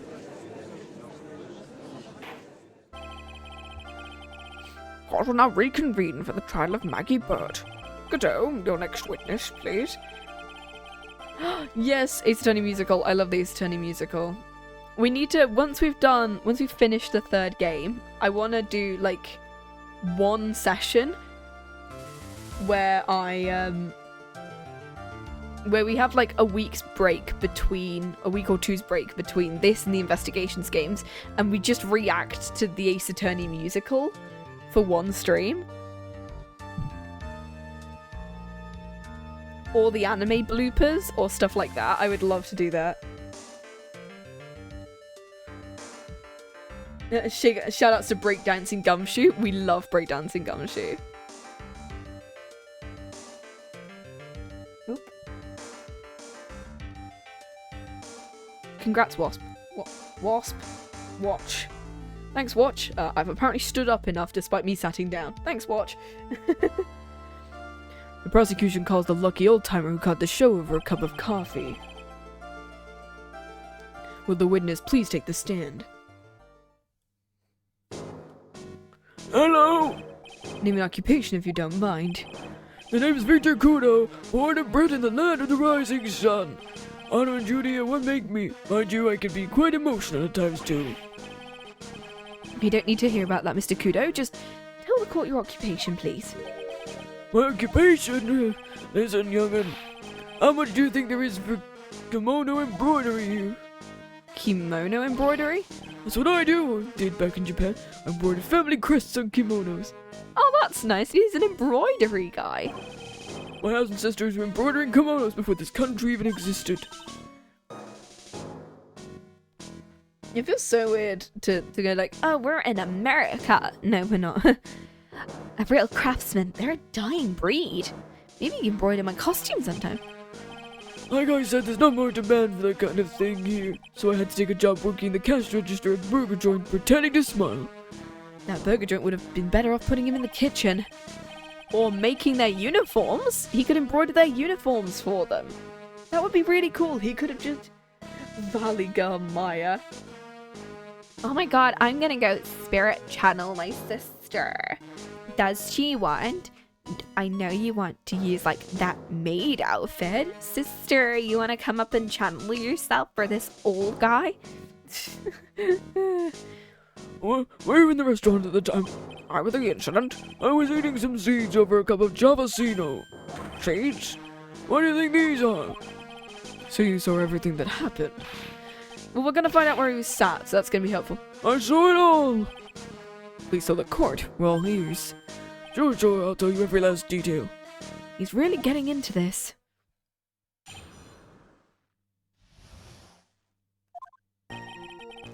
The young man was reading the sports paper. The server girl brought him a Javasino and she put something in it. He took one sip of it and looked like he was in terrible pain and collapsed. That's the serving girl right there in the defendant's chair. Her well. I remember her. Cool. Mr. Kudo is not a serving girl. Please refer to her as a waitress. You're as bad as the rest of them, all these newfangled words. Newfangled? Radios and glasses and it's wireless and spectacles, I tell you. Excuse me?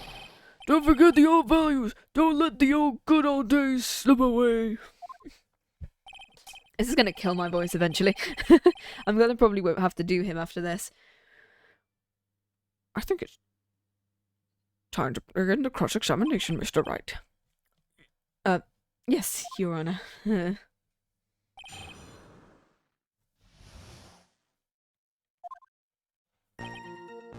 was reading the sports paper.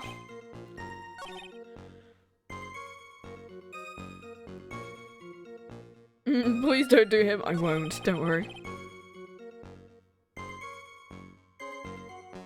You remember her, don't you? But didn't you say you only remembered her by the dress?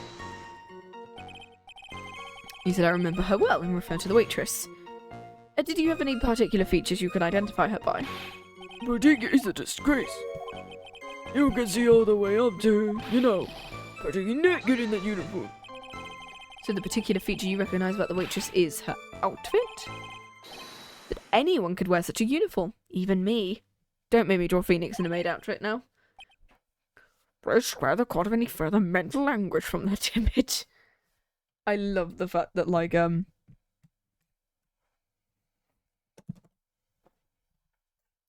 love the idea of the whole court going, oh god, now we have to picture Phoenix in a maid dress.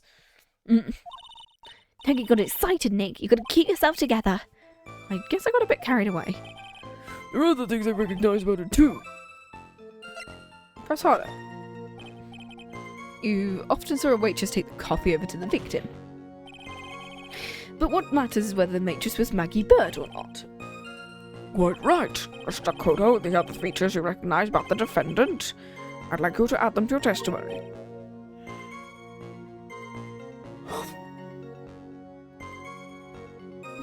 Sure. There's a ribbon in her hair and her apron straps were loose. Okay. You do seem to remember several details about her appearance. But what about the crucial detail, her face? She's got glasses. And if I wouldn't remember that... Objection. The witness noticed the straps on the accused apron. He's unlikely about to make a mistake about her face. I can even tell you the color of the ribbon in her hair was red. There's nothing wrong with the witness's eyesight. There's no doubt he remembers her waitress, but what should I do? The back? I don't know what... Okay, sure.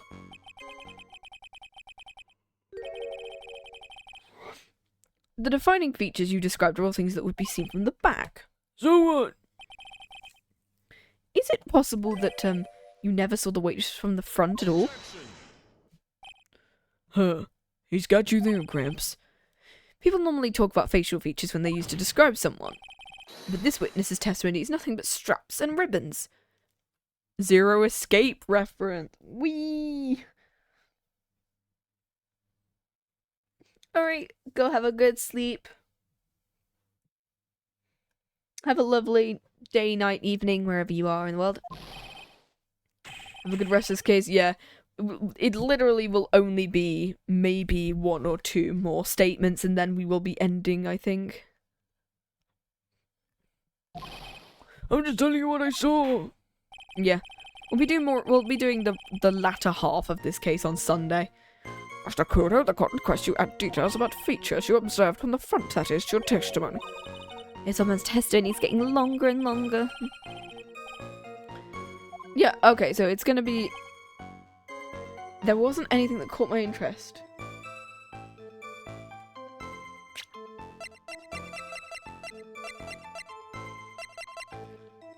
It says there wasn't anything interesting about her. Well, if you can notice her outfit was pretty messy.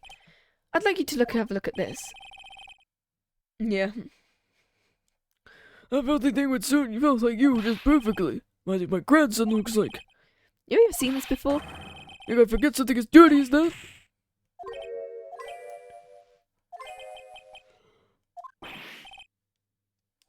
What is it? Ever since I said that half-witted clock, there's been near silence in here. Mr. Kudo, this apron is the apron worn by the defendant on the day of the poisoning. What? Ooh, and as you just said, you wouldn't forget something like this.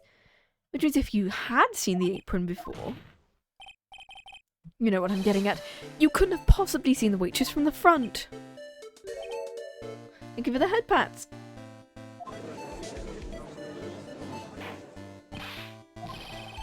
You can't just oops our way out of this. Huh. Well, looks like we finally have a genuine trial on our hands. Listen, Trite, here are the facts. On the day of the incident, there was only one waitress in the restaurant. That being the defendant, Miss Maggey Bird. And when the one waitress put the poison into the coffee cup, this old guy was watching. You understand the gravity of the situation, Mr. Kudo. The fate of the defendant may rest on whatever you remember seeing. Just tell the court exactly what you saw at Rams. You can rely on me, Captain. My noggin's in working order. I can't remember a single occasion where I forgot what burger customer wanted. He can't remember? Probably more like he's messed so many times he's blocking it out.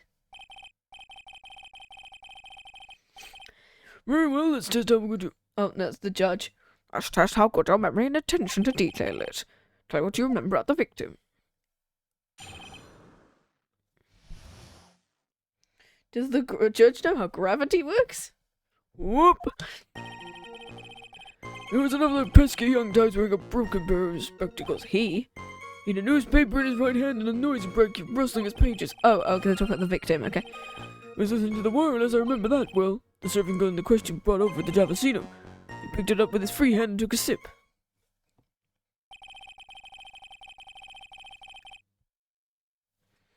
Our testimony we have just heard is how credible the witness's memory is. It seems to me you remember the victim in a great deal of detail. I heard those you-know-what types are so vague about everything. Can we demonstrate by throwing Armstrong down the stairs? That'll show how gravity works. How are you gonna handle this, Nick? We only need to do one thing. We just need to prove the old man's memory is shot. Shot? Just trip him up, you mean? Isn't that kind of cruel? I suppose, but it's what I do best. What, tripping up old men? Trip him up and throw him down the stairs.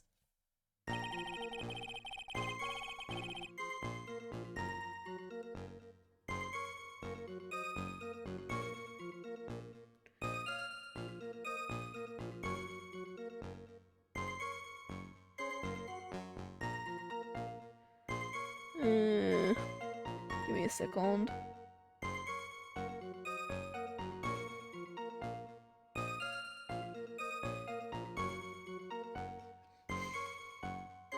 Here we go. Where are your broken pair of spectacles? Ba-ba-da-ba-da. Newspapers right hand. Okay. Okay. Okay, rustling its pages. Yeah, his best thing is tripping, guys. I was listening to wireless, I remember that well. Serving girl brought in Java, you know. He picked it up with his free hand and took a sip. I'm gonna see what we've got in terms of...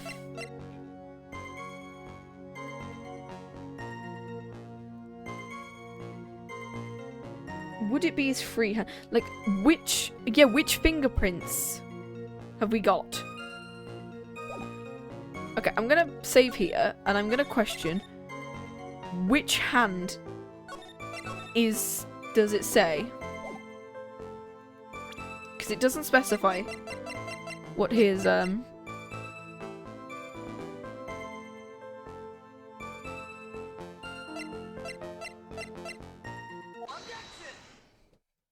gonna assume, yeah, okay. Because it was like, we aren't told what fingerprints are on the cup. I'm assuming we're gonna get told what fingerprints are on the cup. Mr. Kudo, do you remember what you were told at the start of the testimony? This was a way of testing the credibility of your memory. I know, there's nothing wrong with my memory, I'll tell you nothing. If I got anything wrong, I'll eat these seeds and sing the pigeon song. What pigeon song? Care to tell us where this is going? I don't know either. Well, according to Mr. Kudo, the victim was holding his paper in his right hand, while drinking coffee with his free hand, which would make that his left. What's this, a kindergarten? But I would like the court to please take a look at this. Oh, because the lip mark. The lip mark would indicate it's holding his... Oh, I'm stupid, yeah. The lip mark on the coffee cup would indicate he was holding the cup with his right hand. And on the rim, you'll notice the mark left by the victim's lips. There's a stain left by the coffee. If you consider where the stain is, you'll clearly see the victim was holding the cup in his right hand. But how? Well, Mr. Kudo, the court is waiting for your epic performance. Sing one of the epic songs. I don't know any of the epic songs.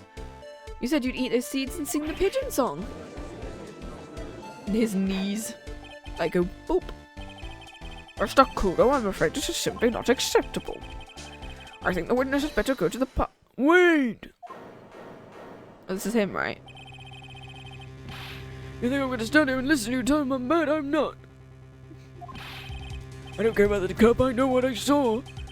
You still insist on your testimony? The young man was holding the cup in his left hand. I'm a good, law-abiding citizen. Not dead yet hog-biting you, the spiky and Yahoo at fault. Me? Left or right-handed debate is this one? I'm assuming hopefully just one. I'm hoping it just gives me one. Don't call me old man. You're over 16 years, you can't ignore me. Listen to what I have to say. Sorry, Mr. Kudo, but... Sure, why not hear a little more? Mr. Kudo. I'm drinking some water now. Give me opening another bottle of it. Oh my god, my vocal cords are gonna die. Thankfully I get like another day to... This is why I don't do Ace Attorney on Sundays and Mondays anymore, because otherwise that'd kill my vocal cords. Mr. Kudo. But this is my 16th cup. This is your final stand. Thank you, Captain. You can rely on Victor. Okay. Please tell me this is the only left-hand, right-hand debate here. The boy was wearing the earpiece on the same side as the green lens of his specs. He kept fiddling with it all the time. He's fiddling with it before he picked up the cup. He chose the same hand to pick up the cup, his left. So who drank it? How many times have there been a left right-handed debate is in Ace Attorney so far?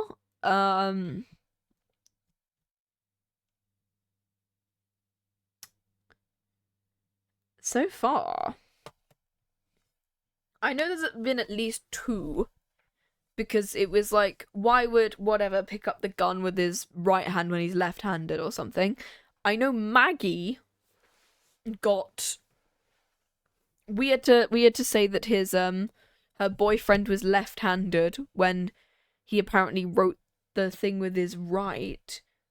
I want to say this is the 3rd one. 3rd, maybe 4th. Left versus right hand thing. The victim was wearing an unusual monocle. Wasn't a monocle. A small computer monitor used by programmers. Sure, that's definitely what they look like.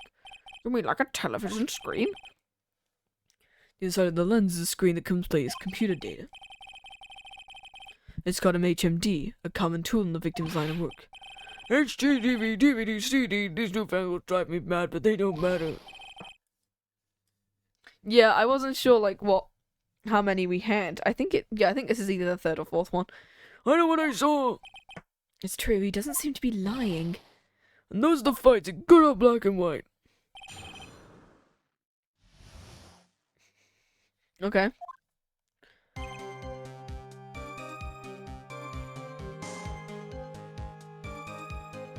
Yeah, I was about to say,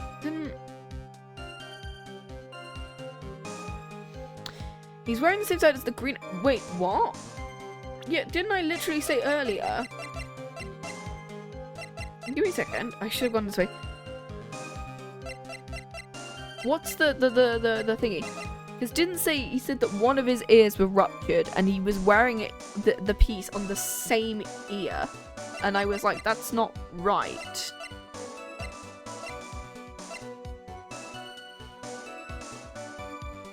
It looks like a power scouter from DB. It doesn't say anything. Look, left eardrum was ruptured, but wore HMD over his left eye. Why would he do that? which bit of evidence, which like statement do I present that on? That why would he wear his left thing over his... Okay, so it's okay. I'm gonna assume it's the first one.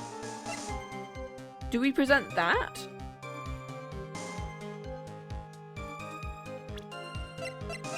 Or do we just present him in general? That's Edgeworth. No. I'm gonna go with that one. Because I think we need to prove that in some way he can't have worn it on his left.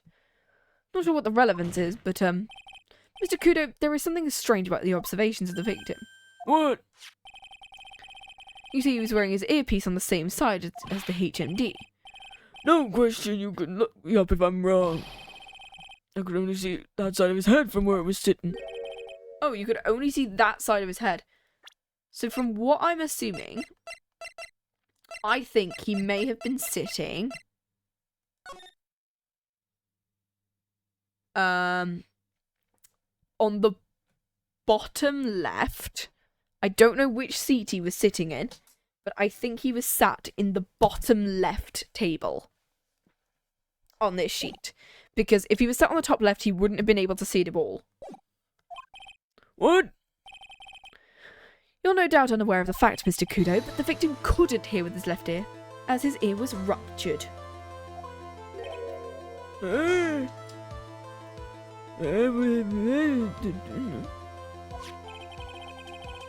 Traces of medication for his condition were found in his ear canal.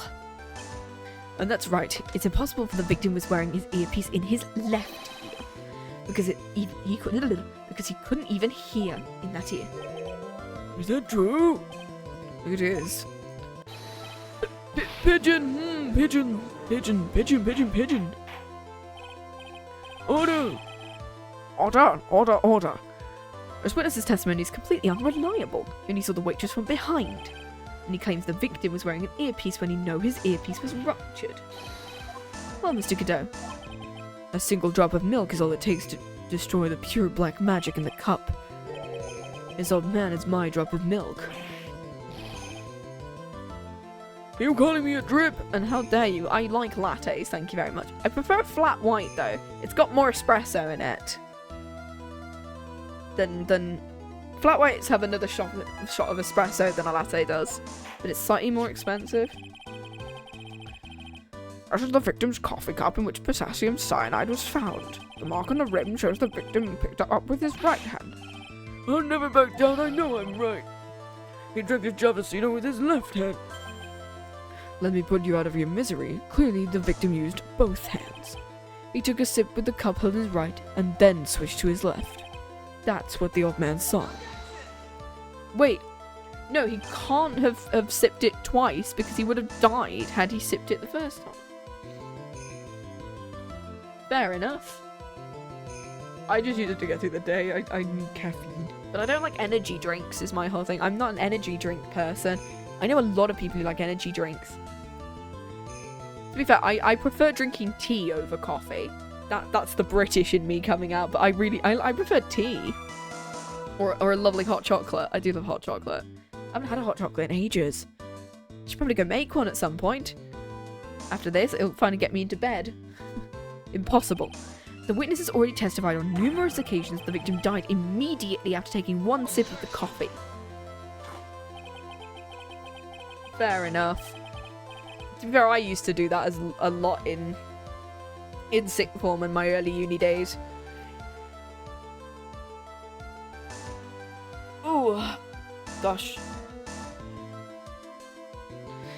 Which hand the victim used to pick up his cup is irrelevant, Your Honor. The facts still stand. With one hand or the other, Mr. Elk drank the poisoned coffee. Like this. Immediately dies from poisoning. Sadly, Mr. Godot, that doesn't wash. The point of this testimony was to establish whether the witness's memory is credible. And the results are clear. The testimony given by this witness is useless.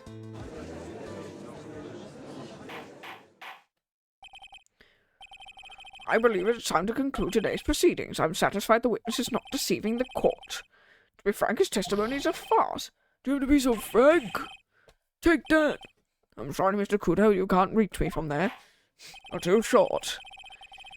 I'm ordering the defense and the prosecution to investigate the case further. That's all for now. Court is adjourned. Oh? Hold it. I'm assuming that's him. Wait! If we stop now, where does that leave me? Leave you? Like that blue-suited young upstart, I'm a bumbling old man who can't dot his T's or cross his I's. How is your mad memory at fault? I'm sorry, Mr. Kudo, but there is nothing I can do. I've kept my mouth shut. There's something else the court should know. There's more? To be perfectly honest, it might not be anything, but I want another chance. Me? Well, everyone, what do you say to one final showdown? And this is the final chapter in this old man's scrapbook. Sorry, Gramps. I already had my 17th. What have you got to lose? Go for the Japacino if you want, if you come to my house. Something, I'm still a man. That's enough, witness. I believe it'll be quicker for the court to just hear your testimony. You better be much quicker. I can't believe this is happening. You better get ready. I'm surprised that, like, they didn't, Oh, just stop throwing the seeds at me, please. I would love it if it was, like, breakdown was just him, like, swarming Phoenix with pigeons. He's got to be using some infinite ammo code with that box of seeds.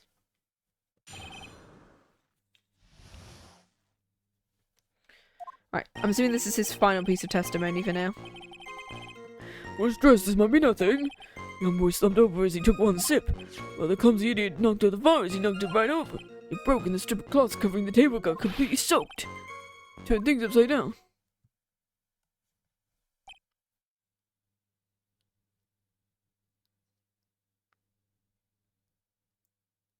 Okay. Is that all? Which would then spread the coffee around a bit? I remember it. You're doubting me. No, we're not doubting you, Mr. Kudo. I get the feeling there's a question hanging on everyone's lips. Yeah, so what? Probably. That's all I can think of, and I have to cross-examine this guy. Bird brain! This guy. I can't wait to not do him again.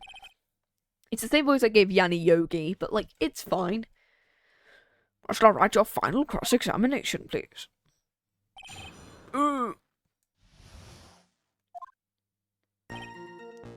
This might be nothing but...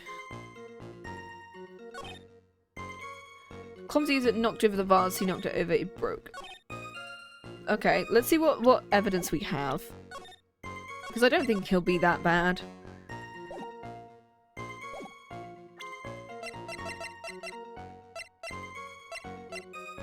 Floor plans. Well, that doesn't do anything. Crime photo?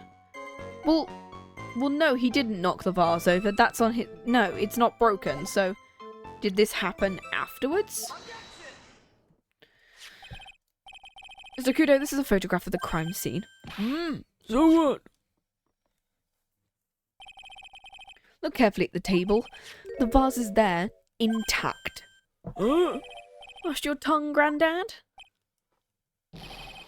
I'm no grand hopscotch. Ow, yes, that's my name. Congratulations. Congrats, you called me Scotch. Have fun. You throw any more seeds in this courtroom, something else. What is it now? I remembered something. Go on. The broken vase that was on my table.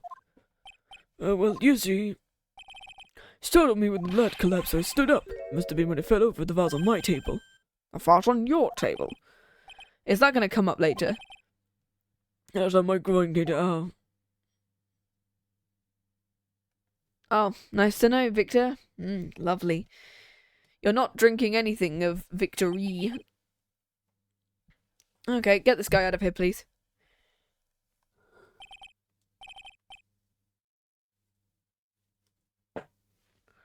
Thank you, Mr. Kudo. You've earned your kudos for today. I'd like to ask a question. Have I been any use at all?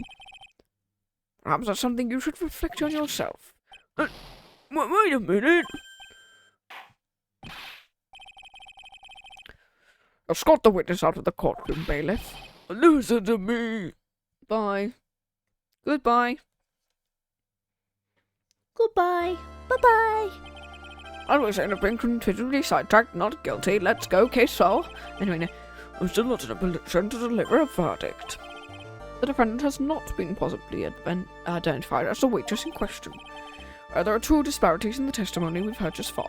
The mark on the coffee cup that the victim supposedly drank with his left hand, and the earpiece which was inserted into his left ear, out of which he couldn't hear.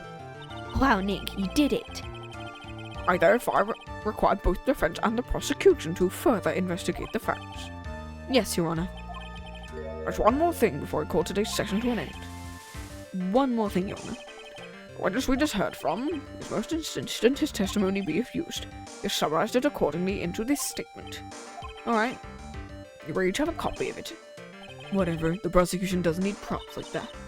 You guys really mad, huh? I would be too. Mr. Wright, here's 3 copies, my own, yours, and Mr. Godot's. Yes, Your Honour. When the incident occurred, I broke the vase at my seat. I'm sorry. Okay. Okay, that's fine.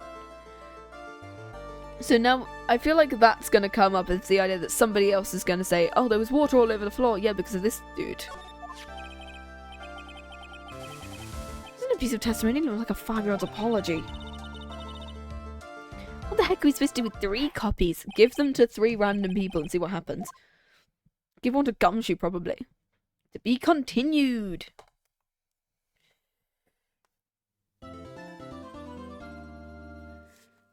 Yes, we're going to save the project. I think this is where we're going to call it for today.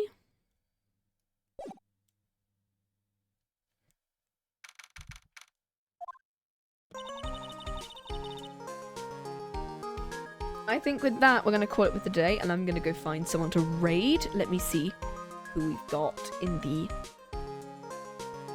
who I can shove you onto. It could be someone playing Ace Attorney, or we could... let's see who else is...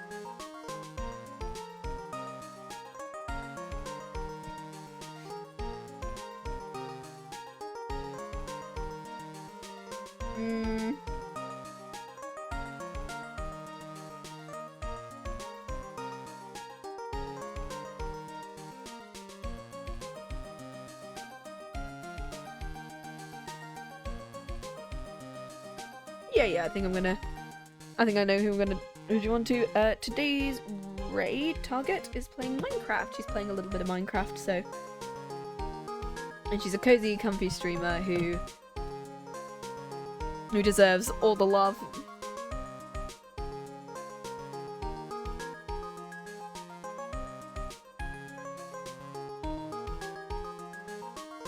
And we are going to...